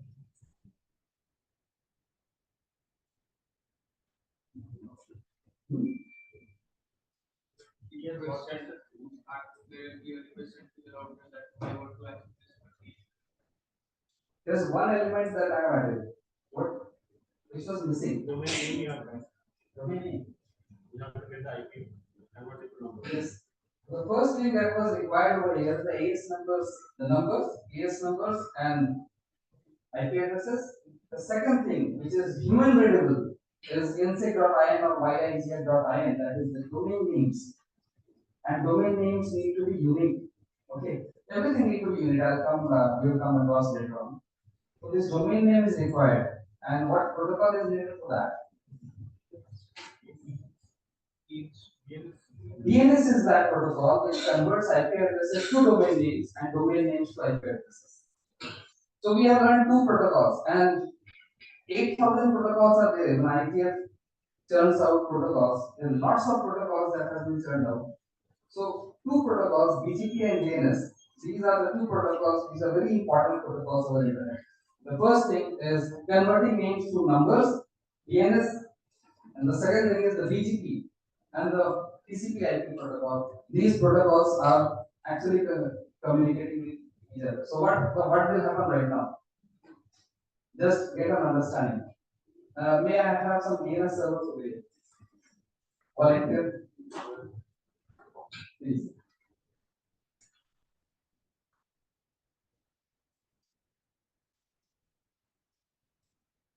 And a user. Yeah, users. Okay. Now we will go into some depth of it. So I need 2 more person over here. Yes. Yes. You have to go and then 2 more. That's just up ahead. No one's going to give up.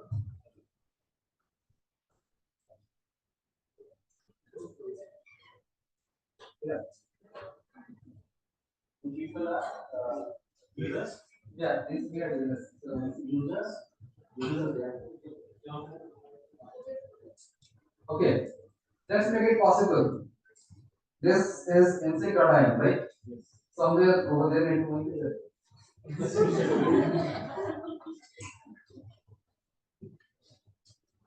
Okay, you open your browser. What happens? You type inSIG.in. So you will not see anything. You type inSIG.in. What is needed? You probably have given some name server names, a.8.8.8 or something like that, if you are from technical background. But if you are using mobile phone, what happens is this inSIG.in has no relevance. I'll just give you an example. In your mobile phone, I'll just extract something from that mobile phone. You can make 1 or 2 calls, not more than that. What is that? Or 3 calls. You remember names, huh? Contact book. DNS acts like a contact book of internet. Remove DNS from internet, different one. So, first of all, your browser will go to a recursive server, a server which will actually convert this inSIG.in into IP addresses. Right? Clear? Server which will convert inSIG.in into IP address. So, any of you who wish to serve inSIG.in like you. So, you serve inSIG.in. So, the request goes to a recursive server. Like this is the recursive server. This server's duty is to ask all these three. Give me IP address of inSIG.in. And these three are our core DNS servers. This is root. This is .in. And this is inSIG. inSIG.in IP address is with him. And the root is at the root. So whenever we talk inSIG.in dot, so dot is that root. And then the tree-like structure that .in, .com, it looks like that. So it goes to root. Root says, I don't know where inSIG.in is. Then it goes to .in. .in says, yes, I know where inSIG.in is. This guy tells, yes, what do you want? I want to serve internet. That means you want www. So, okay, fine, I can give you. Then there are lots of other things that you do. What? Mails. So this guy is having a mail records also. This guy is having active records also. So all the services, IP addresses, this guy will have, and we call it a zone. And then it gets the IP address from here, and it gives to you. So what you will do? So he has given 18, 18 to 33, 49 to 52. That's the IP address of inSIG.in. It's in IPv4. It may be in IPv6 also, but fine. So this recursive server, this server has given him an IP address. What next? This packet will go route through this AS number to this AS number and to this IP address where the files of inSIG.in is there. And then automatically this particular server packet will come and go through its browser. This is something that happens under the hood whenever you serve internet. And there are lots of other things also, but this is the thing that happens. Thanks for your attention, please. Okay, tell me one thing. If you send any letter to in India, what happens? You give a pin code, right? Huh? And that pin code of Singapore is different, right? And it may be similar, it may not be similar. But the pin code in India will be the same, right?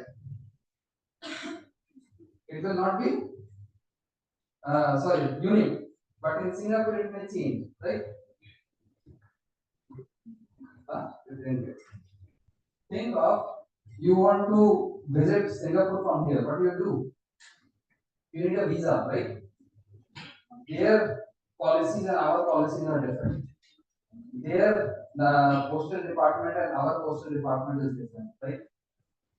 Whenever we go to their region, we want to understand their policies. What are their policies and how they work?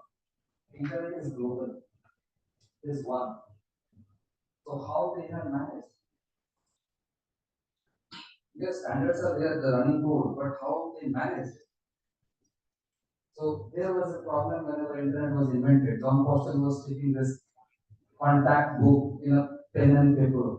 Okay, so this is IP address, this is the domain names. And then ICANN was emerging at the kind of 1998. Right?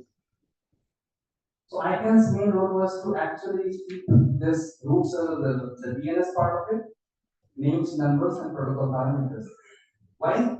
Because we need one pin code for the whole world. That is, we need one IP address unique for the whole world. So if this IP address is given to me, this IP address should not be given to anybody else. That coordination should be there, right? And for that coordination, there are lots of organizations which works for this coordination. And the first thing that comes over is ICANN. ICANN is there which manages names, numbers, and protocol parameters. What is names? We understood, right? The DNS names. And the DNS is having lots of hierarchy. The first one is the root server, the second is .in.com, and then the zones which are created over there. And then the numbers, the IP addresses. So whenever we talk about domain names, then there is one thing that comes over here is how domain name come to you. So think of whenever you start, you want to have your own domain name. What's your name? Gulam. So if and you're from Bangladesh, right? So gulam.bd. If you want to register, where you go? I go to the Bangladesh BTRC. So BTRC is the registry for .bd. And what's your name? Rupesh. Rupesh, and you're from India. Yes. So if you want to register rupesh.in, where you go? You don't go to DC, right? So any GoDaddy or any kind of registrar which actually registers your domain name, right? So you go to that, it registers. So there is a management of this domain name that works, one from ICANN, and then the registrars over there for CCTLD, like NIXI is a CCTLD registry, and then you got that domain names. This is the management of domain names. The second part of it is the production infrastructure of domain name, which actually converts into giving you IP addresses of the domain name. Okay, so these are two things that need to be managed. The third part over here is the numbers. How it is managed? Have you got any IP? Anybody has applied for any IP address that I get an IP address? Static or something? How many of you are having an IP address? So you do know what happens over here. So what happens whenever you are logged in into your mobile, you are allocated an IP address, which you have not asked for, but the service provider has given, so that you can access internet. The same way we have access before. So you have your mobile phones, just write down what is my IP address in your Google browser, and you'll get the IP address what you are having right now. Where from this IP address is coming? Where from this IP address is coming? Service provider will provide, and where from the service provider will get? From government. Who has told that? From government? Is that so? IP registry.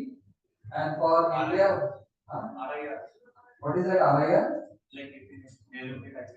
So regional internet registry, Pablo was talking about, right? So all the, but there are one more layer over here, NIR. Govind sir and Gautam sir is over here, so they were the custodians of NIR one time.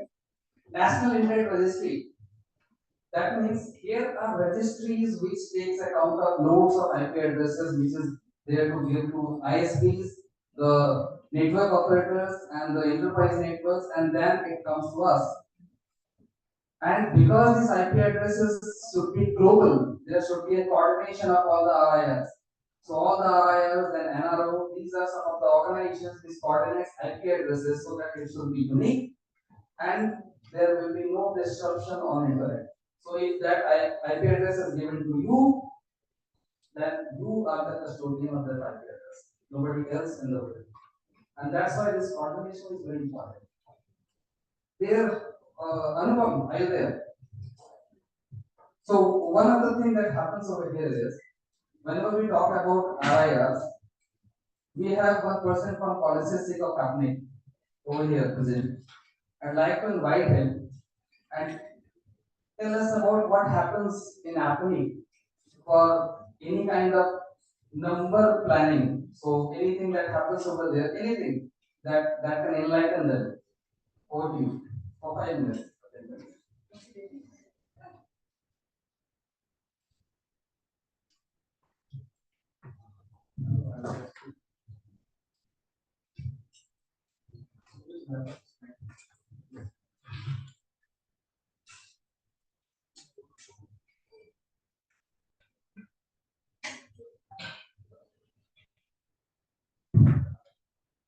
So I've been brought in to tell you guys that what happens when a policy is what we change the policy.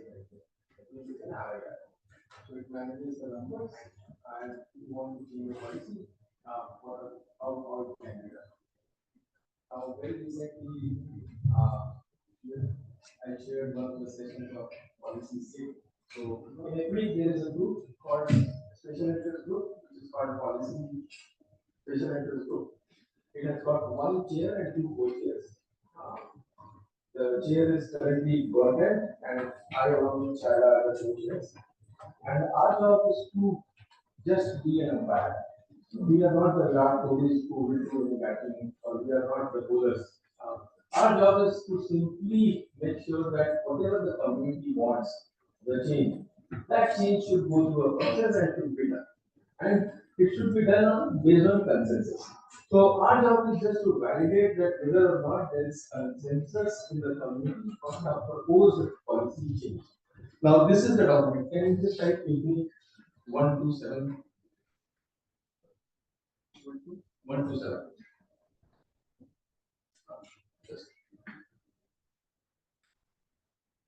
Yeah, this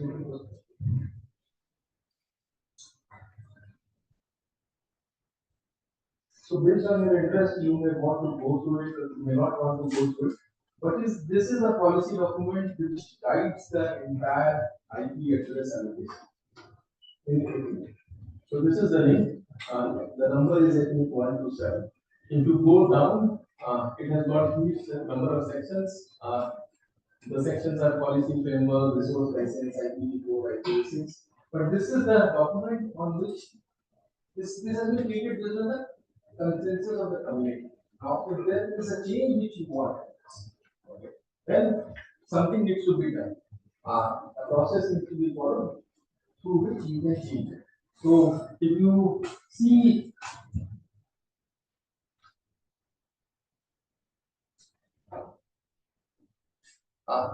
on the comments, can you see that implements from 145, 147, 150? Can you see that? So these are the proposal numbers which the community has proposed. In 147, possibly there is something which has been proposed. It has gone through a process, and the community has agreed to that proposal. And the proposal can be like anyone. You don't need to be a repeat member. You just need to be an internet user, and you can submit a proposal. And submission of proposal is not very tough. It is very simple. So if I need to submit a proposal, I just need to fill few things.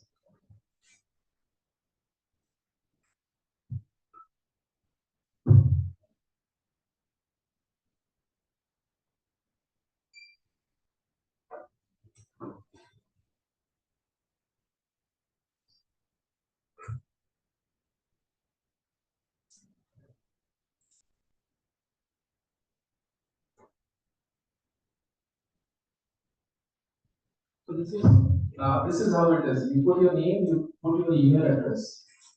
If 2 or 3 of you want to submit a proposal, put everybody's email address, and then you write what is the problem here. What is the problem which you are seeing in this current policy?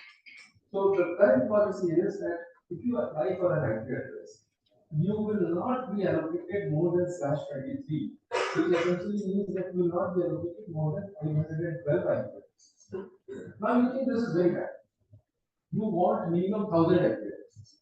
Go ahead and change. Go ahead and submit a proposal. So you have to write that 512 IP addresses are very less. It does not allow your businesses to scale. Blah blah blah. Whatever you want to write, you highlight that problem statement. And what do you want to achieve with this change? So you write the objective of this policy. And remember, whatever you submit, that it will go to the entire mailing list of the which is having more than 9,000 members as part of our thing. So everybody will get this proposal what you submit, and everybody will read word by word. Each word will be dissected by the people. So objective of this policy change, and then there is an interesting question: a situation in other regions. Now there are 5 areas. You are submitting a policy change, but does this kind of policy exist in RIE or BACNIC or other areas, or it is the first time that it is you are proposing it itself? So you will have to do this analysis, and then if you don't know for that you can't analyze this, you don't know this, possibly somebody will come and put that. But you have to fill this. And then what is the proposed policy solution? So the problem was that 512 IP addresses are very less. It doesn't allow the businesses to scale. And the objective of this policy change is to make the business scalable. And the solution is please allocate 1024 IP addresses to each address. So this is the policy change which you want. Once this is, and then what are the advantages and disadvantages, and what is the impact on the source holders? If you have any reference, these are some of the things. Very open-ended, no word limit, no character limit, whatever you want, how much you want, and then press the button submit. It goes to the ethnic secretariat. The ethnic secretariat forwards this submission to all the 3 chairs. We go through it. The time limit for us is maybe 48 hours. We go through it and see that broadly it is within the scope of law. If you are submitting that the number of board of directors in ethnic should be changed from 5 to 7, that is not the idea of the policy. So you cannot submit that kind of thing. And then if you submit, we will disallow at the chair there. So if it is related to the number allocation and number assignment or number transfer, we will allow it to move further. So the next step in moving further is that it is posted on the mailing list. So whoever is a part of the ethnic policy mailing list, they get it. And it is an open mailing list. Even if you have not submitted, you can go and put your register your email and you will get all the discussions which are happening. So currently the mailing list is available here.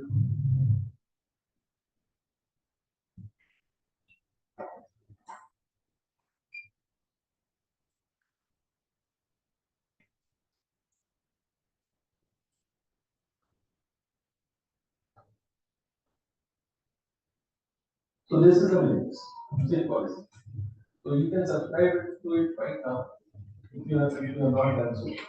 And you will be part of the discussions on the policy level, whatever happens in it. Now, as per process, this goes to the mailing list. It remains there for 2 weeks. People express their opinion. People may not express their opinion. If people don't express their opinion, that is a bad sign. Because nobody is thinking either the policy, you don't know whether the policy submission has been proposed is good or bad. So then this, hence the entire discussion on the mailing list and the policy proposal is now discussed in the open policy meeting, which happens in every ethnic meeting. Ethnic meeting happens twice in a year. One alongside this October, the other one happens in September, October. So in the 6 months, whatever proposals are there, they are sent to the mailing list. People either put their comments, they don't put their comments, but invariably those proposals are discussed in the ethnic open policy. And if there is a consensus, then it is discussed in the annual member meeting. So the structure of the ethnic meeting is that the first half of the last day are kept for discussion of the policy proposals.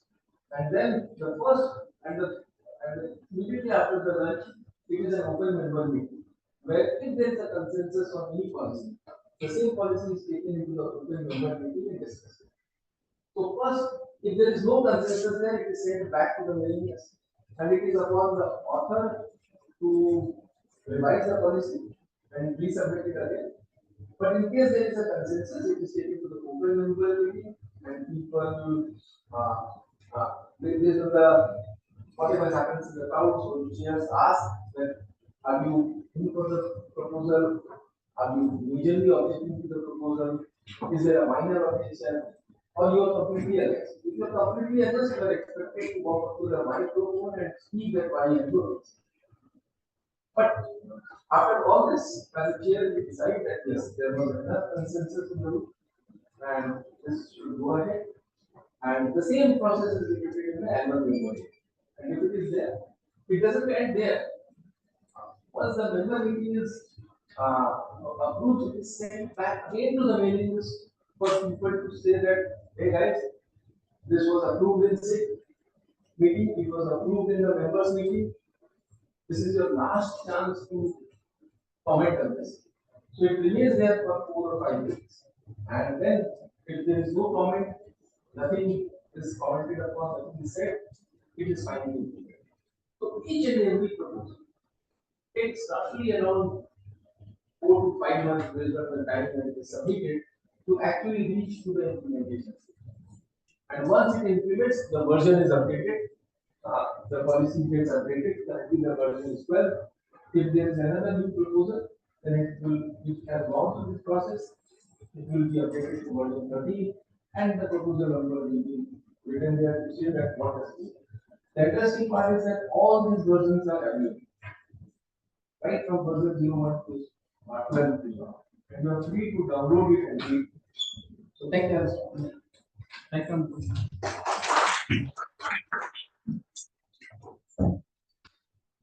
What we learned here is something from an implementation perspective. We had numbers, okay, PS numbers and IP addresses. Then there is a custodian organization, RIF, happening, and then if anything needs to change, there is some governance over there, and the governance is bottom up, and that defines it. When Anupam was talking about this, it was clearly defined that anybody can participate over there. And that's the beauty of the internet. It is not top down, it is bottom up governance. And there are organizations which are actually there to work on these things, names, numbers, and protocols. I was hearing the lots of voices about quantum computing, blockchain, AI. Where is the relevance in this protocol stack, or where is the relevance in this network? I'll say yes, there is a relevance. Don't see that they are not competitors. Like whenever anybody will tell that DNS on blockchain or something which is kind of not there, it is there but it is not recognized. The fact is, these particular technologies in the future will be there with internet stack. How? There is how this will be kind of standardized. Try to understand one thing very clearly over here is everything need to be standardized. Everything need to be at least from the consensus model it come forward and then it takes a shape. That Anupam was talking about that this is the phase where it goes through.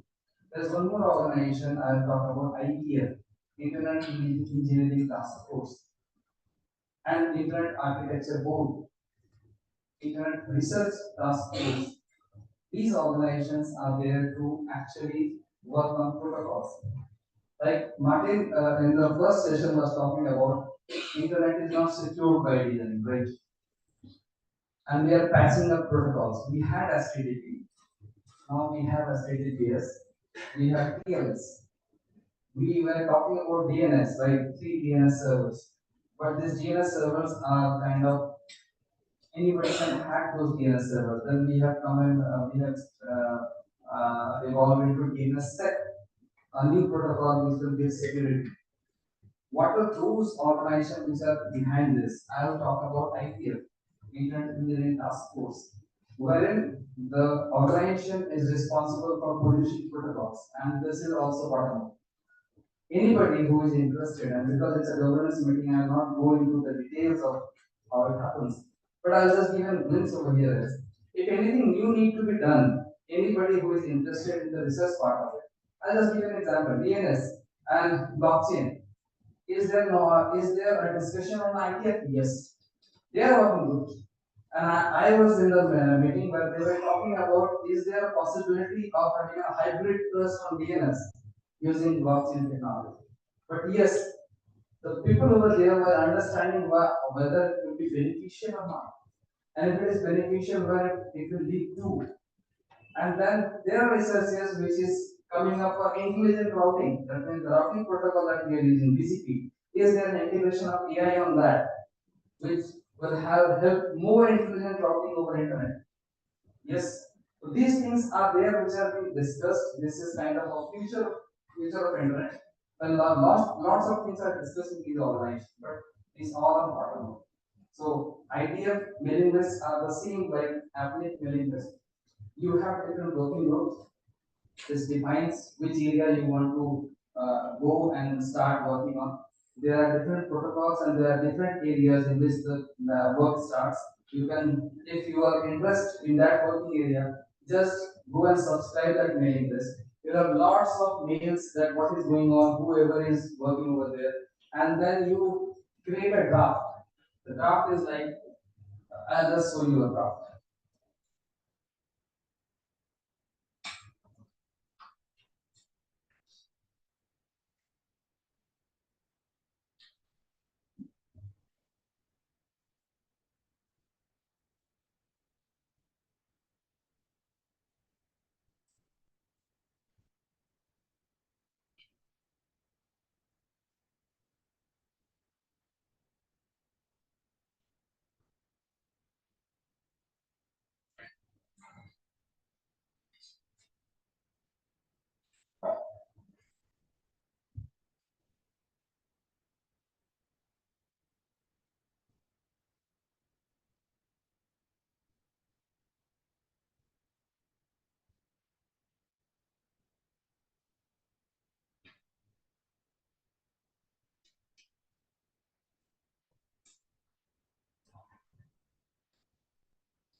Currently, I'm working on this draft, implementing this draft. So what happens over here is, in ITF, there is one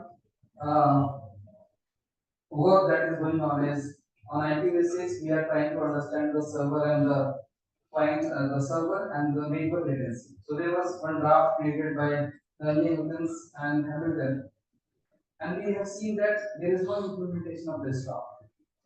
And what the draft says is, all the rules that is needed for that particular protocol to be work with is there in the draft. So whosoever is writing this draft is writing everything over there. Okay. And then there are implementations that happens.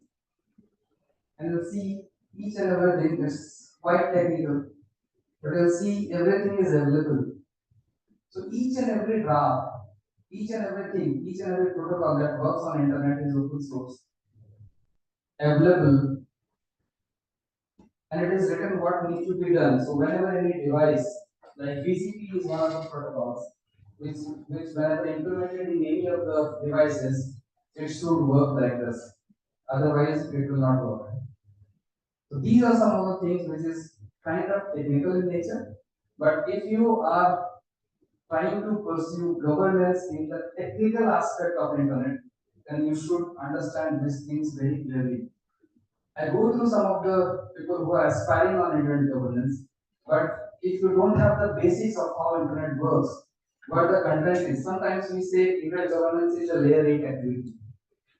Okay, but yes, internet governance is a layer 8 activity, but it is those problem statements which are because of internet. But if you want to go into internet's technical activity, then for the internet, each and every layer is having a governance model. Like names, numbers, protocols, all are having organizations, and these organizations are there which are governing each and every aspect of internet. And that's why you get a seamless internet across the world. There is something that you go across multi-stakeholderism, bottom-up approach. These are nothing but the way these technical artifacts are governed through different organizations. Okay, I'll just stop over here. We have 10 minutes of time. Any questions?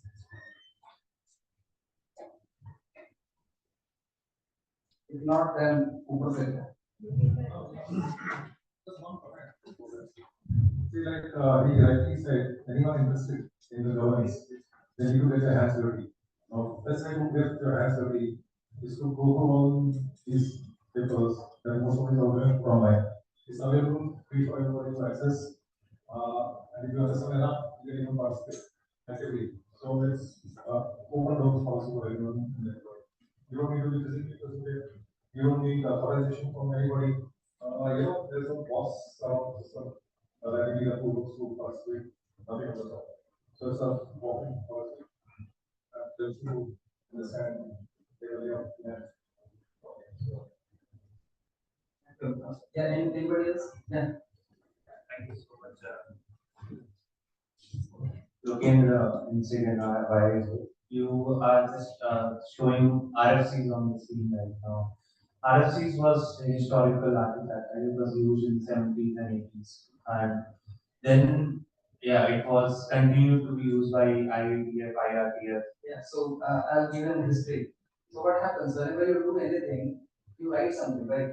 So whenever internet was invented, Windsor and the paper invented, the source code they were writing, they were giving names. 1, 2, 3, 4, 5, 6, 7, 8, Z, 1, 2, 3, 4, 5, and then this request for comment was they have done something, just comment on what has happened. And then whenever ITF is formed, they have taken the same RFC format, and right now this is kind of RFC 8250, and it's a recent RFC. So my question is, why did they continue with this historical name when it doesn't really represent the works? Don't mix the two. What was this RSC which you are referring to and what is followed by reality is completely. Yes, but why did they continue the same terminology? That's what it happens. See what happens whenever you do something, you start something, you try to get those things intact over their future so that they can understand what has happened. Think of RFC 1, 2, 3 or even RFC 100 or 200. If that was not continued in ITF, then you have not understood the history of internet. Think of a situation where you are actually creating and documenting. That's very important. A beautiful invention where you have created and you have started documented, so the whole world is kind of benefited by you.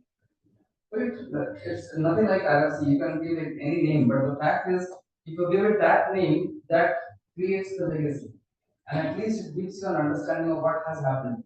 And it's a continuity. And it's a continuity. Because it may have been very old RFC, but something from there may also be reflecting in a newer one. So it's a continuity. It's not always you don't dump the old and take up the new. Any other question? Asking some question? Okay. Oh, we have some time over here. So anything else that you want to know or we can discuss over internet? Or internet? Or even didn't understand. Didn't understand. You can ask. Oh, yeah, 9 minutes.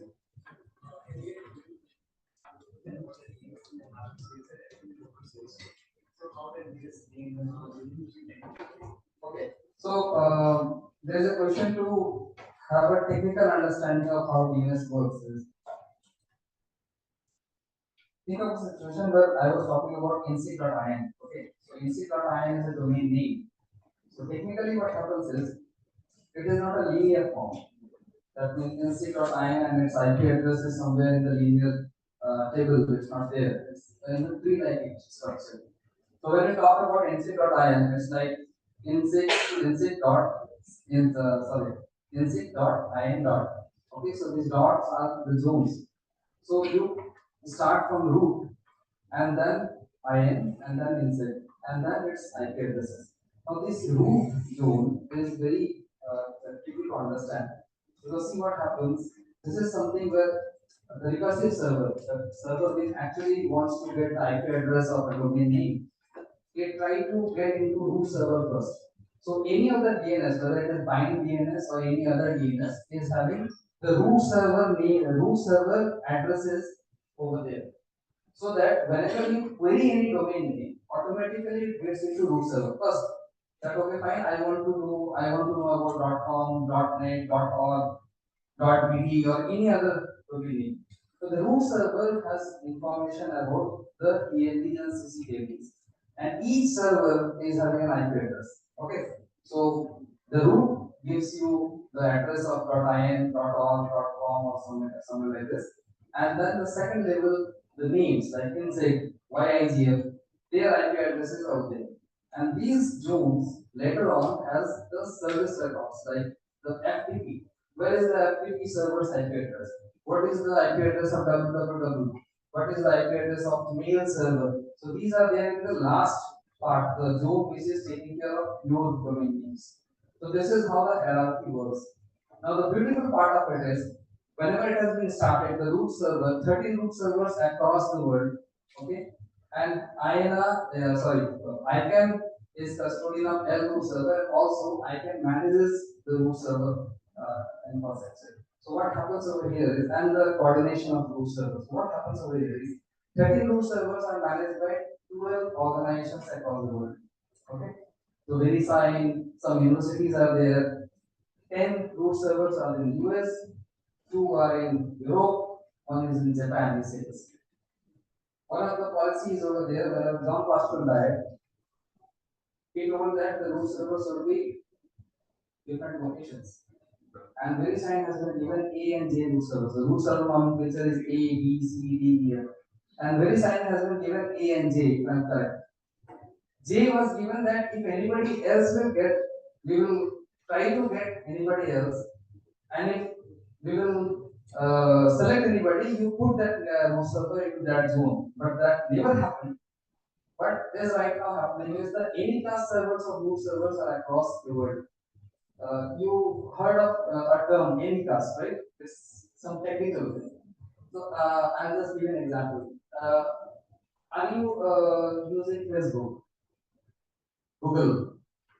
Okay, so you are using YouTube, right? How these contents are delivered to you? Very fast, right?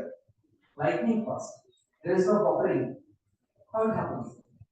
Same IP address and the content is delivered to across the world.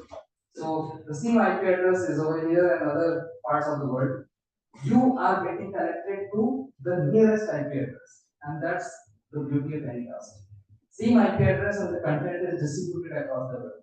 The DNS is using the same anycast methodology, different zones of DNS like root also, .in also, so that your internet will be resilient and DNSSEC is there to secure that DNS aspect of it. It's a big debate. If you want to learn about DNS, it takes a lot of understanding to how it works, because DNS as a protocol is very simple. You will see the task is IP address to names and names to IP address, but it is the one of the most less understood and the most, you can say, leveraged protocols across the internet, and it will go through DNS RFCs.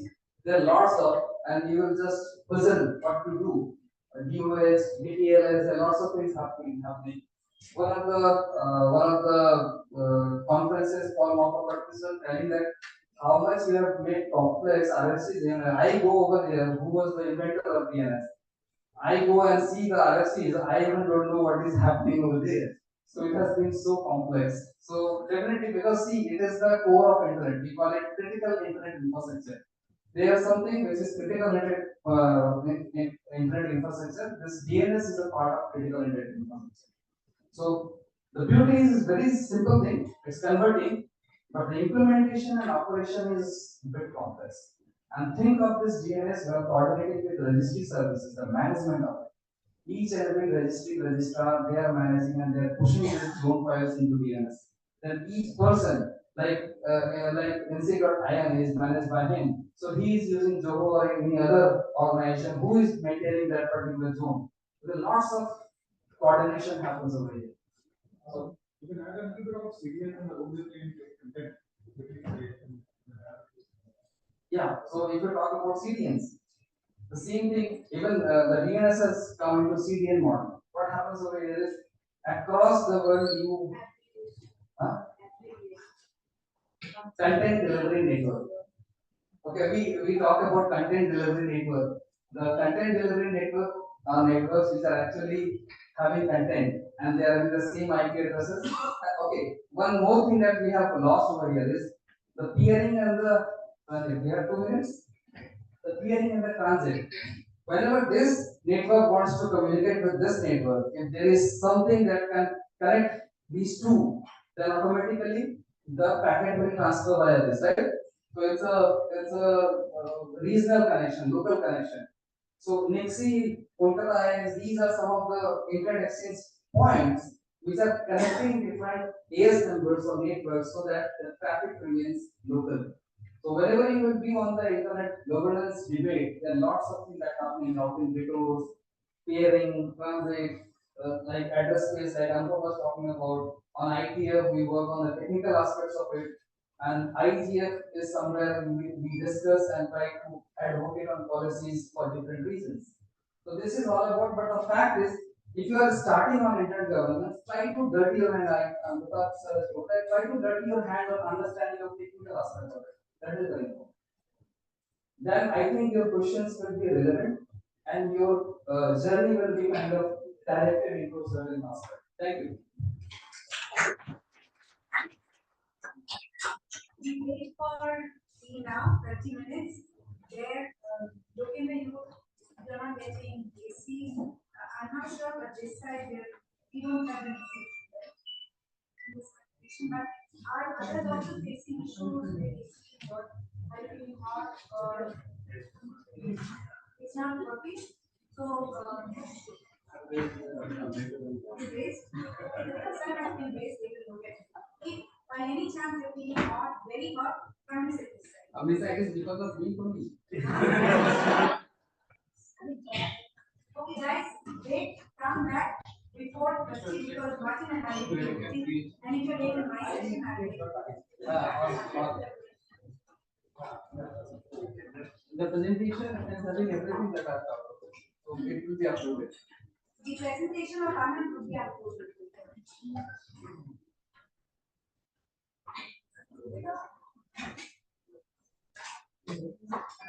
On platforms alone, also editor needs to be everyone with a presentation.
Once the man so the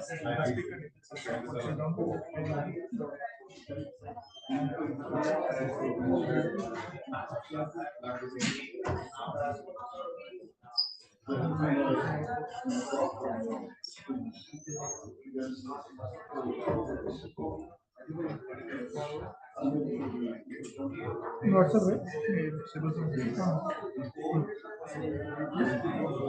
Yeah, I'll download. This one, I'll download. Keep the file here. Okay. Keep file somewhere. Once I made this is there. Okay.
Yes.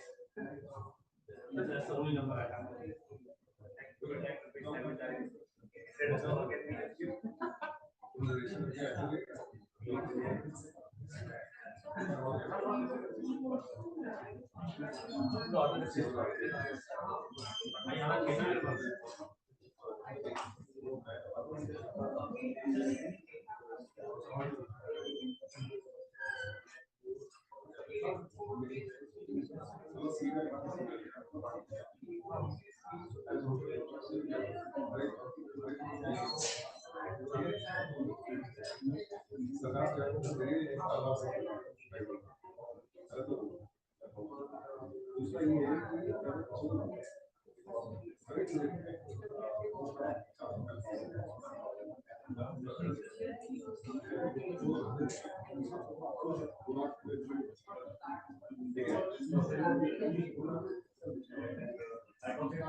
Jay,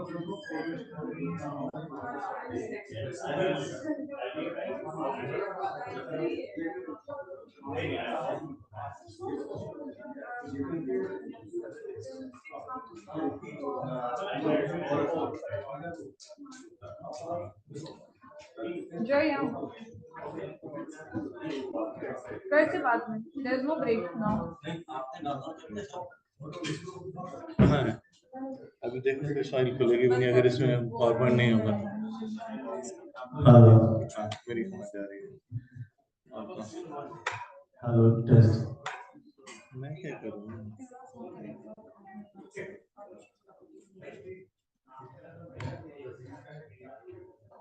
मेरे को अपना phone क्यों connected है? सब आपके पास है। ये connected है।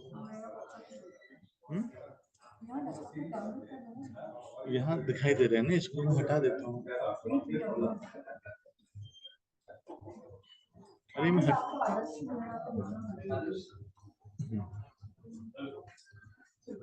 We need to off this for a moment.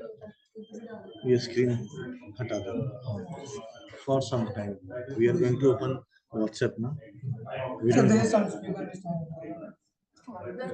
That's okay. Remove this. हाँ, अब आप करो WhatsApp को तो अपना कोई आपके मैसेज नहीं देखता है। Just 1 minute. 1 minute. 1 minute. क्या लिखा है? जाओ मेडिसिन खाओ। समझे बस मैं ही कह रहा हूँ सब और आप भाग जाओ यार। जाओ तुम लोग ऐसे ही एक नारी को छोड़ो।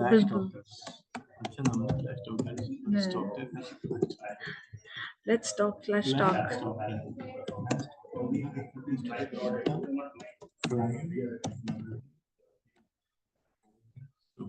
अभी क्या मैं मेरा कनेक्ट करूँ यहाँ? अरे मुझे पूरा साइन इन मारना पड़ेगा रे मेरा जो। किसका व्हाट्सएप खुलेगा? मेरा व्हाट्सएप खुलेगा, मुझे नहीं शेयर करना है।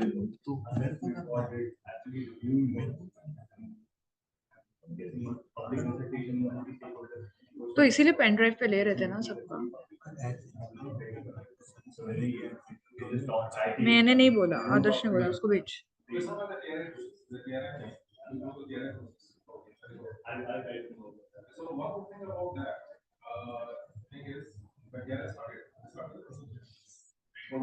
मेरा आ ही नहीं रहा, डिटेक्ट ही नहीं करता, मेरे सेटिंग्स ही ऐसे। करेगा ही नहीं, अब क्या करेगी? It's not connecting.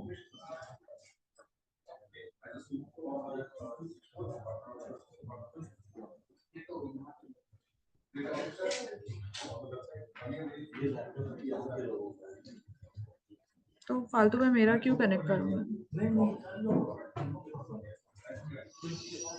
तो तुम क्यों नहीं करते?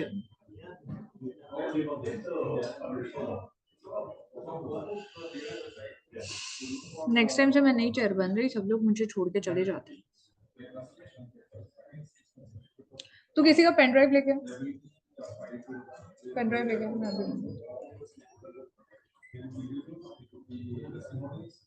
आनंद, ये मुझे हेल्प करो। ये लोग सब सिर्फ मुझे काम पे लगाते हो चले जाते हैं। नहीं मुझको, मैं फ्लैश रॉक को गुस्से से बोलूंगी। नहीं, ये स्कैन कोड नहीं हो रहा तो मेरा व्हाट्सएप नहीं रहा, इसका प्रूफ। व्हाट्सएप नहीं हो रहा था? नहीं हो रहा, देखना हो रहा है। नहीं खोलना था। मुझे कोई प्रॉब्लम नहीं है, ऐसा कुछ मेरा एक्स्ट्रा मेरा टीम। अरे ये पीपीटीज जो है वो फॉरवर्ड कर रहे हैं डाउनलोड्स में। पीपीटी मुझे व्हाट्सएप पे आए हैं। इसको खोल दिया ना?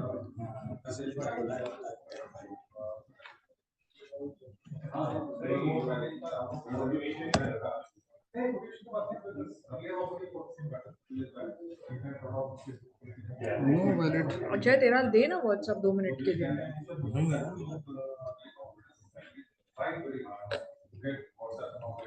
इधर गया link devices, link device, use mobile data.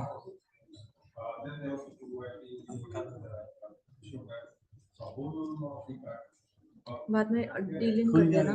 अभी कर दूंगा।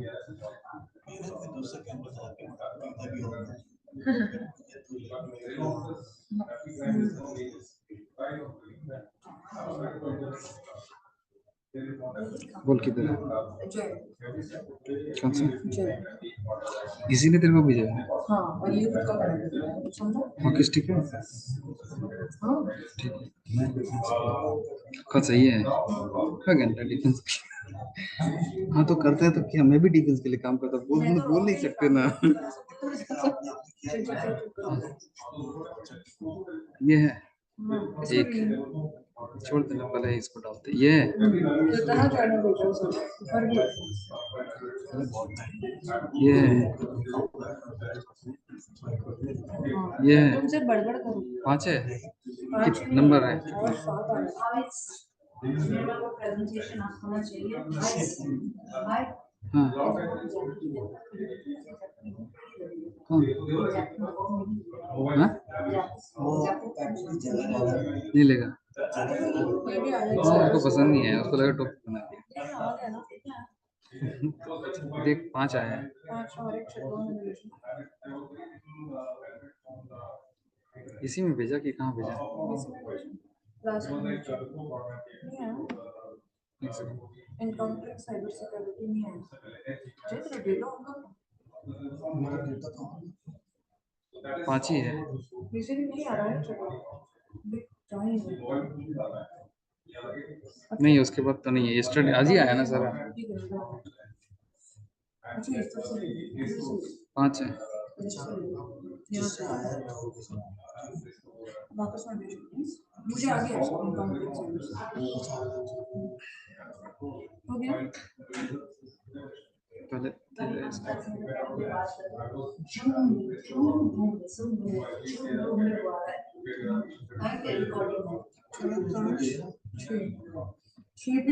छः हो गया, लॉग आउट कर जाओ।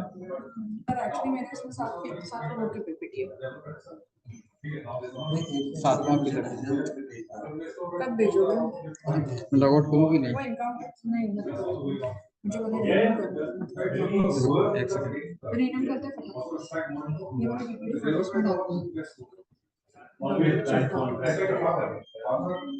देखिए एक सब पीपीटी जो अपने म्यूटेड करके अपने आप कैसे ओपन करेंगे हम क्यों नहीं उनके लिए नाम रख सकते देखिए 5 है, 6 है। हाँ, तो इनको नाम दे लोकेंद्र दो। शर्मा है यहाँ पे। लोकेंद्र का है अभी किसी दूसरों को भी नाम दे दो इनकाउंटर एंड साइबर सिक्योरिटी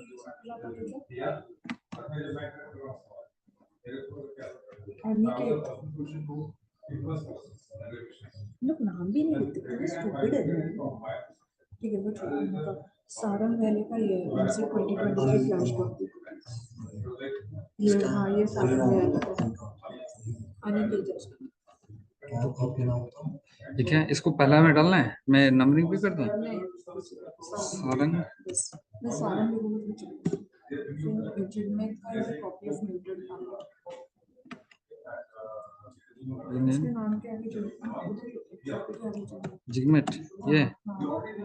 अच्छा मैंने वो पूरा हटा दे रहा हूँ, ये नहीं करना था ना। फिर डिजिटल डिवाइड निरोशन 5 बजे आना था 5 बजे तो क्योंकि ब्रेक नहीं है हमारे डिसीजन के बीच जिगमेट विदाउट स्पीकर अच्छा और बताओ। निरोशा हो गया निरोशा नहीं बनी, निरोशा किधर है? नहीं ना भाई मतलब तेरा काम मैं कर रहा हूँ। देख ऐसे ही करते हैं निरोशा मेरे को आइसक्रीम खिला देना। इससे मांगो बुलाया तूने ना। सब जाएंगे सीएमएल सीएमएल ये सीएमएल क्या है? वाईएमएल तो सुनो, एक्सएमएल भी सुनो। कंटेंट मार्कअप लैंग्वेज कितने मेरे पास क्या है? ये कौन है? श्रुति और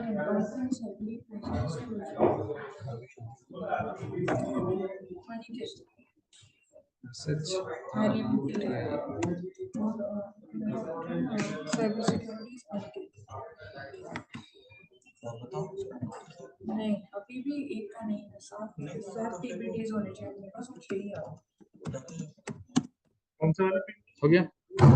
6 है 7 आने चाहिए वो 7वां ठीक है। देख तेरा यहाँ फ्लैश टॉक पीपीटी से ये रहा यहाँ पे।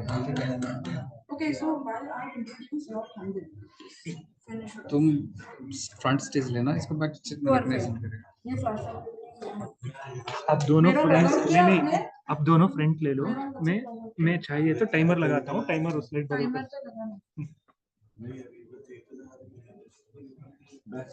ये किसका है, लॉग आउट करना मोबाइल से कर।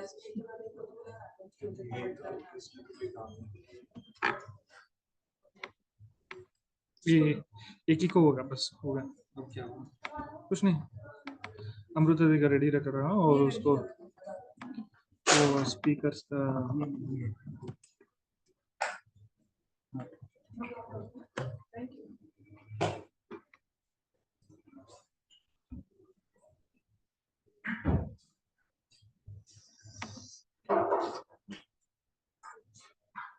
पढ़ने के लिए इधर दिक्कत है क्या? देख यहाँ लगा ये बनकर मिनिमाइज कर डेस्कटॉप पे डेस्कटॉप है, ठीक है। इधर है फ्लैश टॉप लैपटॉप पे भी ठीक है। सबको प्ले करना है विद टाइमर है ना? ऑन स्क्रीन टाइमर है क्या ऐप में? हम यहाँ नहीं टाइम किधर? स्क्रीन में, स्क्रीन के ऊपर वही देख रहा हूँ।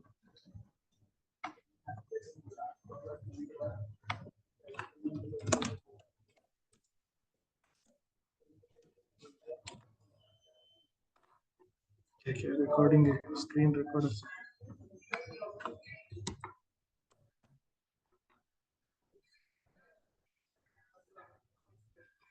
अरे नहीं तो each on each slide they send a PDF है क्या? No, it's a PPT. It's हाँ, everyone. They PPT. are all smart people. You can delete them. Either option रहता है। So insert में there will be an add-ons. Add-ons में we can add timer add कर सकता है। So we'll give a timekeeper. वो नहीं, वो तो हाँ control. Since it's in development. Okay. Screen share करना।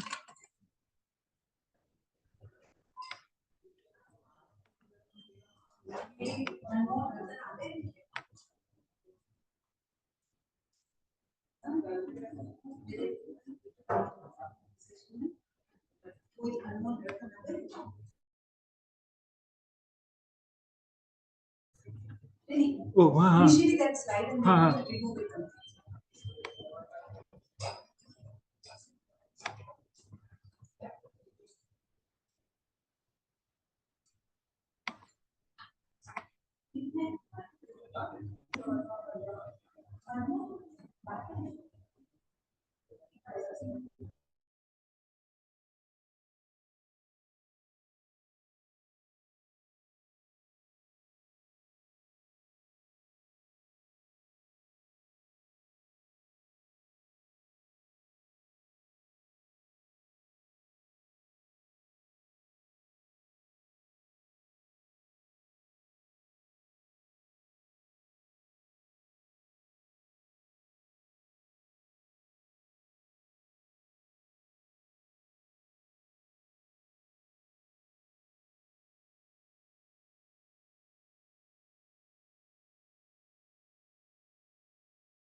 Can you hear us, Santosh?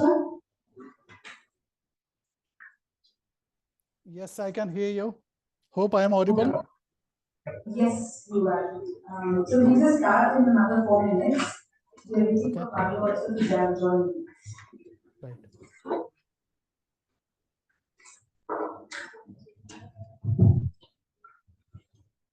Hey, Santosh, Martin here. Sorry you're not here. Glad you're online. Yeah. Good evening. How are you? Very, very good.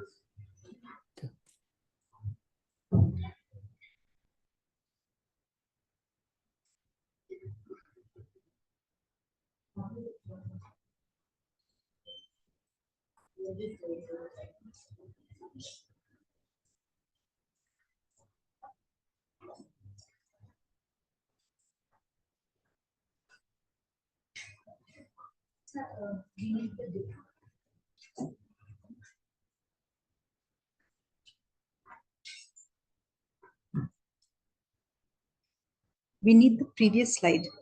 This is not the slide. This slide.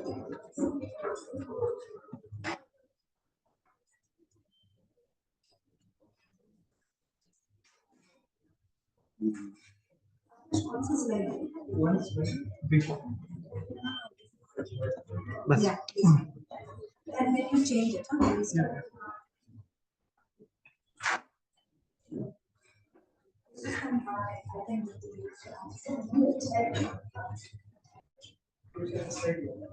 No, that's really I know the slides. I started just trying.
Hi Pablo and Santosh sir, we will just be starting now.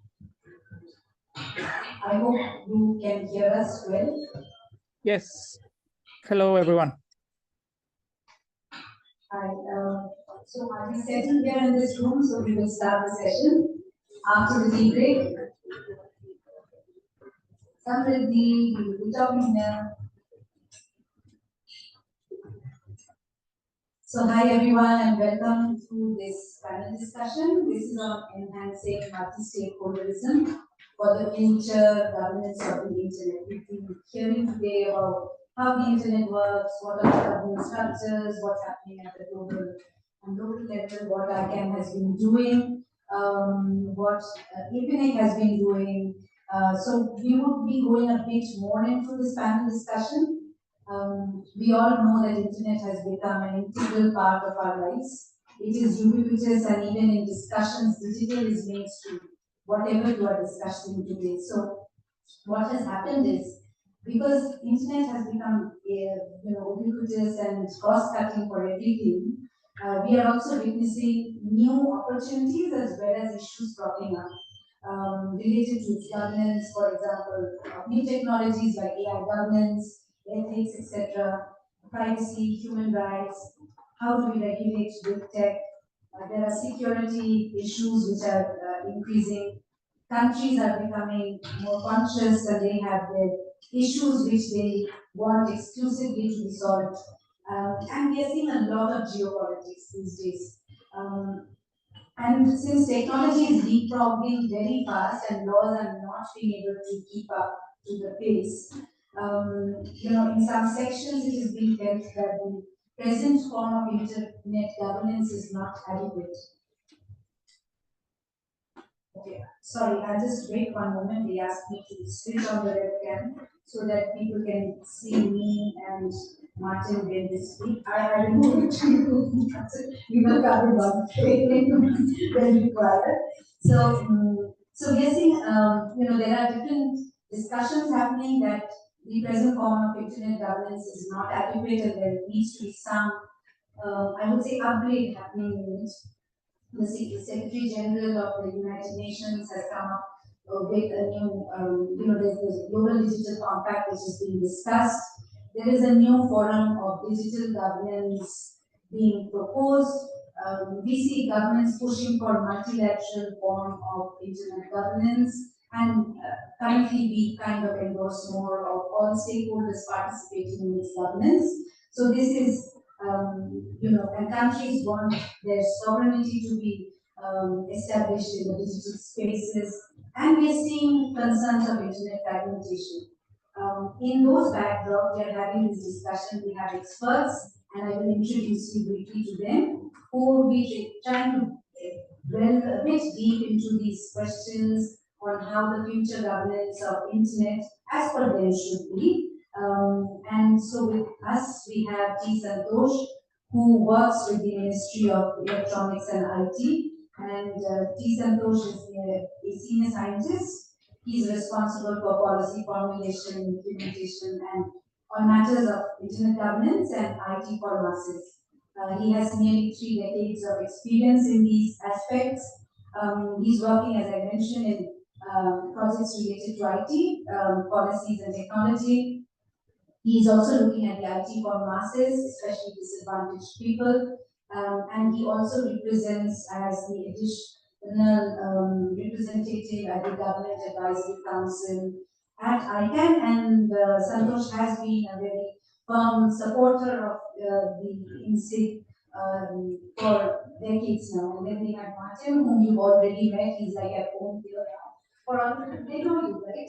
From these, and he is from the ICANN board. He's had several hats, as in he's worked with the .org. He has been the director of Information Society at the Band Corporation. He's worked with the governments, European Commission, Dutch government. He runs a global network knowledge society, and he's also authored and co-authored various reports. So catching within the breaks to know more from him. And we also have Pablo Hinojosa, who's from IPNIC, who is joining us from Brisbane late in the evening or night, 8:30 plus. He is the Strategic Engagement Director at IPNIC, and he's a member of the executive team. He looks after government relationships, intergovernmental and treaty-based organizations. Pablo has also been one of our champions in various forums. He's also involved a lot in the internet governance forums and discussions. So with this, I will now have a question for all the 3 panelists, and that is, in your view, do you think it is necessary that we need to enhance the multi-stakeholder model of internet governance or not, and for the future, and why do you feel so? So perhaps I will go to Martin first, and then Santosh, and then Pablo. Hi, Santosh. Hello, everybody in the room. Pleasure to be here and also to talk on this. Enhance the multi-stakeholder model for the future. I don't know. I think the multi-stakeholder model works very well. If you look at the internet and you see that you got the infrastructure layer, you got the technical layer, then you get the application layer. For the technical layer, I see it function. The internet works. It's reliable. People in countries can count on it being available. So there, I think the continuous evolution of that model to ensure that it stays sharp is in place.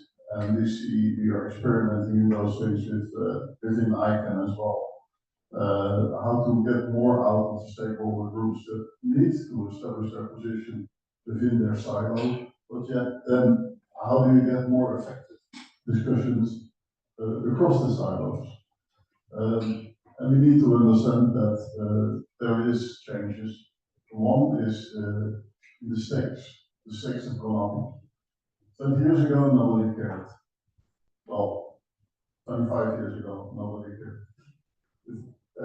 But today, it's key and core on the agenda of governments who are getting their feet wet and understanding what they need to do to protect their citizens against the bad sides, ensuring there is a safe public space.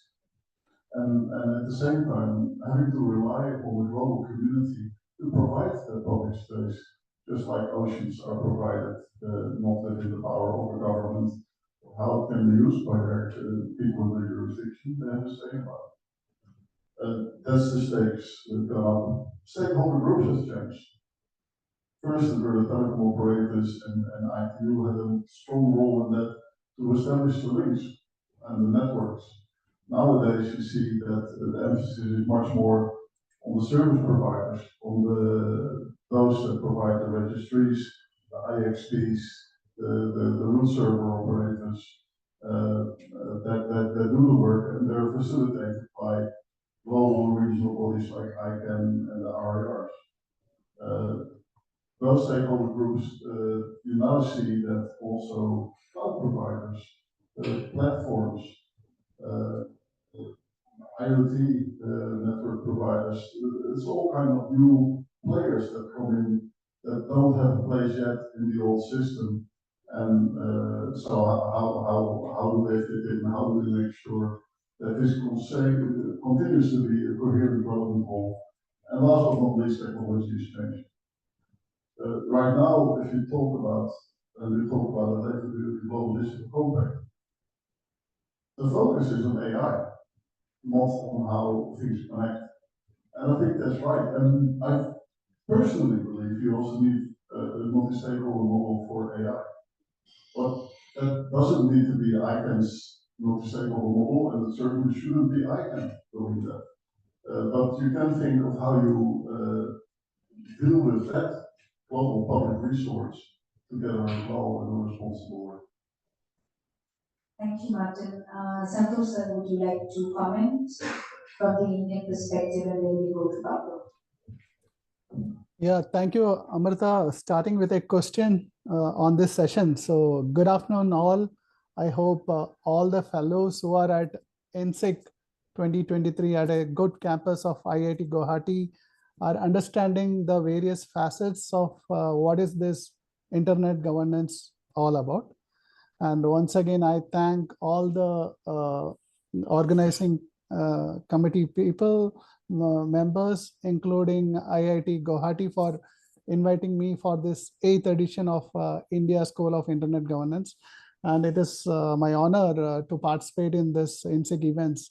And it is very delightful to contribute in various sessions. And I am also very delightful to share the sessions with the heavyweights like Martin as well as Pablo.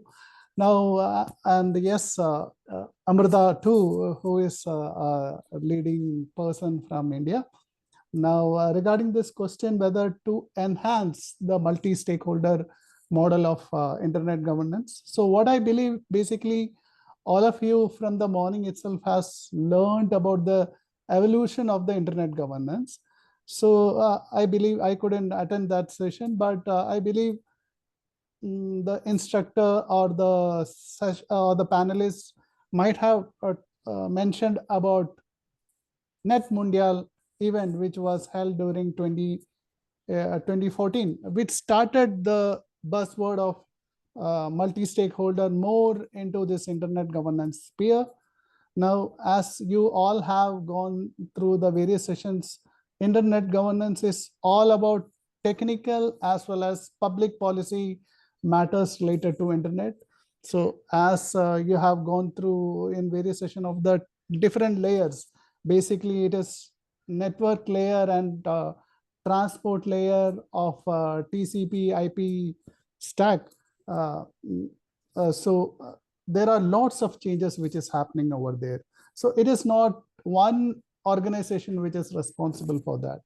And this is the technical matter. Now coming back to the public policy issues, there are various public policy issues which we face offline in real life, and also that has been increased manifold in the online also. So there are various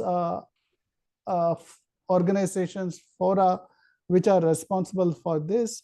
So in order to have this, all the stakeholders have to be at one place and at one, you call it as all footing. I mean, you must have heard equal footing. Yes. So equal footing, and discuss about the various issues and how to engage and to bring up the new, the new various methods, so that we can get more participation from the least developing countries, and also to bring the 3 billion, who are not entitled for the internet.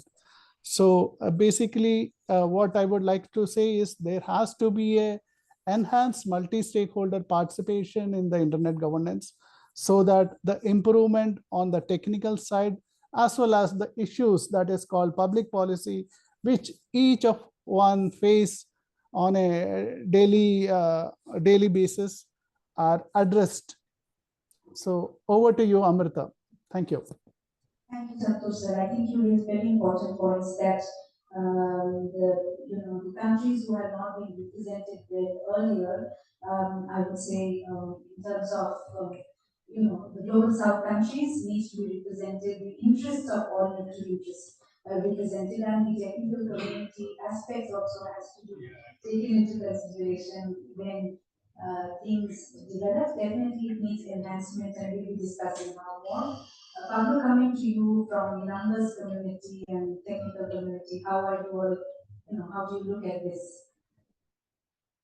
Thank you, everyone. It's good to be back. I hope you're not very tired of listening to me. And I am very happy to be sharing very tricky questions from Amrita.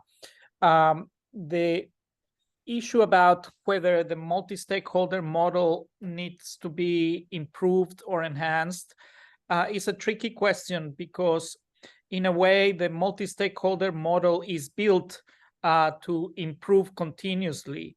It's built to evolve, and it's built for communities via participation, as we discussed before, to really adapt to the new challenges and face new problems. So I do feel that the answer in one way could be absolutely, it needs to continuously be enhanced by the communities that participate on it. The second part is what multi-stakeholder model we are talking about. And I think Martin referred to, for example, the starting of thinking about governance models for artificial intelligence, and things that are really at the beginning of times in challenges that are not the traditional ones that we have faced in the internet governance of addressing and domain names, etc. As you remember from my presentation before, traditionally the internet governance concept and the multi-stakeholder concept started with the problems at the logical layer of the internet, of internet addresses and domain names. But then the internet governance problems became more complex, more different, and in different layers of the internet. So there is not one multi-stakeholder model of the internet. There are multi-stakeholder governance solutions for different internet-related matters. And each solution caters for different communities, different organizations, and different set of problems. So in that way, I felt as well the question was a tricky one, because it is not like one single model. ICANN has its own model, APNIC has its own model, inSIG has its own model, and all these organizations that we talked about in the previous session have different multi-stakeholder models, and all of them absolutely need to be improving and adapting to current changes. There is also a tricky part on the enhanced word, because during many years, there were discussions in the multilateral arena. The multilateral arena is strictly intergovernmental. And there has always been this tension between the multi-stakeholder model and the intergovernmental model, whether one is better than the other. I am always of the belief that the multilateral and intergovernmental arena can be supportive, can protect, and can really help multi-stakeholder models to coexist. I don't see them as antagonists. I see them as working for different set of problems as well. So the enhanced model had a diplomatic meaning of moving out from multi-stakeholder and strengthening more the intergovernmental aspect of things. So that was a discussion that ultimately has not transcended, although there is still this question of enhanced cooperation that you can read about as well. So Amrita, I'm thanking you for a very tricky question, and Martin and Santosh were very good in pointing out sort of the different aspects of it. Thank you, Pablo. I think all of you, what I hear from the three of you is, yes, multi-stakeholder model needs to be enhanced. There is no one-size-fits-all in multi-stakeholder models. There are different models which coexist. Perhaps we have to find a way in which they can be interoperable in some aspects, wherever they kind of overlap each other. And multilateral and multi-stakeholder is not a 0-1 game. Both are needed in different ways, and each can complement the other.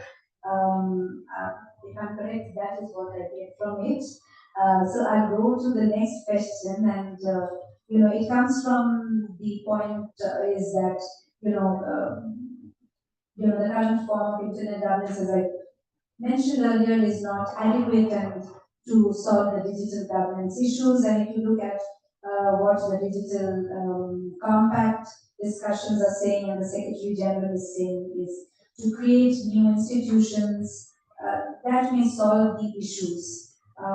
So I would like to hear your opinions that would creating a new institution solve the issues which the present form of governance structures are not being able to address, or by creating new institutions are we trying to reinvent the wheel? Martin, over to you.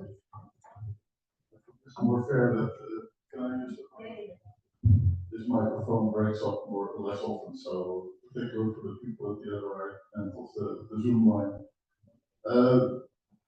I think it's fair that the next question you ask somebody else first, because I'm mowing all the grass in front of their feet. But not all of it. The question would have been so much easier if it would have been, there's a fault that the current set of internet governance mechanisms isn't able to solve the digital governance issues. Because then we're getting somewhere. In terms of data, we have trade agreements, we have all kind of agreements on how data exchanges are happening. As I said, I believe for the technical internet governance, there's no problem. The current model works and just needs to continue to evolve. And for AI, I think that's a clear example where new action is needed. And we've never been there before, because AI is universal in a way, but also very much relating to values. And as we know, these are different around the world. So how do we do that appropriately, usefully? If we limit ourselves to human rights, it might be a bit little. But how do we expand that? I don't have the answer. I don't think anybody has. But the multi-stakeholder approach seems appropriate, in which governments hopefully are willing to allow other stakeholder groups to participate on equal terms. Equal terms means that discussions with other groups of stakeholders are deemed at the same level as discussions between countries. And it's truly taken into account that the stakes are important, because that pulls the people in to make it happen. And let's make it happen in the right way. Thank you. Santosh sir, would you like to come into this question, especially from developing country perspective? Do you think, we have the current internet governance model, say for example, the IGF, which discusses things, obviously there is a concern that it's not a decision-making body, but it can be enhanced. There is another school of thought which comes, and there was a meeting, and enhancing the IGF was also being discussed. So from the developing country perspective, do you think creating another institution would solve the issue, or could we, rehaul the existing institutions and make them better? How do you look at these issues? Yeah, thank you, Amrita, for the question. I mean, I think Martin did answer properly. So yes, I'm aware that internet governance platform, there are discussions going on migrating about the new processes or the institution, as you had mentioned about the digital compact, which is going to happen during 2024.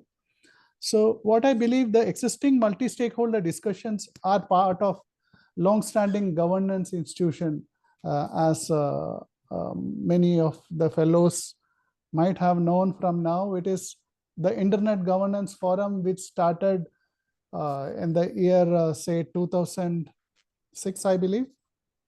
And also ICANN, which has been mentioned that it has been 25 years of existence of ICANN. So there has been this organization which is working on this technical aspect, as well as the discussing the public policy issues related to internet for the past more than two decades or so, more than 2 decades or so. So the thing is that if we have further more institution, there will be lots of confusions. But yes, the thing is that the IGF strengthening of Internet Governance Forum has been talks for quite a while. Yes, there is a problem on funding aspect on the Internet Governance Forum, and it is not a the decision-making body. I mean, they discuss a lot. All the technologies are being discussed over there.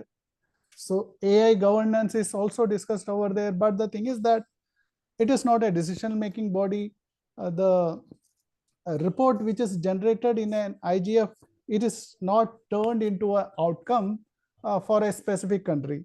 So coming back to the question, basically on the developing countries, how they should utilize this organization which are existing, basically is an active participation and contribution. Now, if I may say that contributing to IETF for a developing countries, it will be very difficult, because there are lots of constraints. The meetings are happening in various other places. On IETF, there is a component of this fees also, which will be a constraint for us. But there could be, I mean, there are fellowships also there, wherein which the developing countries fellows can apply. So for all of your information, especially the technical people who are there, or they are there at present in person in IIT Guwahati.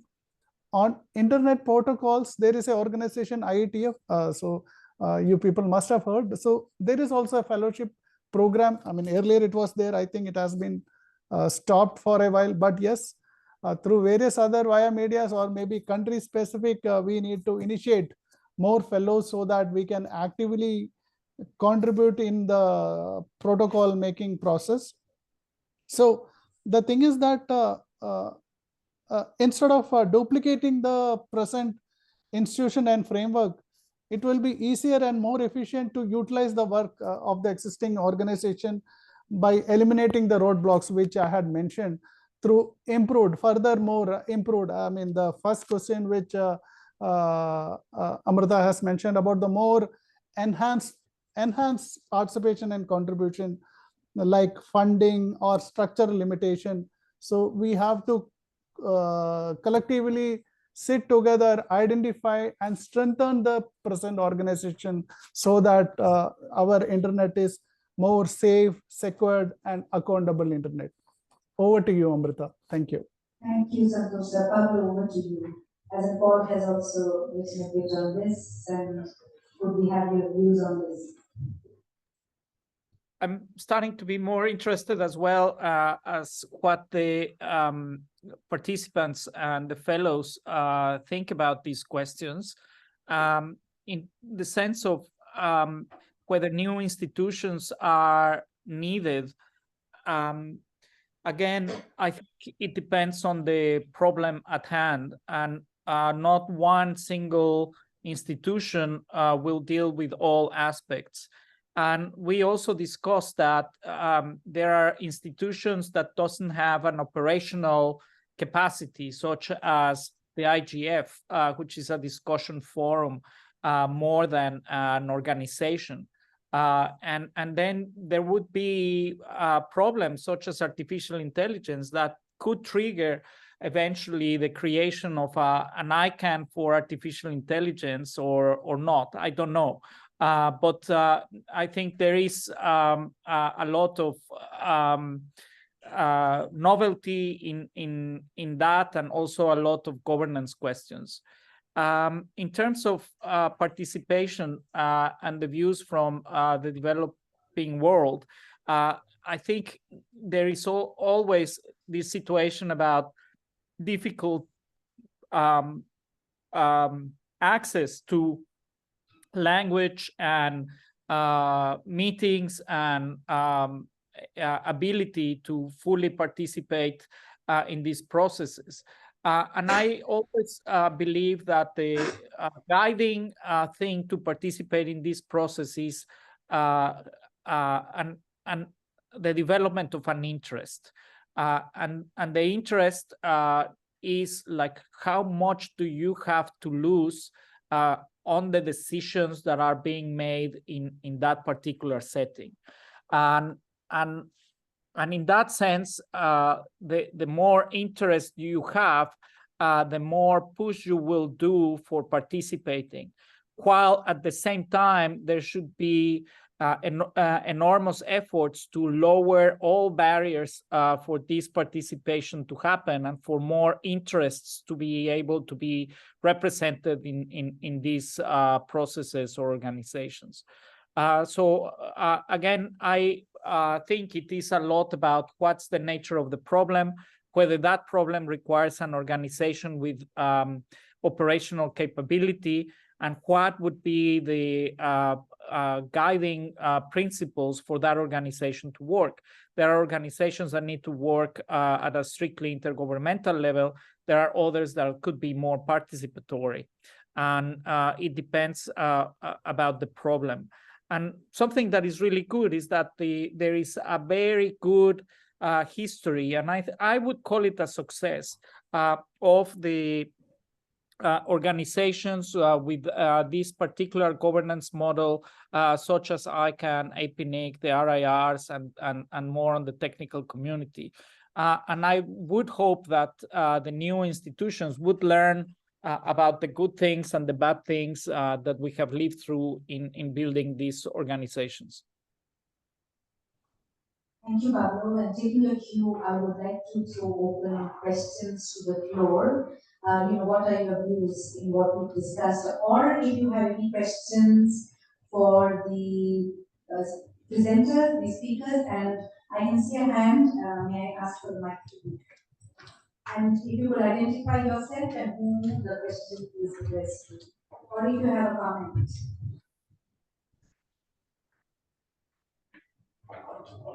Thank you, ma'am. I'm Akshit.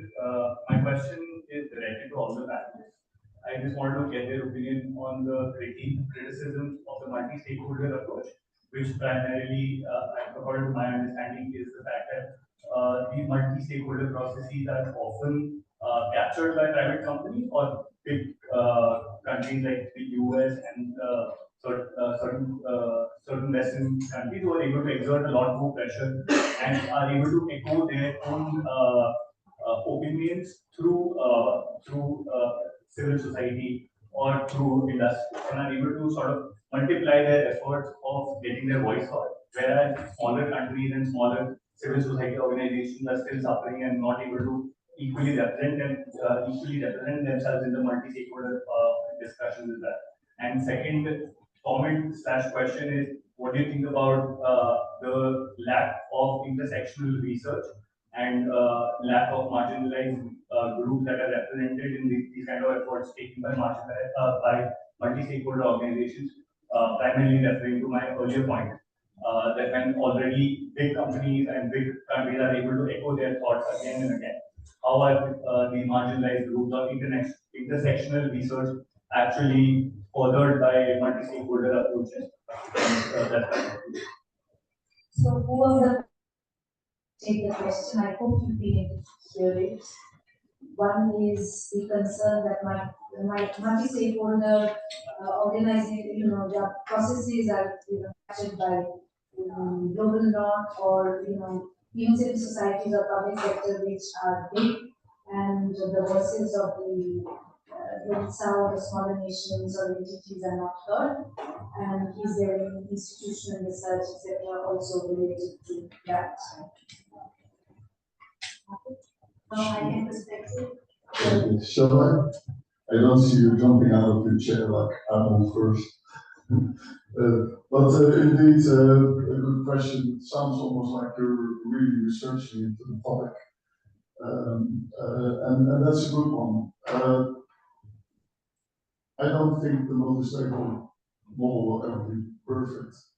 And I also don't think it can be based on equal representation. If you look to the internet, we cannot have people from every culture, every jurisdiction on board to decision-making bodies. Even when it's a couple of thousand that come together to talk about policies, it will still be a subset.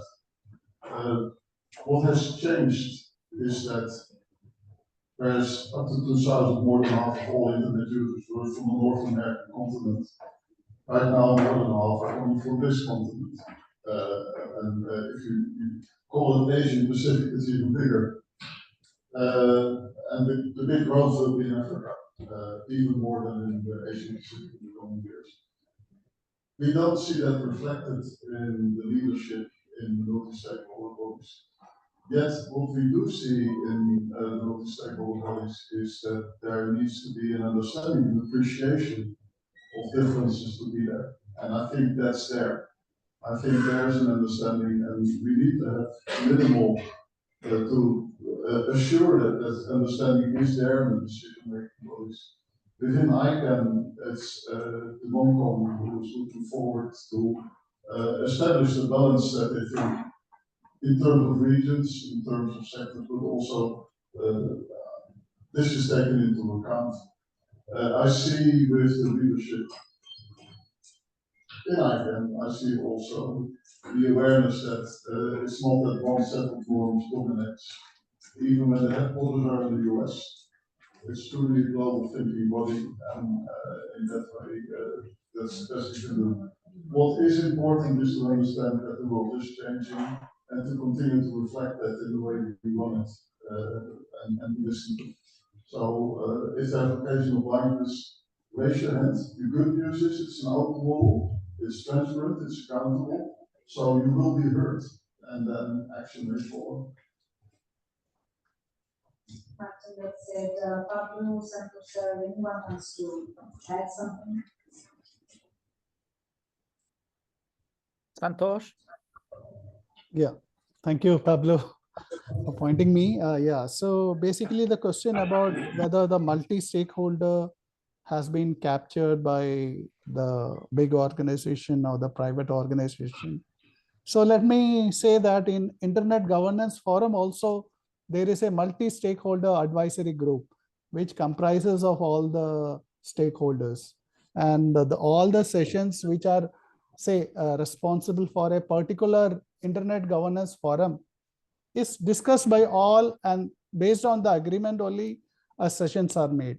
That is basically on Internet Governance Forum. Now coming to ICANN, I can vouch for, so I hope that you people have understood the structure of ICANN by now.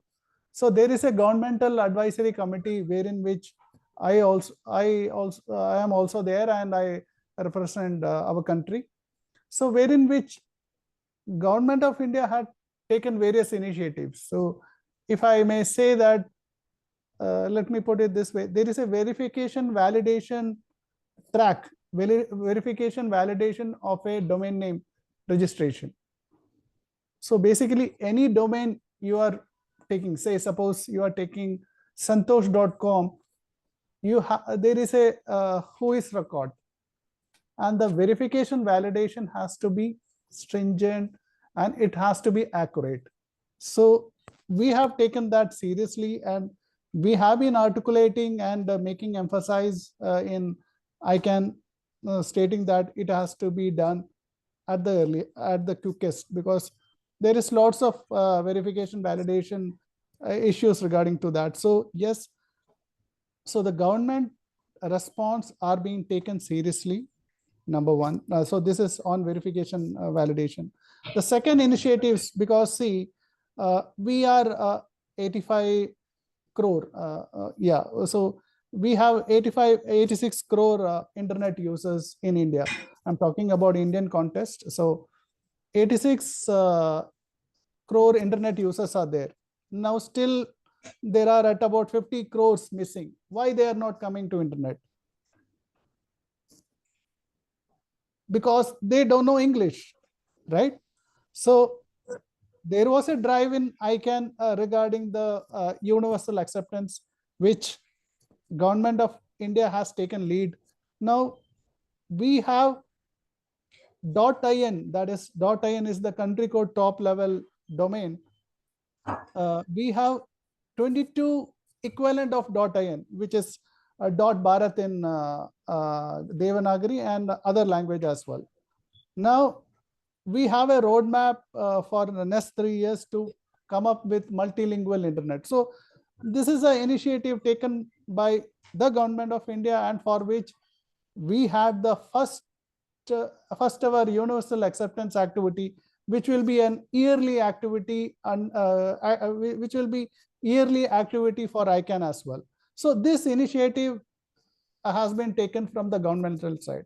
So this I can talk about India. So there are other countries also who are very much taking, like Netherlands, who have many tools for the DNS abuse, mitigating DNS abuse. So there are many tools which has been taken by the Netherlands governments, and they have come up, right? So this is what government is driving in the multi-stakeholder activity, and I believe the at-large community, that is basically the civil society, are very active in ICANN, and they have a voice in ICANN as well. So it is not only one sect of stakeholder which is very active, which takes away everything. It is not like that. Everybody have their say in this internet governance fora. Thank you. Thank you, Santosh sir. Pablo, would you like to add something to it? So I think the question about whether the multi-stakeholder model is captured by larger interests or more developed countries is something that needs to be placed into perspective. Firstly, because the internet governance model indeed was born and created mostly in a tradition from the United States. The internet was born as a project in the United States, and it has taken long and a lot of efforts to internationalize its governance model.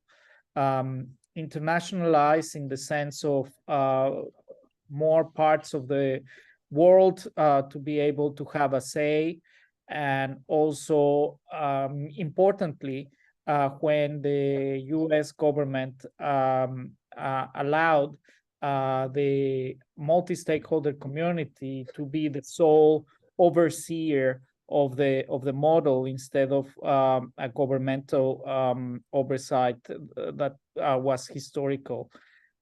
So I think the evolution of the internet governance model in ICANN and in the internet resources has tended towards broadening participation, becoming more international, and not being part of a single set of voices from the developed world.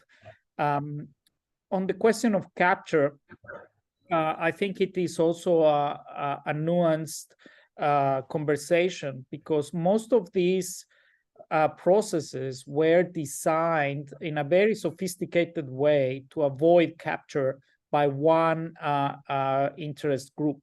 So it's the process is an aggregate of all the interests, and these are very hard to capture organizations.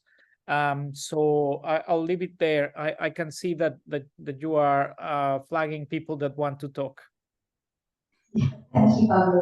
And just to add, while Internet Governance Forum does not produce any specific statements, they are non-binary. However, if you look at the reports which come out, for example, this time the Policy Network on AI, or even the Policy Network on Internet Fragmentation, or the other work with the dynamic coalitions are doing, they come up with reports, and many of them have a specific Global South focus. The PNAI, for example, is focusing on Global South.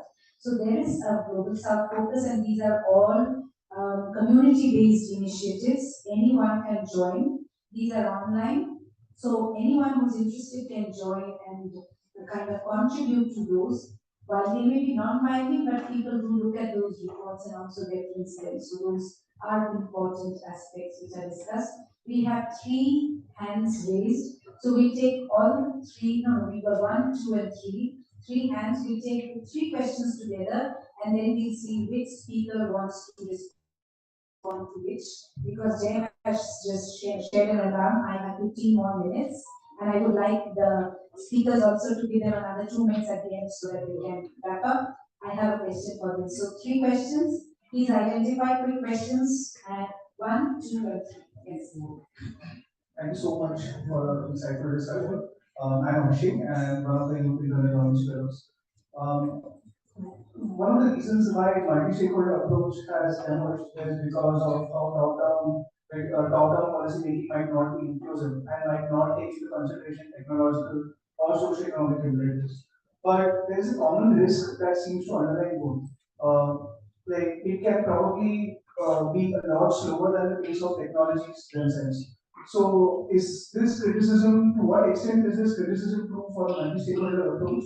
And if it is true, how can multi-stakeholder approaches become more efficient when they tackle internet governance issues? I hope you noted the first question. Multi-stakeholderism takes time. How can we, make it efficient, right? So that it stands the test of time. Yes. Hi, I'm Nilesh from here. So a lot of what we discuss about lack of effective multi-stakeholder institutions in terms of public policy issues regarding internet. So we have IT for technical policy making. It also goes back to, if we look at the very creation of IGF, the WPIG process, there were discussions taking place at that point of time, which pointed out that IGF was kind of a compromise, and that's why there was a clause about enhanced cooperation that was added.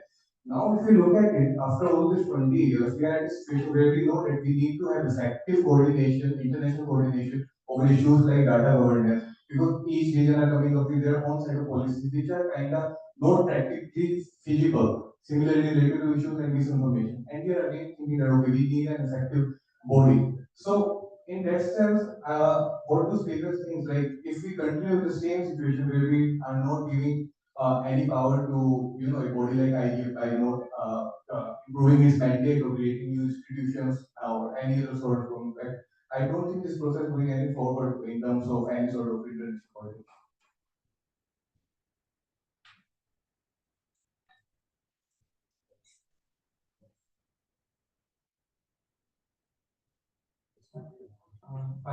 This is Sahil. My question was, how can internet governance evolve to include diverse stakeholders and address emerging challenges like cybersecurity and AI while preserving transparency and accountability? How can internet governance evolve to include diverse stakeholders and address emerging challenges like cybersecurity and AI while preserving transparency and accountability? Dr. Govind, your question, and I don't see any women asking question. Why is it so? As in, no, as in why?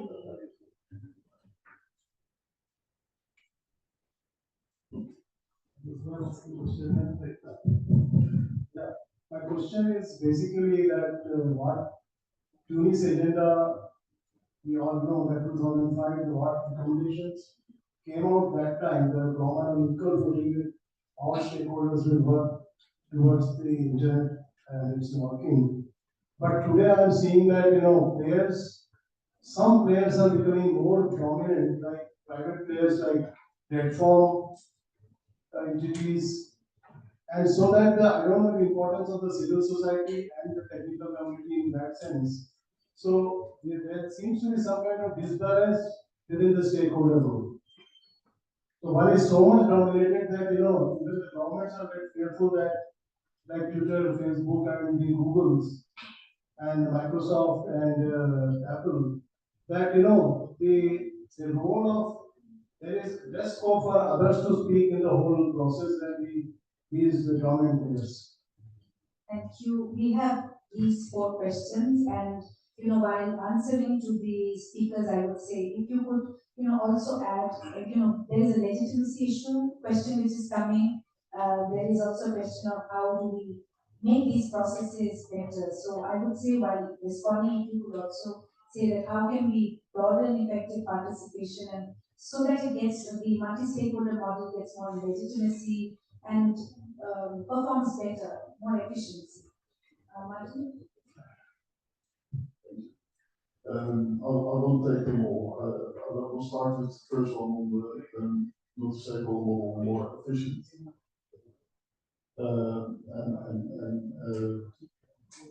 Why does it has to take so much time? Well, one thing is that it takes time is a good thing. The internet works, and there's more than 5.5 billion people using it. If we would change it overnight, that would have a big impact on many. So it's not my emotions, it's something else.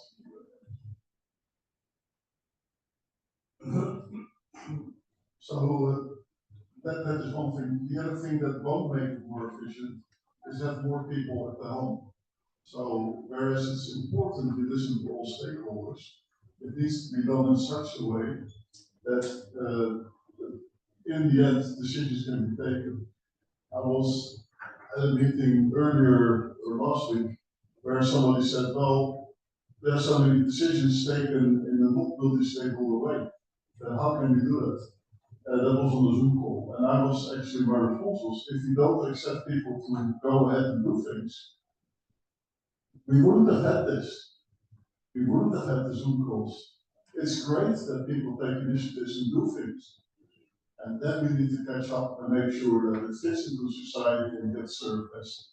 So it's important that multi-stakeholders systems consider the different stakeholders aspects, cultures, backgrounds, needs, stakes. But we should keep it efficient as well and keep going. The big advantage is that nowadays the internet helps, and that brings to the third question, also in being more transparent and accountable and allow participation. No, it's not the same as being in the same room, but you can make a difference. You can raise your hand, you can speak up. And if you talk about cybersecurity, I think that part of that will be done without us knowing it, but there's an increasing call for transparency and accountability in all aspects of security. And when a government flags, oh, you don't have to know about it because it's national security, it gets less and less accepted around the world. Whether it's in the United States or somewhere else, everywhere the same. So transparency and accountability in principle needs to be there, and operational space to get things done is important too, both in the multi-stakeholder system and the cybersecurity. We can get questions to you guys. So, Santosh, would you like to go next? So the question actually, you were mentioning to broaden effective participation. Is that what Yes. you have summarized all the three broaden questions? it to bring more legitimacy to the multi-stakeholder and increase efficiency. Right. So yes, so the questions asked by fellows, yeah, I can understand that you people are thinking that there is no outcome in the discussion, right? So it has been mentioned that from 2006, various discussion is going on. What will happen in data governance and what, according to us, will transform the cybersecurity and AI. Now, for this, I mean, this is very broad, and so I will focus on very few elements. So I believe, I mean, we must begin by making some fundamental and functional improvements to the, existing governance mechanism. Now, a special focus should be provided to creating reliable infrastructure to enhance greater access. Now, in India perspective, access is a very important issue, and this is being discussed across the globe. In various least developed countries also, the internet access is discussed in breadth and large, right? And coming to the usage of internet, the charges in few other countries are too much, so that many users are not able to utilize the internet. So these are the various fundamental issues which we have been discussing in across various forums for the past 20 years or so. And again, so if the access are addressed, now the next focus should be on refining the scope of various policy and also legal support, so that we can entrust the trust on digitally exchanged information.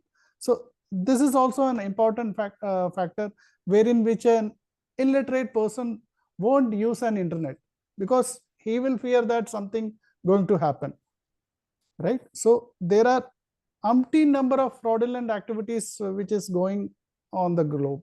So there are good actors. So basically, internet started for a good, what do you call, for a safe goods, but it is used by the fraudulent activities also. So for that, yes, cyber security is very important, for which the countries are very taking serious on that, and they come up with various laws. As you are aware that we have our new Digital India Act which is coming on. So you must have gone through the newspaper that, see, every day there are new things coming. So if we talk about fake videos. So this is what which we have not heard say 3 years before, right? So now this is a very big issue. So technology keeps on changing, for which the dialogue and discourse has to happen. Now, simultaneously, while these principal developments are taking place in the background, the existing stakeholders should collaborate more and also bring in new people like the people over here who are there at IIT Guwahati campus, so that all should collaborate with numerous governance forums and map more outreach and campaign initiatives to proportionately involve new members on the discussion and policy reforms which are best suited for each one of us. As I mean, what you had mentioned for data governance as well as AI. So in my opinion, that this holistic evolution of stakeholder engagement, like what we see in inSIG, has to be manifold, right? So we should have a continuous capacity building program for internet governance, for in which people can contribute, so that say if we say about India, we can take these inputs to various forums and give our solutions, so that it could be utilized by the globe at large. Thank you. Over to you, Amrita. Thank you so much. Pablo, over to you. Well, I just want to thank everyone for this debate. I hope you found it valuable, interesting, and useful in your journey into internet governance. And again, I think the important thing is to participate, overcome barriers, and push hard for your voice and your interests to be represented. I think it is hard to really find your core interest and defend it. And it's very important because it's fundamental to the multi-stakeholder model to have a stake in the outcome of the discussions. So it's not participating for participating, it is participating because you have something to lose in the outcome, and therefore you need to fight and push. And in order to fight and push, you need to make an effort, while at the same time there shouldn't be it should be a level playing field where everyone with an interest should have an equal say and equal access to the debate. I need to run, but I am so thankful to everyone. Thank you so much, Pablo. You have said the showstopper words, as in we are also over time, but I thank all the three of you for this discussion. We can't have solutions, but we can at least try towards going towards it. But we also have to contribute. We can't expect someone else to do our work. With that, thank you so much, Pablo, staying up late for this, and Santosh sir and Martin. And over to you, Jay and Shweta, for the next session. Thank you so much. Thank you. Thank you.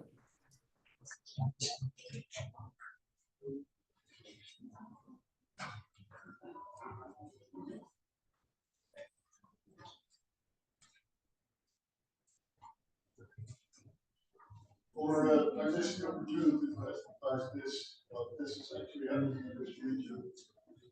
More sustainable digital society in Northwest India, 2024-2025, November.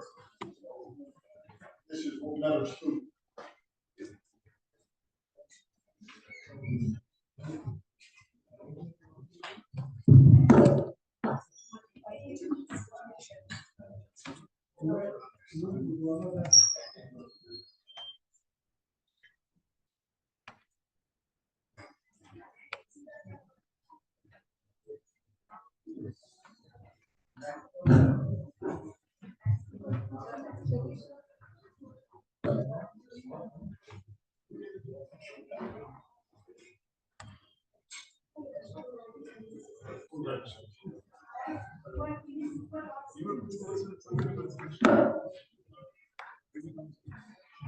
Yeah, hi. I believe you are enjoying these valuable and knowledgeable sessions. Yes or no? Yes or no? Yes. Can I hear no? So I believe you must have enjoyed all the session and yesterday's GFC one also. Okay. And this session is very important where we want to hear from you guys. Okay. We want to hear your views, your perspectives, right? So this is very important, okay? Because you are listening yourself. Okay. So I'm handing over this mic to Shweta, my colleague. You have no problem. You can use that. So good afternoon, everyone. So I welcome you all to Flash Talk. This is one of the most popular sessions of inSIG because here we invite fellows to share their views on topics of their interest. So before diving straight into the session, first let me introduce you to our panel of judges. We have Satish Babu. Yes, we have Amitabh Sehgal. And we have Dr. Govind. They need no introduction, so I'm not going to waste time introducing them. For speakers, there's a rule, you have 5 minutes. Okay, so you won't get extra time and you will be evaluated for your presentation and presentation in the sense how you present yourself. Okay, and the content. So that's all. And I invite now our first speaker. She's our returning alumni to set the tone for Flash Talks, Shruti Vepari. You'll get negative marking, you know. Hi everyone. So this is the second time I'm coming at Shweta in form. So my topic is interviewing critical media literacy along with internet shutdown. So internet shutdown is something we all know and many people are talking about it. Internet shutdown happens, then what exactly the negative things gonna happen? So what happens that suppose internet shutdown is being there and government is doing that for obviously maintaining the law and order. But there are so many people who involve, they use the information bits and pieces that is being available to them in order to create their own propaganda, right? So my solution to that is that critical media literacy. So in order to understand that people know about internet shutdown or why internet shutdown take place, what could be the possible solutions, I have gone through a survey of 58 people. As Shweta told you, in the country of crore, you got only 58 people. I hope after inSIG, I'll get 58,000 and significantly, I think 58 crore only. So if the next slide.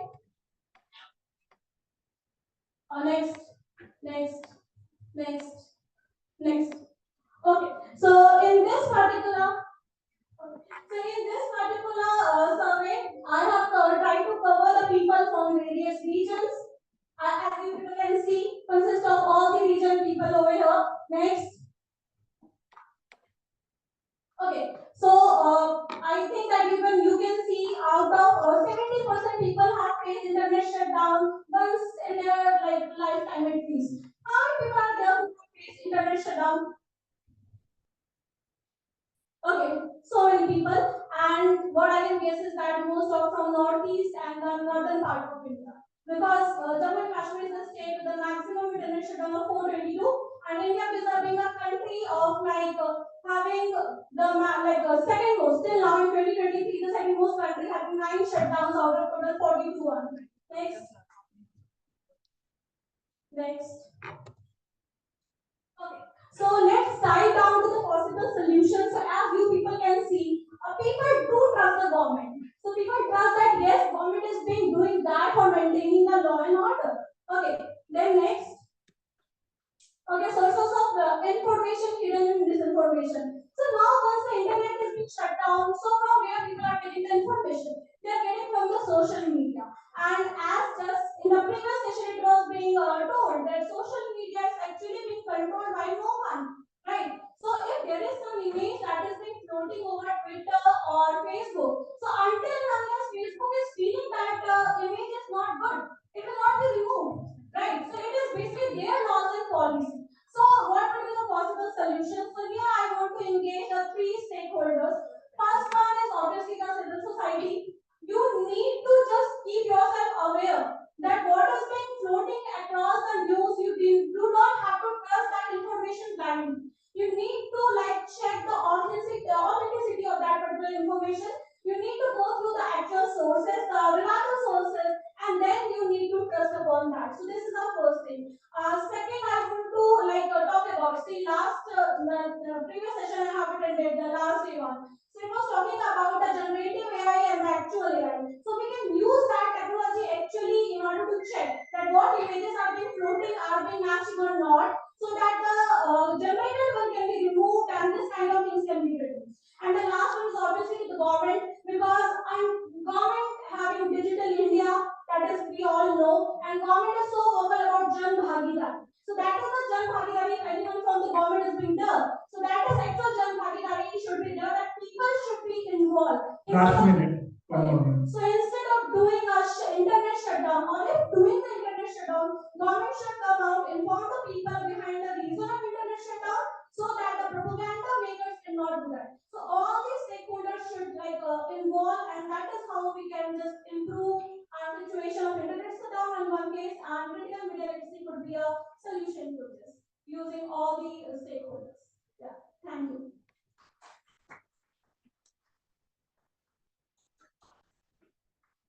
Thank you, Shruti. Next, I invite Yug Desai.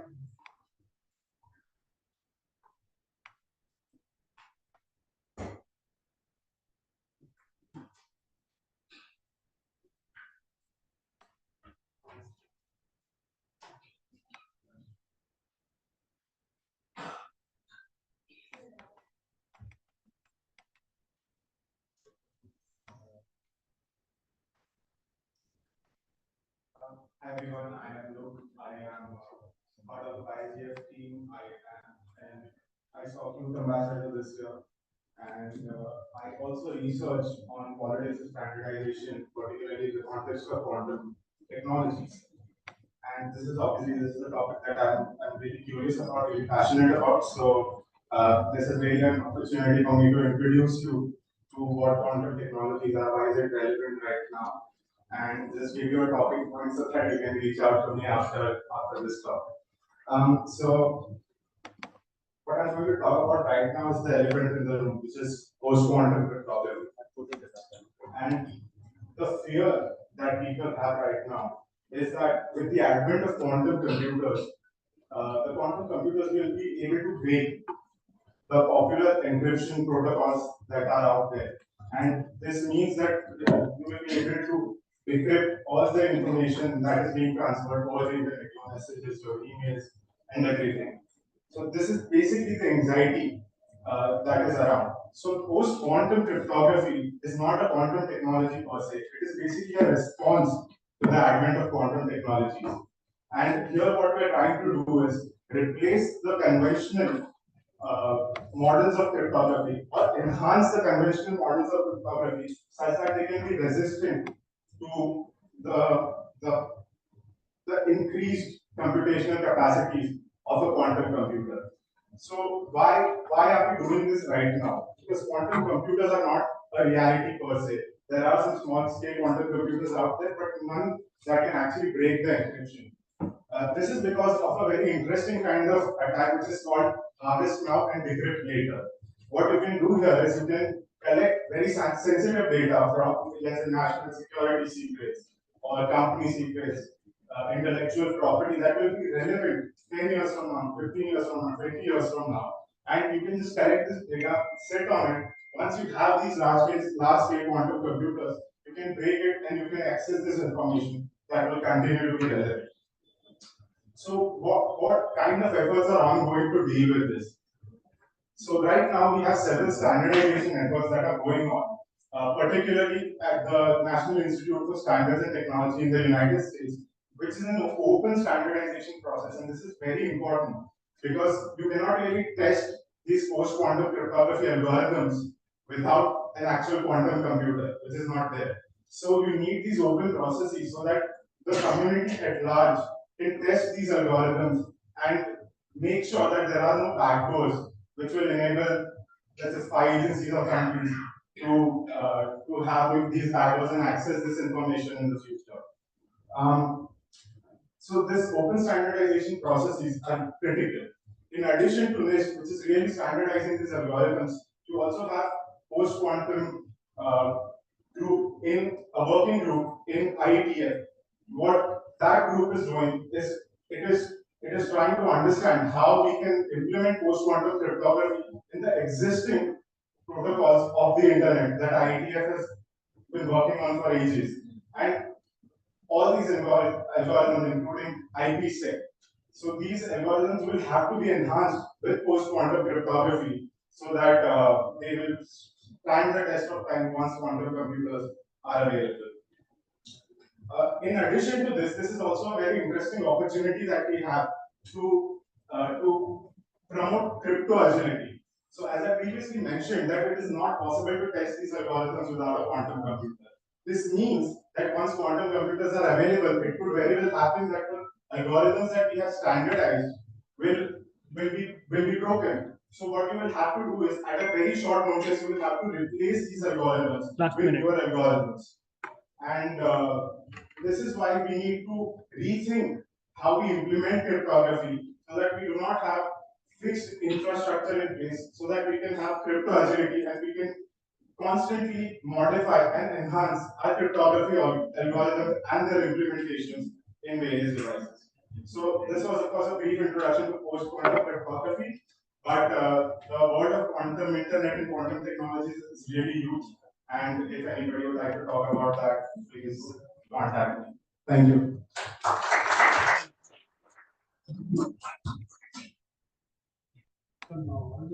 Thank you, Luke.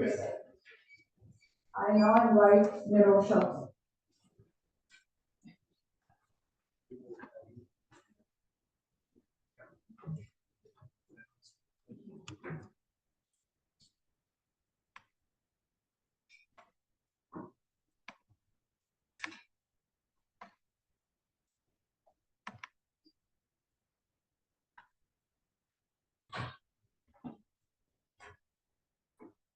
Yes.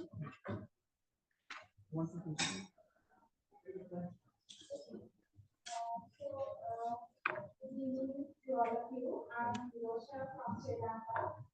So I think it's important to you. So this is a study I have already done in my research. It is concerned about the disability digital divide. So my PhD research was done basically on the digital inclusion and concerned about the digital divide. So it's fine. So in there, actually, I have done research how to overcome the digital divide. So many speakers discuss about that there are many reasons because of the digital divide. So disability is one kind of a considerations that we have to think about. We have to concern why we have to concern about these disabled people. So in my research, basically concern about the visual impairment community and what sort of considerations that we have to look at to overcome the disability digital divide. So in there, in my one, so we have basically done some sort of a literature review, and then after I have done country specific things that we consider about what cause for the disability digital divide. So in there, so I will share within the group, so you can go through that one. So that I will share with you all this one. So basically, you can see affordability, social phenomenon, and accessibility, and those are the main things. Basically, for all these happen, and the things that we have to consider. And in my digital divide, so I concern about the three things: the mobile devices and data accessibility, and devices and all these things, how it is related to the disability digital divide. And to overcome these things, again, I have already divided into the 4 areas. So how like financial affordability and how the open source improvements can be done and how we can do the training and development and how to consider about the web design guidelines. So today we have discussed about what sort of web design guidelines we have to consider. So these are some of my suggestions. In addition to that, in the green color one, you can see that these are some of the things which is related to the Sri Lankan concept. So from here, so I openly invited you all, if you would like to further do some sort of research and collaborative research and trying to improve this model. And because you know, day by day, the technology and everything is changing. These models have to be continuously updated and changed.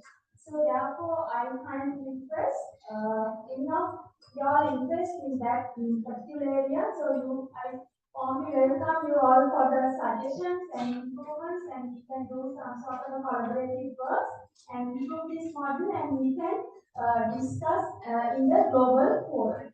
Thank you so much.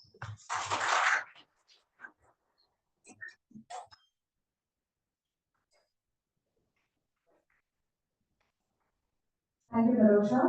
I invite Rupesh.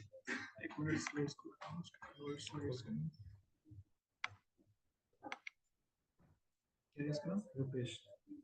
Slides पे देखो. Where's the slides? In all the slides. No.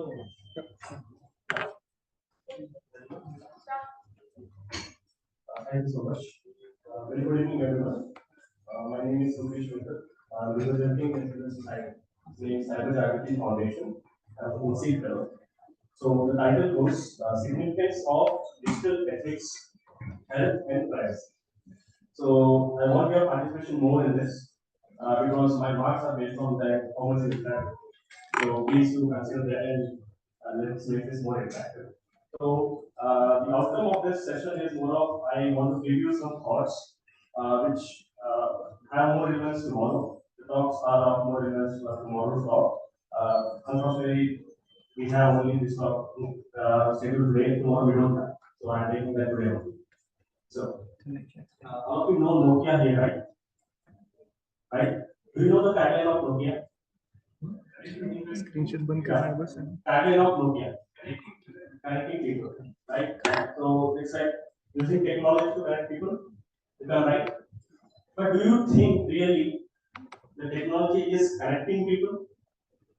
You need not answer me. Just have a thought process in yours. That's the first thing which I want to do. Is technology actually connecting people? Right? That's first. Next is we have a code of conduct for this year, right? Yes. I hope all of you have gone through that. And if you don't follow that, what happens? You get a first warning. And after that, without a warning, you are thrown out. Yes or no? Yes. You have not read the code of conduct, then you have to go and read that. Okay.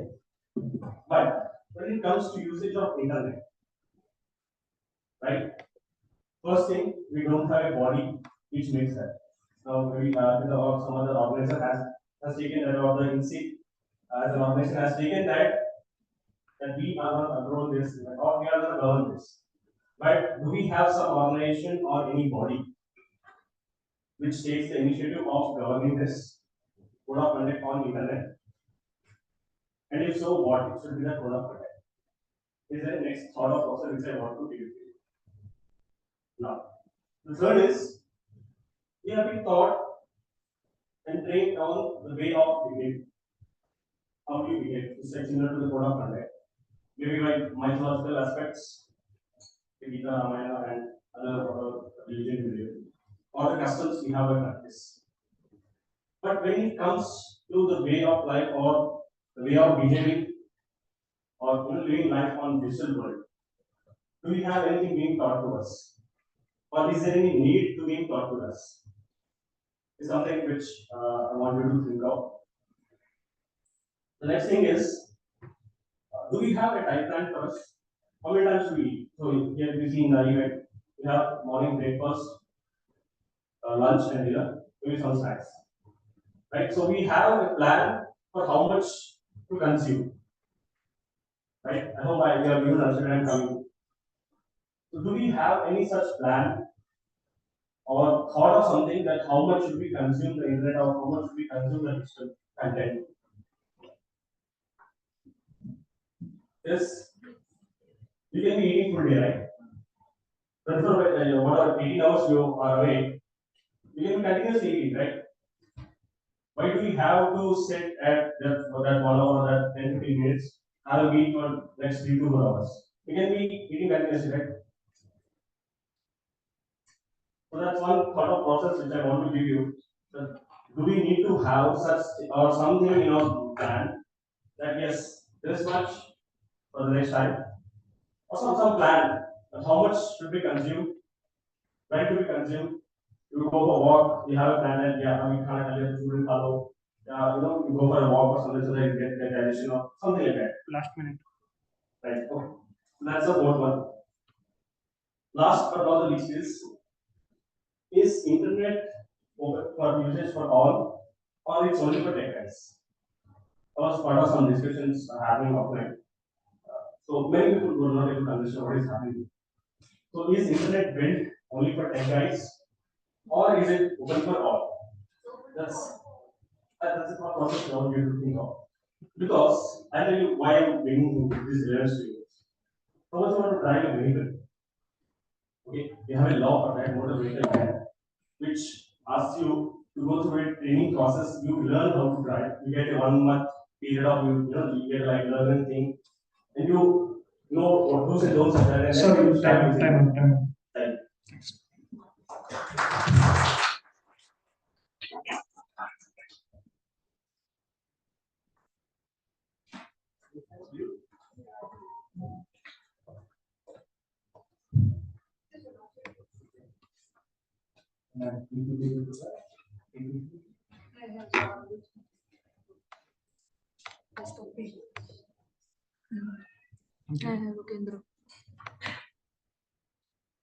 Hi, so I'm Lokendra, I'm an inSIG and YIJ fellow, and also a PhD scholar at Bangalore. Most of what I wanted to discuss was discussed in the previous session. So I'll keep it very short and brief, and I'll try to add value to whatever was discussed before.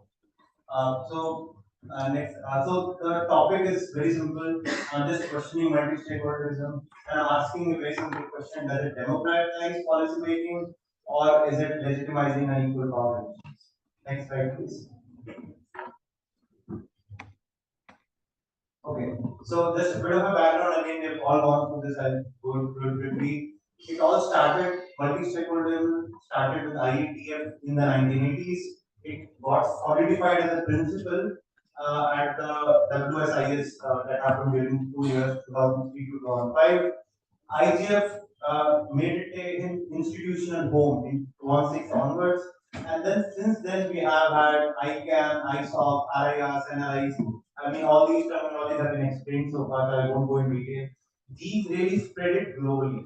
And the stakeholders are government, civil society, private sector, academia, technical community, intergovernmental organizations, and recently in APRI we had a lot of inputs about youth being a separate stakeholder in itself. So I added youth as well. Next slide, please. So coming to the main value addition.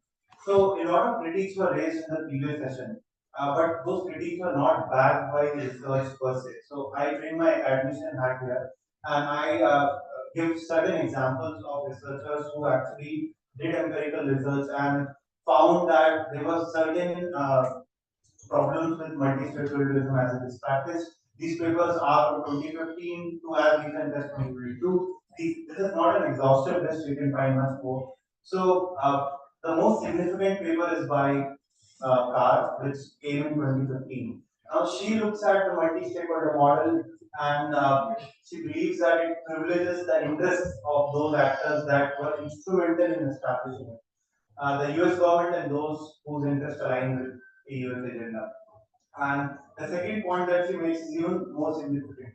She says that civil society is engaged in multi-stakeholder platforms, but the role is not to really empower civil society actors, but to use them to legitimize the outcomes of processes which are inherently unequal. So that legitimizing role is highlighted by Carr. Then Hoffman does another brilliant paper. He argues that ICANN and IGF have struggled to, and he uses this very interesting word of fiction. He calls multi-stakeholderism a fiction, which does not really translate into reality. So again, very interesting paper. In East African Interim Governance Forum, and I think Africa was briefly mentioned, there is an empirical paper by Nomike in 2016, which actually analyzes East African IGF and says that some stakeholders are more powerful than others.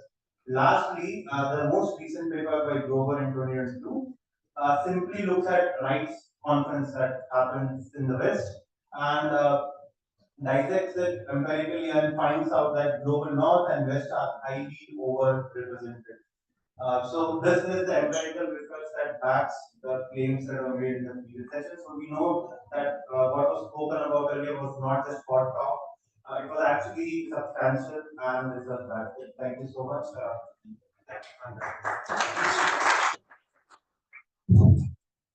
LightsCon research actually included the online participation because LightsCon this year in mathematics.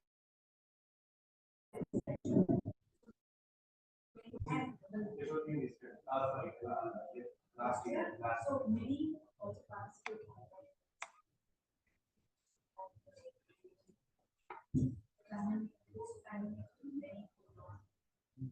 What was also our I see, I think obviously the goals are over, but now online.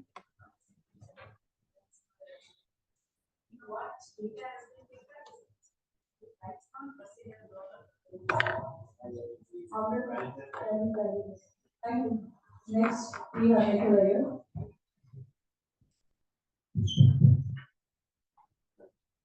Hi everyone. I don't have PPT. I prefer that stopwatch as button speed. I think everyone's attention just goes there. But there, I want to talk to you about something that's really gone under the radar when the data protection bill was passed. All of us know, and I think a lot of us are proud for having contributed to the discussion on this bill. One clause in this bill, particularly about how children's data will be covered, is something that affects all of us, and I know that we are not children. Right? How does it happen? The clause says that any time a website or a platform processes children's data, they need to take verifiable parental consent. What I call this clause is the goodbye to anonymity on India clause. Why? I think that it is impossible for a platform to identify who is a child without identifying who is an adult. We can understand why that is the case. Any user who comes to the platform and tries to register and says, I'm not a child, how should the platform trust that person? They need to ask for some sort of identity proof, some sort of verification. The government of India's answer to how parental consent will work is to rely on DigiLocker. They say that we will create some sort of consent artifact on DigiLocker which can be used by platforms.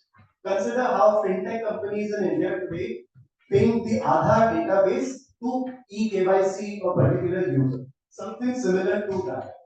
This is going to lead to a lot of problems, and the reason I'm speaking today about this is that I realize a lot of people here can in fact raise their voice against this. Why is this a problem?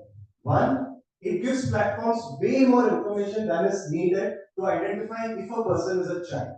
In other countries, apart from India, things like biometrics, things like capacity testing, things like facial recognition, lots of different kinds of mechanisms are used which do not rely on government ID proof. Now imagine if Aadhaar is provided just to verify age, wouldn't the platform also have your say that group, your parents' name, your address, I don't know, like a bunch of other things, and that increases the risk of how that person can be profiled. So the scenario I'm imagining is that I ordered some food from Blinkit or from Zomato, and this particular platform has my Aadhaar data.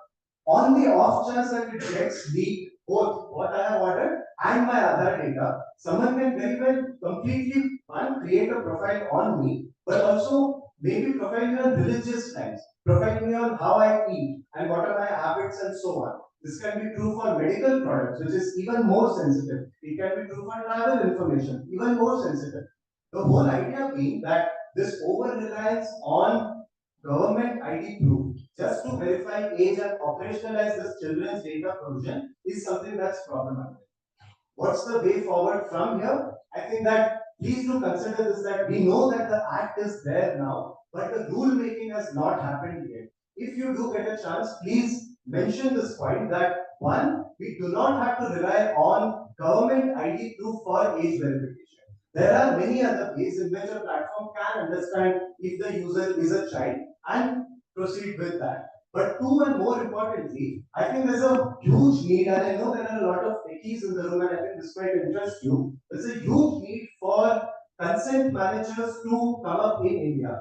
Right now, it's very limited to the fintech space where you have the account aggregator system, and they are consent managers who understand financial data very well. But there is so much other sensitive data that we deal with every day, for which we need very responsible consent managers to come up. So if you are able to create a product where instead of relying on government ID, you can say suggest some other mechanisms, and I'm very happy to speak to you outside about what these mechanisms could be. Please do consider that. But last minute. Having said that, I think I can wrap up now. Having said that, this one provision on how children's data will be governed is, I feel, the death's knell for anonymity on the internet in India, and I think that we should all speak up against this. Thank you, sir. It's not finalized, it's just a proposal.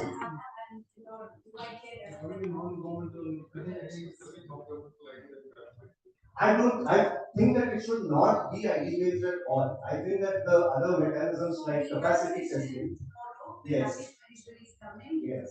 But there is nothing, there is a discussion still. Yes, I should mention that across the world, all countries are experimenting with what could these mechanisms be. The main question often is, should there not be government ID for high risk services like porn or violent content and so on? But we know the internet has many other. We can take off.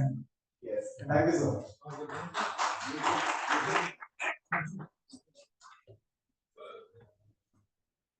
Deepti Shankar, please.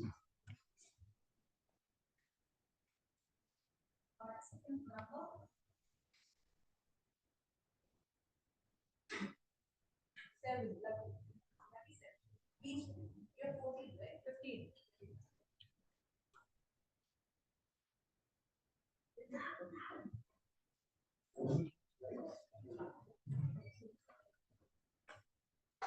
Good evening, everyone, organizers and participants. I am a sociologist and also a teacher and a researcher. What actually brought me to this workshop was my interest in technology and society.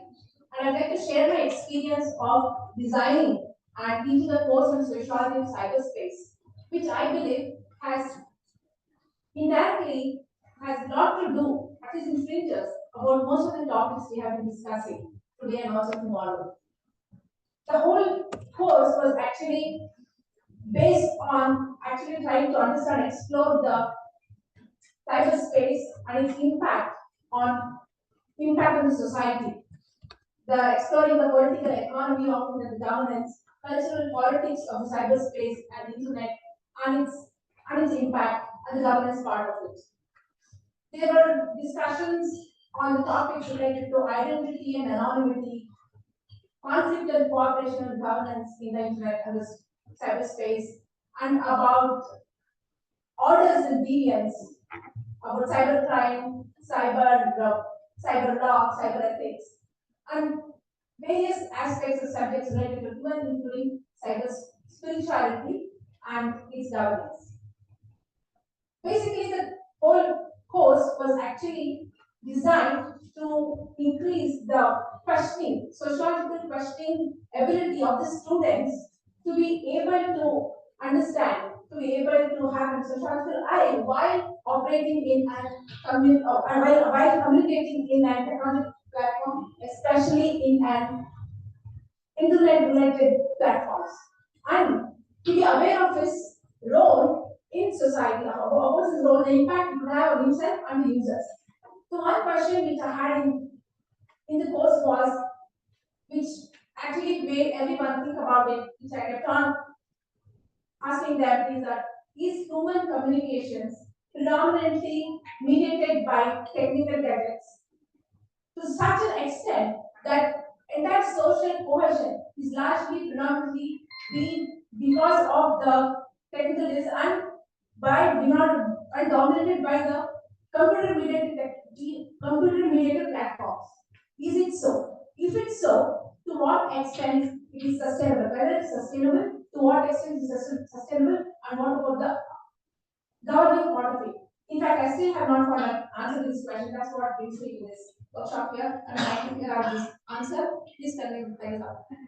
And then, and also one question, and the whole course was positioned in such a way that it was against the technological mechanism, and the students were not confident about it.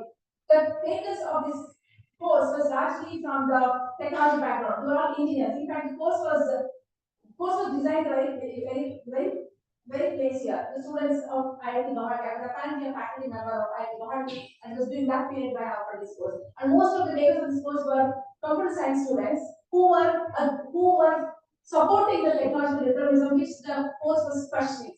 And in that context, it generated a lot of provocative discussions which I enjoyed it. Basically, the point I'm trying to make is when you're trying to understand internet, the governance, or part of it completely from the technological perspectives, maybe it is an lopsided view, and we should bring it back the social cultural aspect to as much as possible. In internet and cyberspace is definitely an technological subject, it's a technological phenomenon, but that is only for a small segment of population.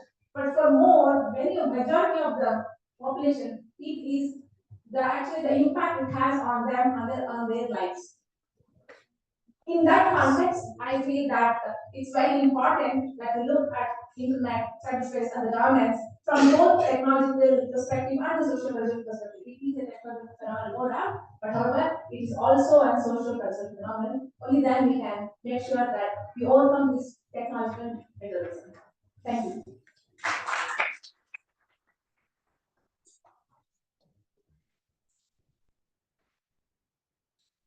Aniket Shahi.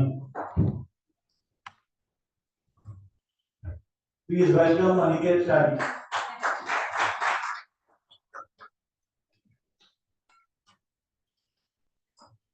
Hello, my name is Aniket and I'm a cybersecurity student at National Policy Science University. So we want to understand we want to understand a basic risk and benefits of AI in cybersecurity. In the era of AI, in the era of AI, cybersecurity threats are increasing at a very high pace. So we can just get a basic idea of okay. Let's understand what is AI in simple and linear language. Okay, so let's understand AI simple and linear languages. Like what is AI? AI is nothing just a computer system which have a basic human intelligence, like just the way we train our children like human, and so they learn with a single pace. We can also train our AI models, so they can also learn. Okay, so next one. Next. So risk. What are risks of AI in cyber security? So the first one is the first one is spam and phishing. So you can just generate with the help of AI. You can personalize AI to filter or send emails which are personalized to you, which are very professional, right? And they are hard to detect. And another is deepfakes. So, with the help of generative AI, the fake videos and audios and all these are spreading at a very high pace. So we need to detect it, so we can dismiss it, or we can just find it. Okay, this is fake, this is real. An incident happened in 2019 when a UK-based company CEO, his boy got mimicked, and his employees are forced or maybe get to chance or they get to their voice got mimicked and his employee got convinced with the voice and send a large amount to an fake account or like a different account evasion. So we are integrating IoT with AI. Just the way we are storing Alexa with the home lights and all. If you can just get one IoT, we can just get it the whole network of the house, right? And automated attacks. So we can plan large attacks with automated AI. We can just automate malware so they can be like in every place if you want to attack on. Poisoning. Okay, so if we are training any AI model, we can poison it with like certain tricks in it. Model that if someone created a model of it, we can use it for our personal use to attack on different computers and all. So these all are the libraries and what are the unusual attacks. By a little tweak and modification in AI models, we can depersonate it. How can we do so? So adding impeccable noise. Suppose AI model working in image detection using CCTV cameras. So if we just change the like a little facial structure with using mirrors and all, so AI can like cannot be able to understand like how we are this person is the same person or not. To taking image lighting. So as a human, if the let's suppose a stop sign is there and if it just rotate it. So as a human we can understand, but for an AI it's difficult to get understand. Okay. Using symmetrical and similar words. So if we just tweak the a little bit like symmetrical words to image each other, it's hard to AI to detect it. Like flipping of few pixels. So we can by demonizing pixels, we can create from dog to cat and all. Next slide. Last minute. Okay. So benefits of AI in cybersecurity. So these all can be overcome with AI only. Next slide. So in we are using AI in cyber threat detection and identifying bots. So there are malware analysis and detection for identifying bots. Like they trace your mouse area like this and this all that to detect it incident responses. We can automate our full SOC into like basic responsiveness like they can just connect your response to collect data to process it to like analyze it and get action on it phishing detection. So there was an AI which can detect all the malware and phishing emails. Also. At last, I want to say like if we want AI to be useful, we have to overcome all these issues.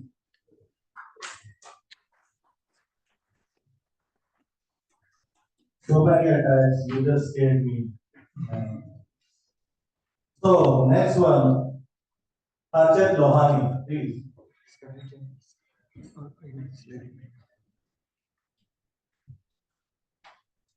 Give a big hand for Archet Lohani.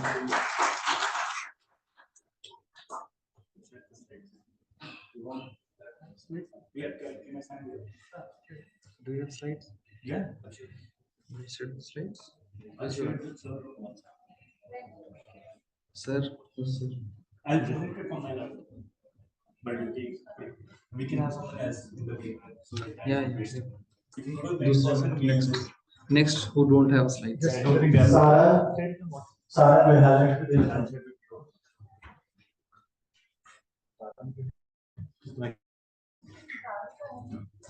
Yeah, we have those.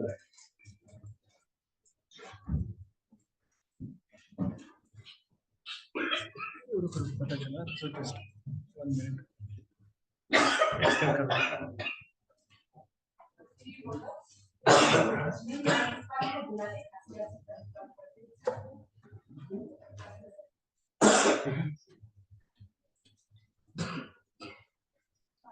We have your slides, huh? Yes, Seven slide we have. You want this one? Yep. Can I use? Can we start? Yeah, you can do that. You can do that now, sir.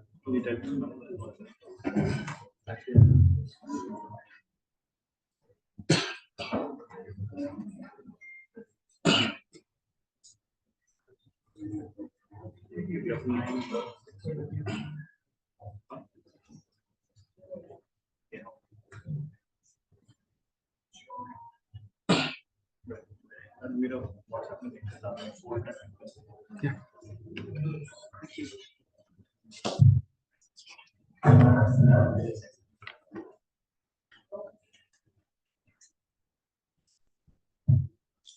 Good evening, everyone. My name is Sarang, and I am excited to talk to you about a topic that's at forefront of technological innovation: the integration of blockchain, edge computing, artificial intelligence, and machine learning, or AI/ML. But before we dive into the details, let's outline what we'll be covering in this flash talk. In our discussion today, we'll explore what I like to call the three pillars of transformation: blockchain, edge computing, and AI/ML. Each of these technologies has its unique strengths, but when integrated, they unlock a world of possibilities.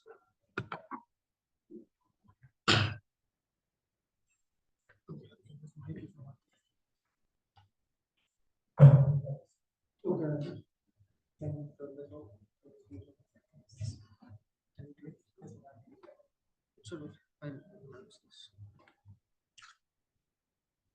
Let's start with the first pillar, blockchain, and its synergy with AI/ML.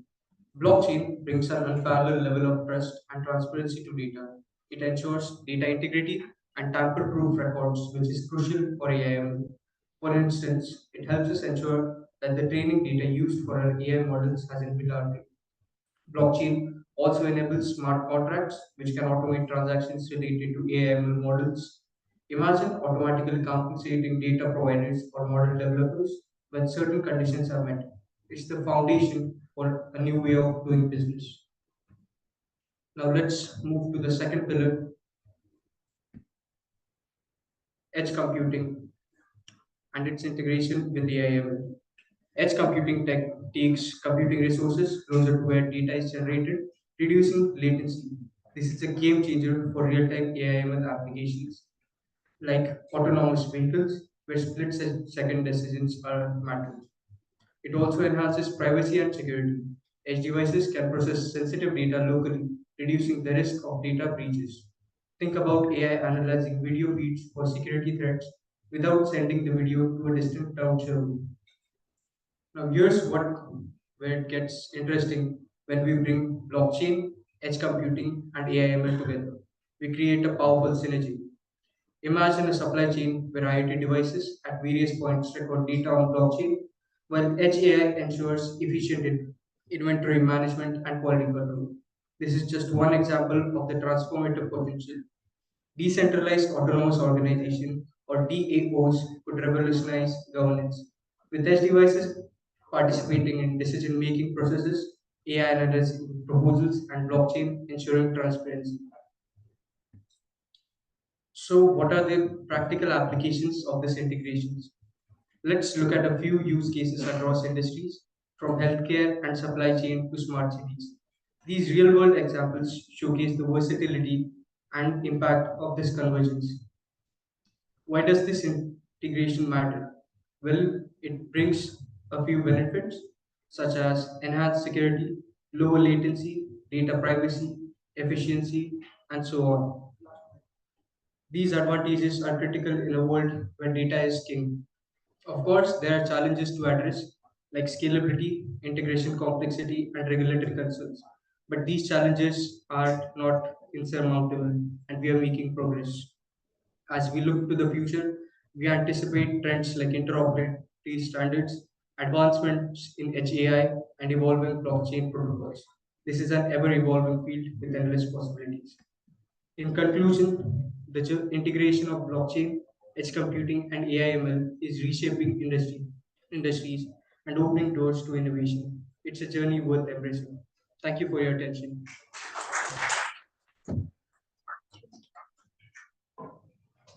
Next, Dr. Anish Pillai.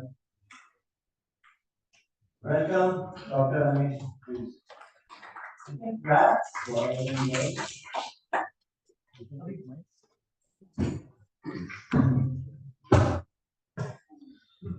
Good evening, all of you. So, well, we all know law and legal principles are one of the important component of internet governance because internet technology has significant influence in our life, not only in our life but in our property and even environment also. So, legal systems or legal policies, etc., are very relevant. Do you think the existing legal system, either in India or at other countries or international level, is capable enough to deal with the challenges posed by internet? Can anybody answer it? No answer. Because one of the challenges we have to address by law only, almost all the challenges. As somebody was saying, we don't have a code of conduct in internet. Do you think so? I would say in India, we have a very good code of conduct. What is that? That is our law. The existing legal framework, whatever be the technology, whatever new technology arose, we have legal law for that. Our legal system is capable to cover those challenges. Do you think any challenge is not addressed by existing legal system? Anything? Any challenge? Because there is a serious criticism. Law is lagging behind technology. I would say law is far away or far in front of technology. You see, our Indian criminal law, it was adopted in 1860, centuries back, more than 150 years. But that 150-year law is sufficient enough to deal with cyber crimes. That is sufficient enough. And if at all there are some lacuna in applying that, you people are here, technologists are here, they will identify the different dimensions. Accordingly, the legislature will make changes, that is amendments. You can see the IT Act. Interestingly, none of the cyber crimes, the named crimes, are addressed by Indian law. That is the serious criticism I could see in every literature. Like hacking. Our legal system does not use the word hacking or stalking. These type of terminologies are not used in Indian law. Not even a single law. You couldn't find. That means, is it not addressed? It is addressed. You go through IT Act, Section 43. That Section 43 is sufficient enough to take care of all threats posed by internet. Be it privacy threat, 1 crore rupees compensation is there if your privacy is violated. 1 crore rupees. What more is required as remedy? Then imprisonment is there, Section 66, computer related offenses. So Section 43 read with Section 66. That's enough. Everything is covered. Not even a single thing is left out. Only thing is, we don't have names. We don't have specific terminologies used in the law. Again, if you go by freedom of speech and expression and internet shut, internet shutting is happening because of Indian Constitution. It's not simply somebody is imposing. Indian Constitution is there, wherein we have freedom of speech and expression guaranteed. There is limitations. You can see Article 19 Clause 2, which says, for the sake of public interest, for the sake ensuring public order and maintaining security, government can restrict your freedom of speech and expression. That is what they are doing. And if you have any complaint, there is no need of imposing that measure. You can question it before the Supreme Court or any other relevant high courts. And if you see the Kashmir issue, there is a case against Kashmir shutdown. Supreme Court said it was warranted in that circumstance. If that shutdown was not there, there will be masquerade. There will be large scale riots will happen. So this is the situation. So what I want to say is, in conclusion, believe in the strength of law. We have a very good, strong legal framework. Don't be afraid of technological development. Just enjoy the benefits of technological developments. And if at all something goes wrong, there is a law to protect you. Only thing is, you need to wisely use it. With this, I conclude. Thank you.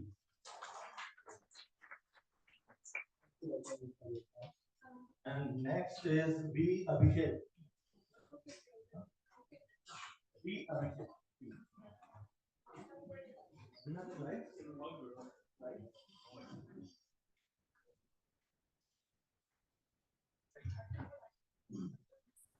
evening. Unfortunately, I don't have a PPT. All I have is a short piece of paper that I'm writing too pretty to share. But my today's topic is based on co-regulation in emerging technologies. This builds on today's themes on multi-stakeholder approaches, and in particular, a lecture on regulatory governance that I had attended back in my master's degree. So intuitively, when we think of regulations, we immediately think of governments, and rightly so, I guess, because elected leaders and elected government can define public interest. It can account for political imperatives, and we can hold them accountable.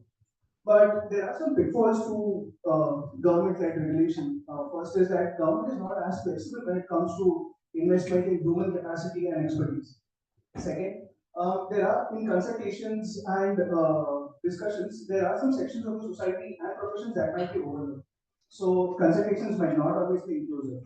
Thirdly, while consultations take place, the ultimate process of drafting a law might not always be transparent.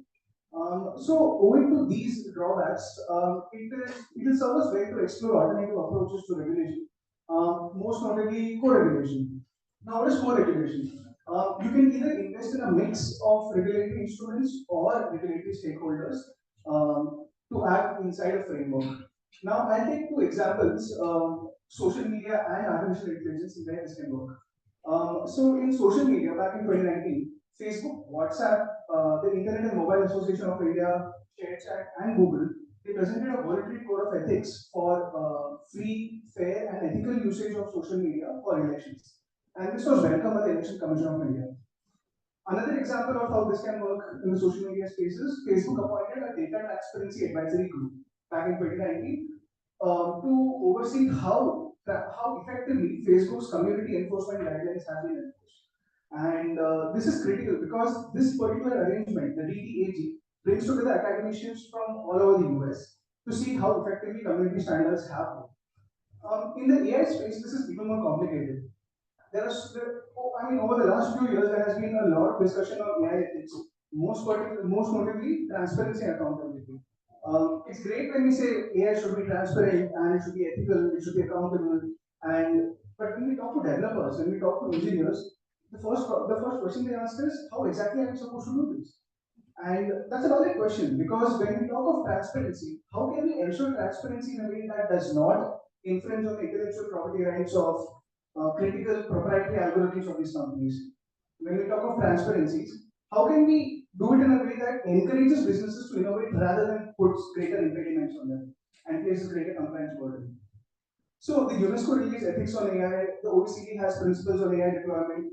These are like valuable references for us to refer to when it comes to ethics in AI, and governments can accordingly consult with industries on how to implement, how to translate ethics into operational system requirements. I'd like to also emphasize that there are certain conditions for co-regulation to work. First is commitment to invest in collaboration with researchers, with government officials, and the citizens. Second is the government's trust in big techs, the government's trust in big tech and the autonomy for them to function. This is critical for them to innovate and be accountable as well. There needs to be a clarity in an overarching framework. Now, when we talk of co-regulation, it cannot exist in a vacuum. And it needs to operate under the framework of a larger legislative guideline, which again needs to be framed in consultation with all stakeholders. I just particularly want to conclude by acknowledging a phrase in one of my colleagues' presentations, Lokendra, where it says that multi-stakeholder approaches can reinforce unequal power relations. Well, it is already an unequal society. Technology creates inequality, and the pace of technology means that we'll always be a step behind. But that does not mean that we cannot devise newer methods of functioning within these inequalities. And that is why co-regulation must be explored and given a chance. That's my time. Thank you so much.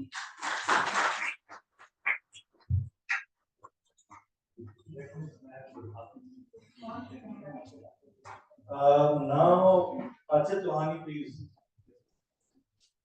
We can welcome Archit Lohani.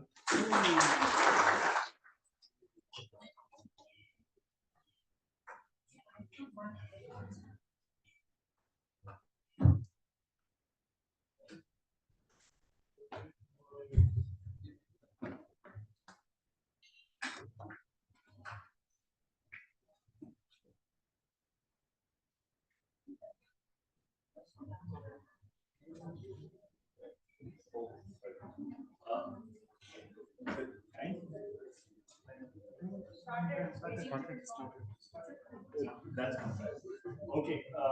So, hi everyone. I'm here to bring a rather radical point of view and disagree with everyone who's come before me. The two gentlemen right before me, Abhishek spoke about, although he correctly contextualized the way our internet is. But I disagree with the fact that tech will solve our problem, or tech is just a reflection of society. I believe tech, in fact, goes a step further. Already exist. And that's the central argument I'm trying to make in why all of us should be very much concerned. And the professor who went before Abhishek, in fact, got a very valid point about cybercrime, and that's why I believe the relevance is even more than ever before, primarily because two key developments, internationally and domestically. The ad hoc committee at UN is currently discussing a code on cybercrime, which distinguishes between cyber-dependent crimes, cyber-enabled crimes. It's a very interesting code. I would encourage everyone to engage with it if it's of your interest. And secondly, domestic developments that are happening in the context of Digital India Act as well, which will try to regulate cybercrime as well. What I'm here to talk to you about is platform governance in 2023 in India and in South Asia. And I want to just re-emphasize the fact that the amount of resources that are spent or expended by the big tech or by the big Western countries who are trying to export democracies, export their idea of democracy, often falls short, and that is grossly felt in the specific example of content moderation, for example, content moderation. And you would observe that when you see the amount of moderators that Facebook actually sends, actually appoints in South Asian context, the amount of internet users on Facebook from India and Bangladesh together are a lot more. So this is the more or less what I will be talking about, how we could solve these problems, and my presentation has a more focus on what kind of solutions we could together discuss, come together here and continue our engagement further. So I have a very short presentation, only 27 slides. So I want to start with this, since I guess all of you would have felt asleep. I want to take this example. Some of you will see a very cute dog, some of you will see very cute cats. What I see is dangerous animals that could potentially kill you. Right? And this leads me to the point I'm trying to make.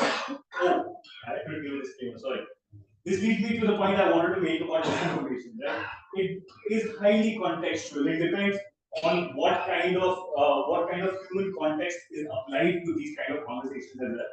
When we are trying to regulate disinformation, for example, it is a human-to-human context that is extremely important. It is my perspective that dogs are extremely dangerous, primarily because I probably had a very dangerous experience with a dog. So I would encourage all of us to potentially think about the human context while we are discussing this presentation. I want you to go through these categories in your own time. I'll share the presentation very happily. But I want you to focus on point number 6, which is satire and parody. And the reason I have put it in bold, and the reason I'm choosing the example of disinformation is perfectly juxtaposes what is happening in South Asia. What is happening in South Asia is extreme criminalization of speech. You would see it in the context of Bangladesh, you would see it in the context of Sri Lanka, you would see it in the context of Nepal, Singapore. All these countries that have introduced laws and disinformation are highly securitized. They're trying to crack down on the internet, they're trying to bring, they're trying to crack down on users. And this poses multiple problems. I have only 20 slides to go through. Really. So there's a offline versus online context. Why is online different from offline? Micro targeting is possible, user profiling is possible, speed is unprecedented, and there's easier consumption. Context setting we'll do later. Now that Abhishek already did the context setting for me, in fact, talking about co-regulation and different types of regulation. What is platform governance? Doesn't matter. What matters is who you're speaking to in terms of platform governance. You speak to an IT lawyer, he tell you a different idea. A competition lawyer, a very different idea, and so on and so forth. Types of utility services, again, not important. This is EU's Digital Services Act. You can go ahead and read it. The central point I was trying to make through this is that there are different services that should be regulated differently, which is not currently the case in India. You can mark me negatively. Can I go ahead? You said negative mark. You can share the Can I presentation quickly and just then quickly go through it? 15 seconds. No, 15, 1 minute. 1 minute. We have few more. 15 seconds. You can share the presentation in the group. 15 seconds. And Let's just get to the conclusion there. Yeah, so there are multiple ways of information ecosystem control that the government is enforcing. Three key development in that regard. Private government, the government is imposing what the terms of conditions should be on the platform. Restrictive frameworks are being implemented, and restrictive laws are being implemented. Sorry, then we have few more fellows waiting as like you. Final point is that there is lack of online safety measures, and there is a very individualized approach to it. Sure. Thank you so much. Thank you. Now I would like to call Jetman.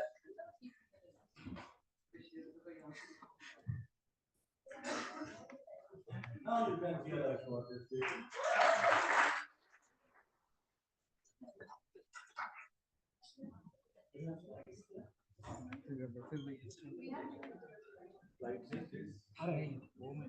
On UI you are speaking, right?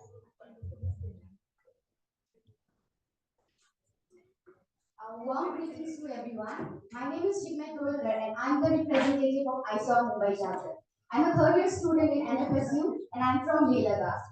So basically, I'm going to talk about the universal acceptance about the multilingual internet. So what is multilingual internet and universal acceptance? It is the acceptance of the all domain names and email addresses from different languages and scripts. Isn't it interesting? I'm sure like many of you have local languages here. Can anyone speak about one of the like what is your local language? Yes. So aren't you curious about multilingual internet in Bengali language? Of course, right? So many of you are curious about it, and many of them are actually needing it. There might be many poets, storytellers who actually write in Bengali language in different languages, but they are not aware of it. So we, as a fellow, and then we, as a person, we have to spread awareness about universal acceptance. That to the people who actually need about the universal acceptance. So why is it important? So as I told about, for example, we can take example of India itself. It is a diverse country and with more than 780 languages. So it has a very great diversity. So it can even enhance user experience also. So then we have evolution. Can you change the slide? So I'll just go through it.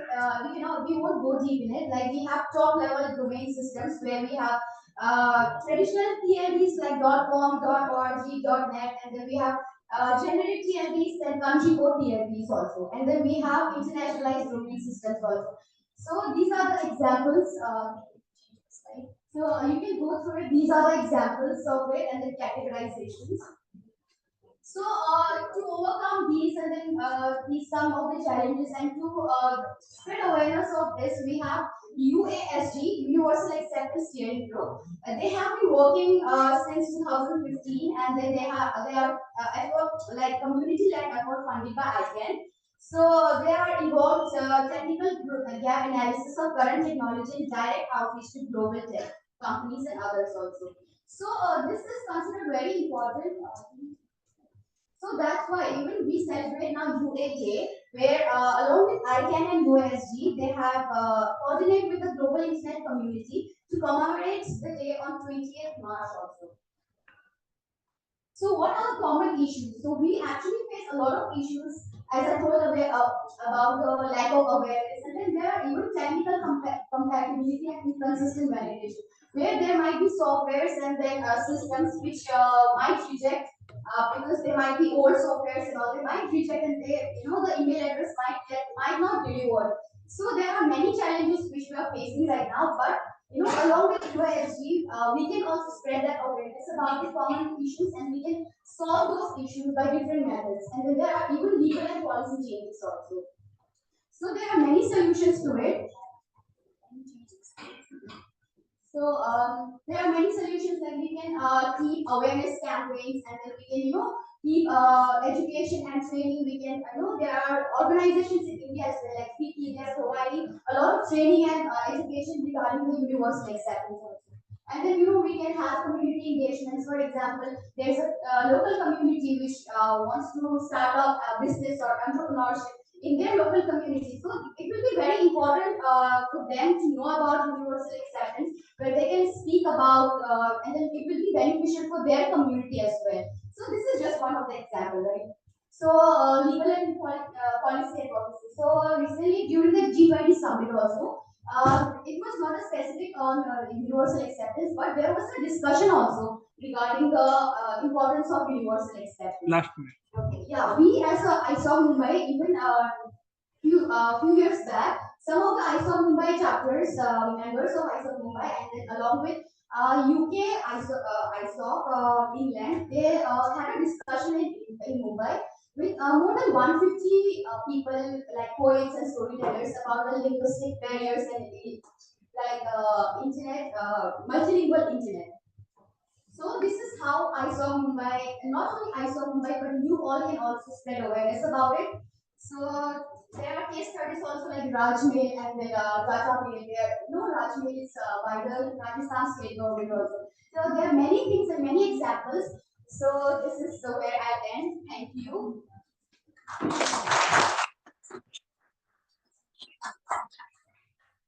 Thank you. Now next, Shubham Agarwal.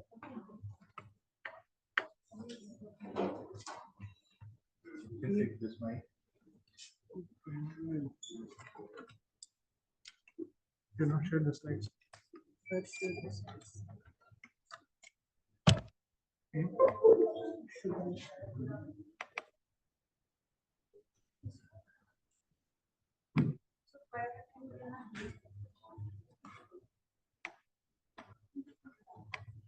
Yes.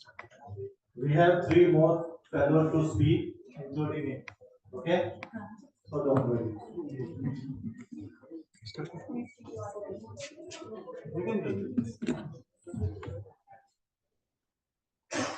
Thanks, Shubham here. I'm inSIG fellow, and you can expect me to sending you LinkedIn connection details. So that's why the slide here. I'm talking about how we can use DNS in order to get security over it. So when we get connected to a network, what we have, it's like one thing we have a network interface card is wired or wireless connection, and another thing is MAC over it. And what we get when we connect it to a network, it is the IP address, subnet mask, and gateway, and another thing is DNS. So what is use of this DNS thing?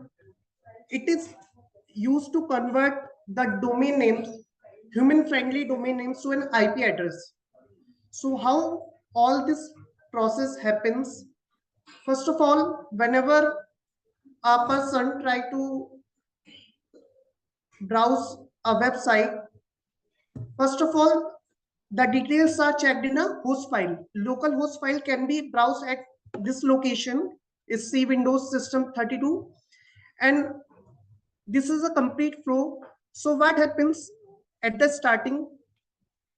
First, the domain name is checked into the host file, and then this domain name ends with a dot. And what is this dot? This dot is a root server. So let's suppose I'm trying to browse mypage.com. First of all, I will forward my query to DNS server. DNS server will try to get resolved the domain name. So it's a hierarchical process. First of all, it will have to find out what is the IP address of root. Why it needs IP address? Because it's a machine, and machine has to communicate with another machine over the numbers. It has the identity as an IP address, and it needs IP address to communicate that device or your server which is hosting the website you are trying to browse. So first of all, root server will apply the TLD address. TLD will apply the authoritative server, and authoritative server is what that gives you the IP address of the particular server which is hosting all the resources which you are trying to access. So what are the free DNS servers available in the market? Because DNS service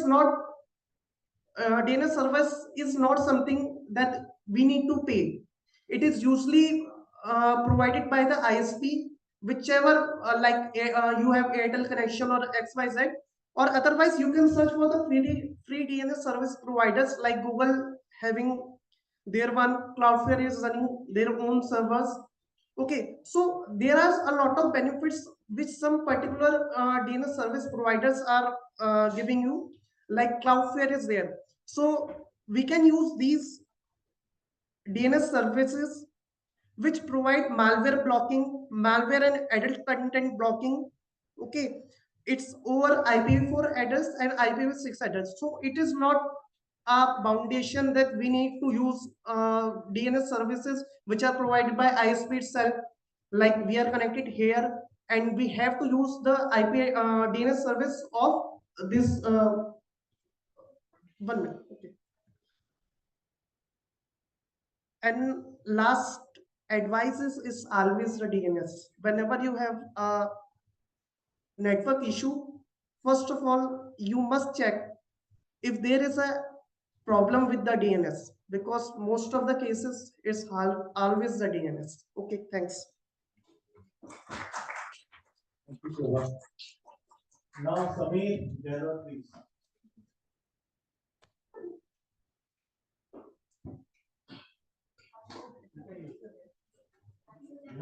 You have slides?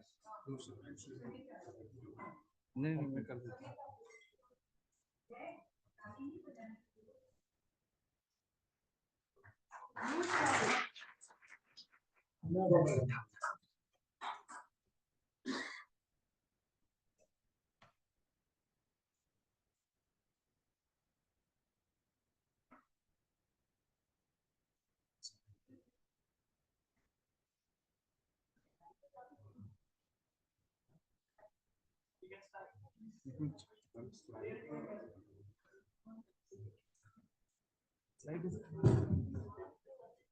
Hello everyone, good evening. My name is Sameer Gehlot. I am inSIG and Youth IGF Fellow. I'm currently working with National Internet Exchange of India as a research associate. My brief background, I did UPSC. Not did, but I appeared for UPSC. And the habit of breaking down the problems into pieces stays intact. So I've break down my PPTs into different phases, which I studied in during the UPSC phases. So my presentation is divided into 3 phases: ancient period, medieval period, and modern period. In this presentation, I would be discussing the topic is intercepting polycrisis event while connecting digital sustainable transformation. So in every phase, we why did I choose this topic? What is the meaning of the polycrisis event? Polycrisis is the buzzing word of 2023, which means simultaneously occurring of catastrophic event. So it's not the first time that events would be occurring simultaneously, which have impact on many problems. We had a plague in 1930 also, and we have pandemic in 2020 also. So due to the pandemic, there were multiple problems which were faced by the people. So the objective is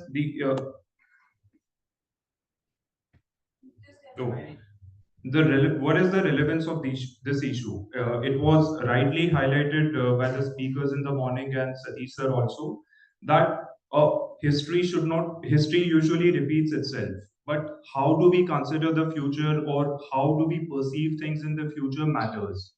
Whether we did the same mistake that we did in the past, or we use different tools or techniques in the future uh, to not make the same mistake that we did in the past. So let me start with one example. Uh, like in the ancient period, we have barter system as a medium of exchange, which converted into gold system, more specifically known as red and wood system, during the medieval period. And in the modern period, it was converted into money, which is used as a medium of exchange.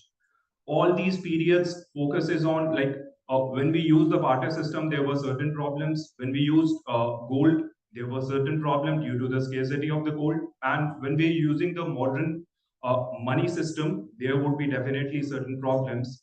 Then the relevance of this topic here comes as a vision statement. So like Archit mentioned some topic, and like many speakers were dealt with many issues. So this slide could be a vision statement going forward.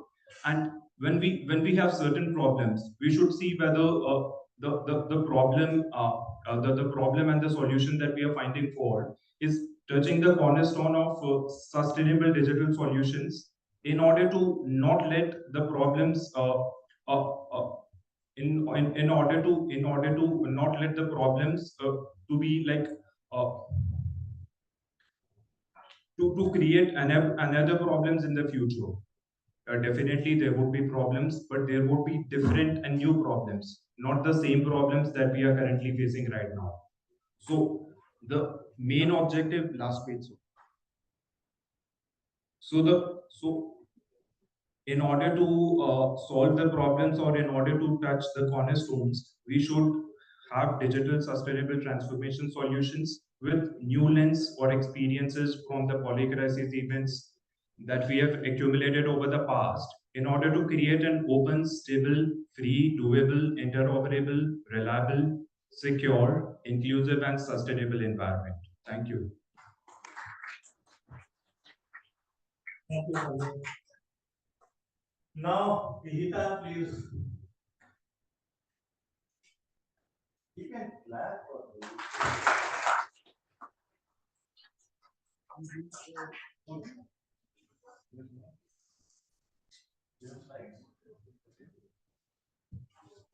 So I signed up by last minute, I have slides, but I'll try to keep it as conversational as possible.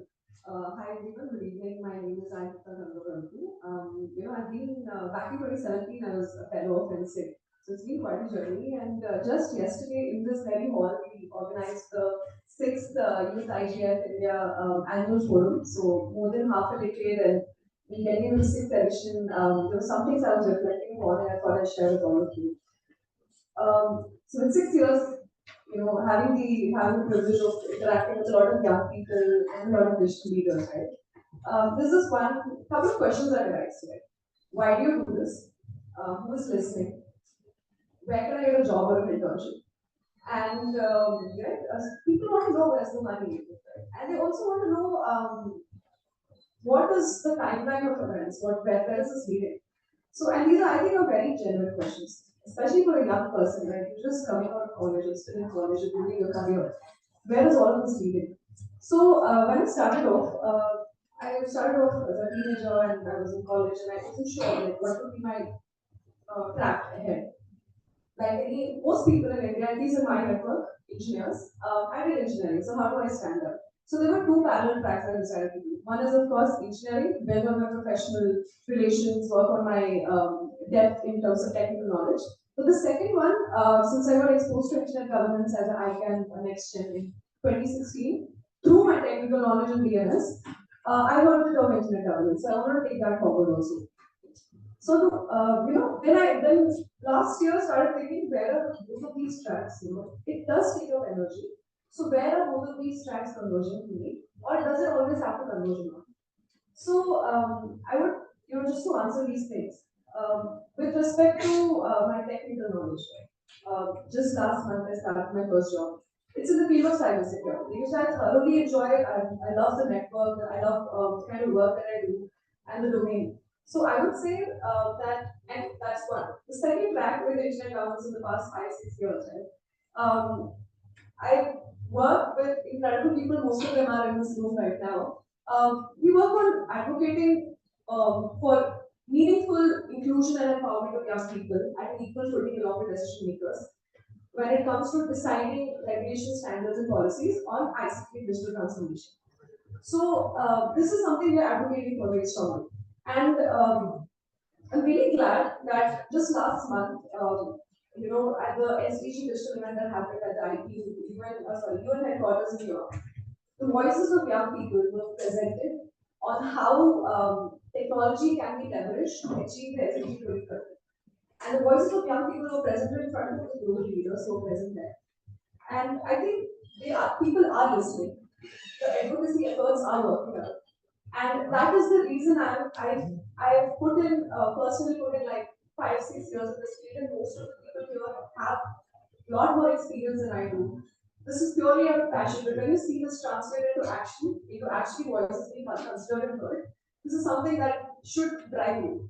And on top of that, the reason that getting involved in internet governance and empowering young people is that we want you to know that in case there is something you want to share, there is an opportunity for you to talk about it when people let you hear. And in this process, I started getting into interest of child protection, online safety, and cybersecurity. So recently, now that I got a job, I'll give you a very quick highlight on how I got it. By IGF India's, I think, 4th annual forum was going during COVID. One of the speakers who were there who identified me, and he reached out saying, "You want to work with us?" So what I'm trying to tell is all of this does converge, and these contributions that you make do pan out into something really good for you.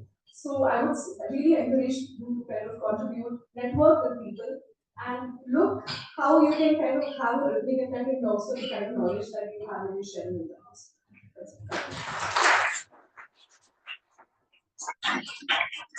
Thank you, India. So it was a thought perspective from the fellows, from the inSIG fellows, right?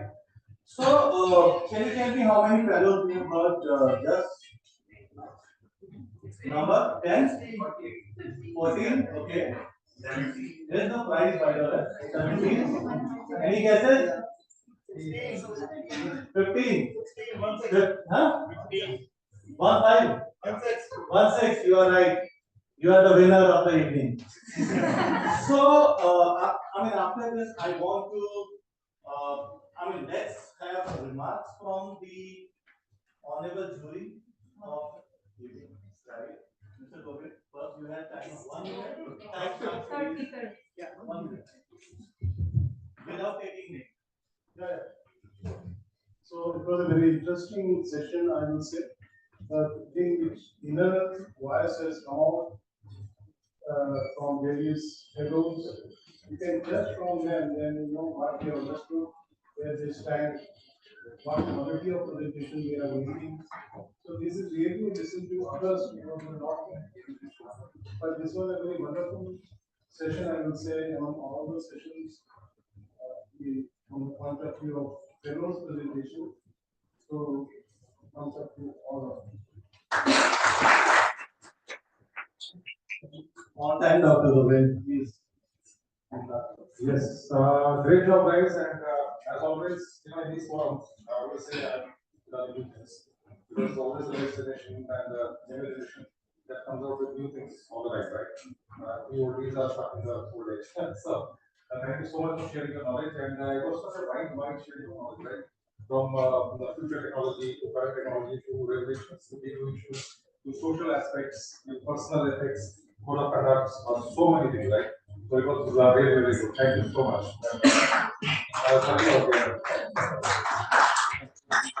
Thank you, Shamta.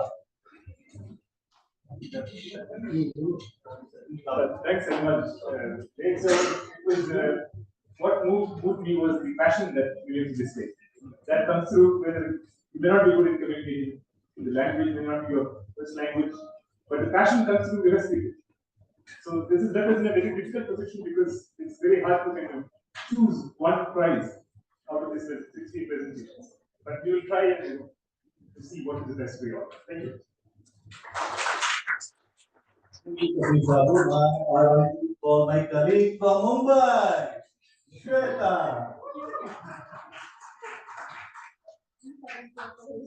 Dramatics.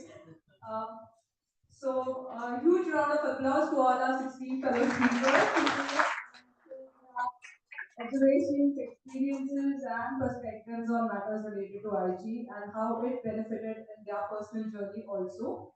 So with this, we end today's session. I'm sure our judges would have a tough time picking out two fellows as winners out of this already talented lot. So we will announce the winners on day 3 before the concluding ceremony. And yes, we wind up for the day. Go back, refresh yourselves, and assemble back for dinner here again tonight at 8 p.m. sharp. A quick feedback on day 1, anyone? Palvinder, Palvinder, please. You have to raise your hand.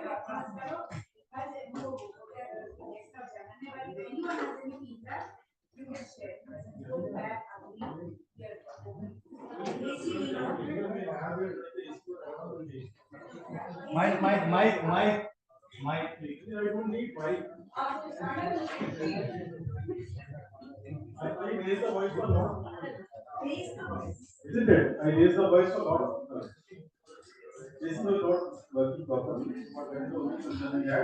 Otherwise, the session was very good, right? Thank you so much.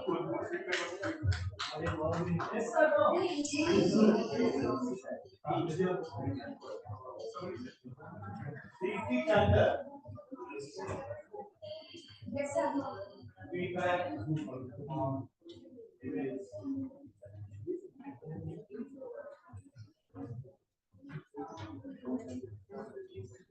Quick feedback. 1 minute. Very, very organized and systematic and lot of information. It's like it's still settling down here.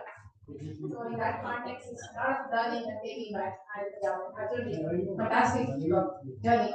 And I'm sure the best part of it, each one had at least some of us have different backgrounds. So that's the best part. I think the difference will happen. This is where we should talk to each other and make sure that we exchange the knowledge. Then there will be some kind of synergy. That's what I'm looking forward. So I want to make sure. Thank you.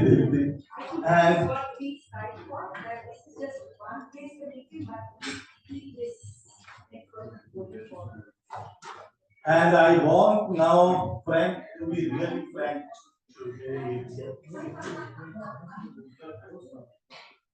Okay, so it was a very long session, very informative also, and I enjoyed every session. Just that I slept a little. That was great. Any other wild card comments you want to make? The session should be a bit longer. Longer sessions. The ground sessions should be. No problem. Talk to me tomorrow. So.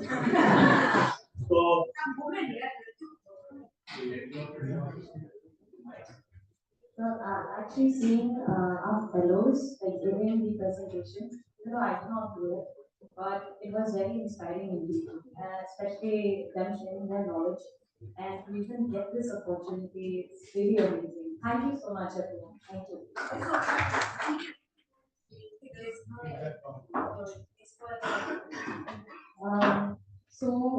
I don't have much technical knowledge on internet governance, so there was definitely a lot that I learned and a lot that I didn't understand. But I think it feeds into my general realization that, as I think Sir had said, that if you want to understand more about internet governance, you have to understand the technical aspect of it. And I've always run from data. But I think I have to run towards data now. So thank you for this.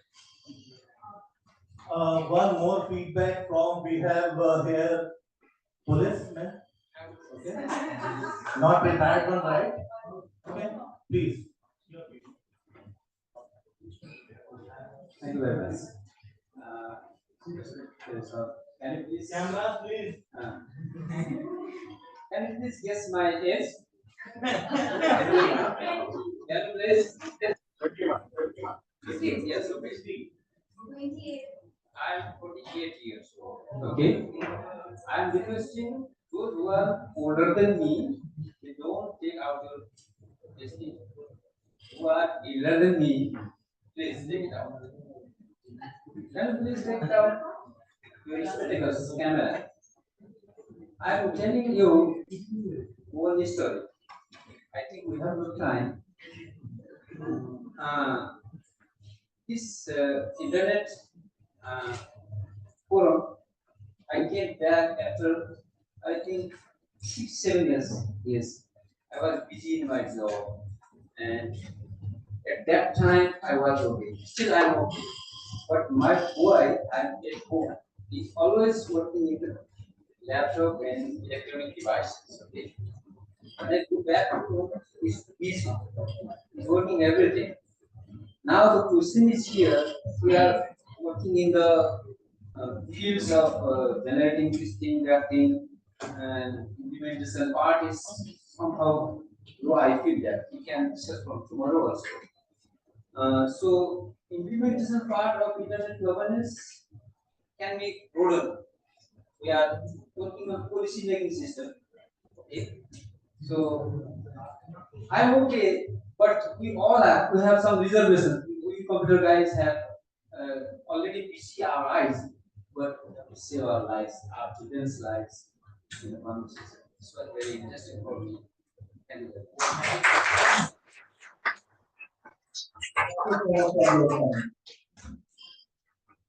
Now, Amrita, please.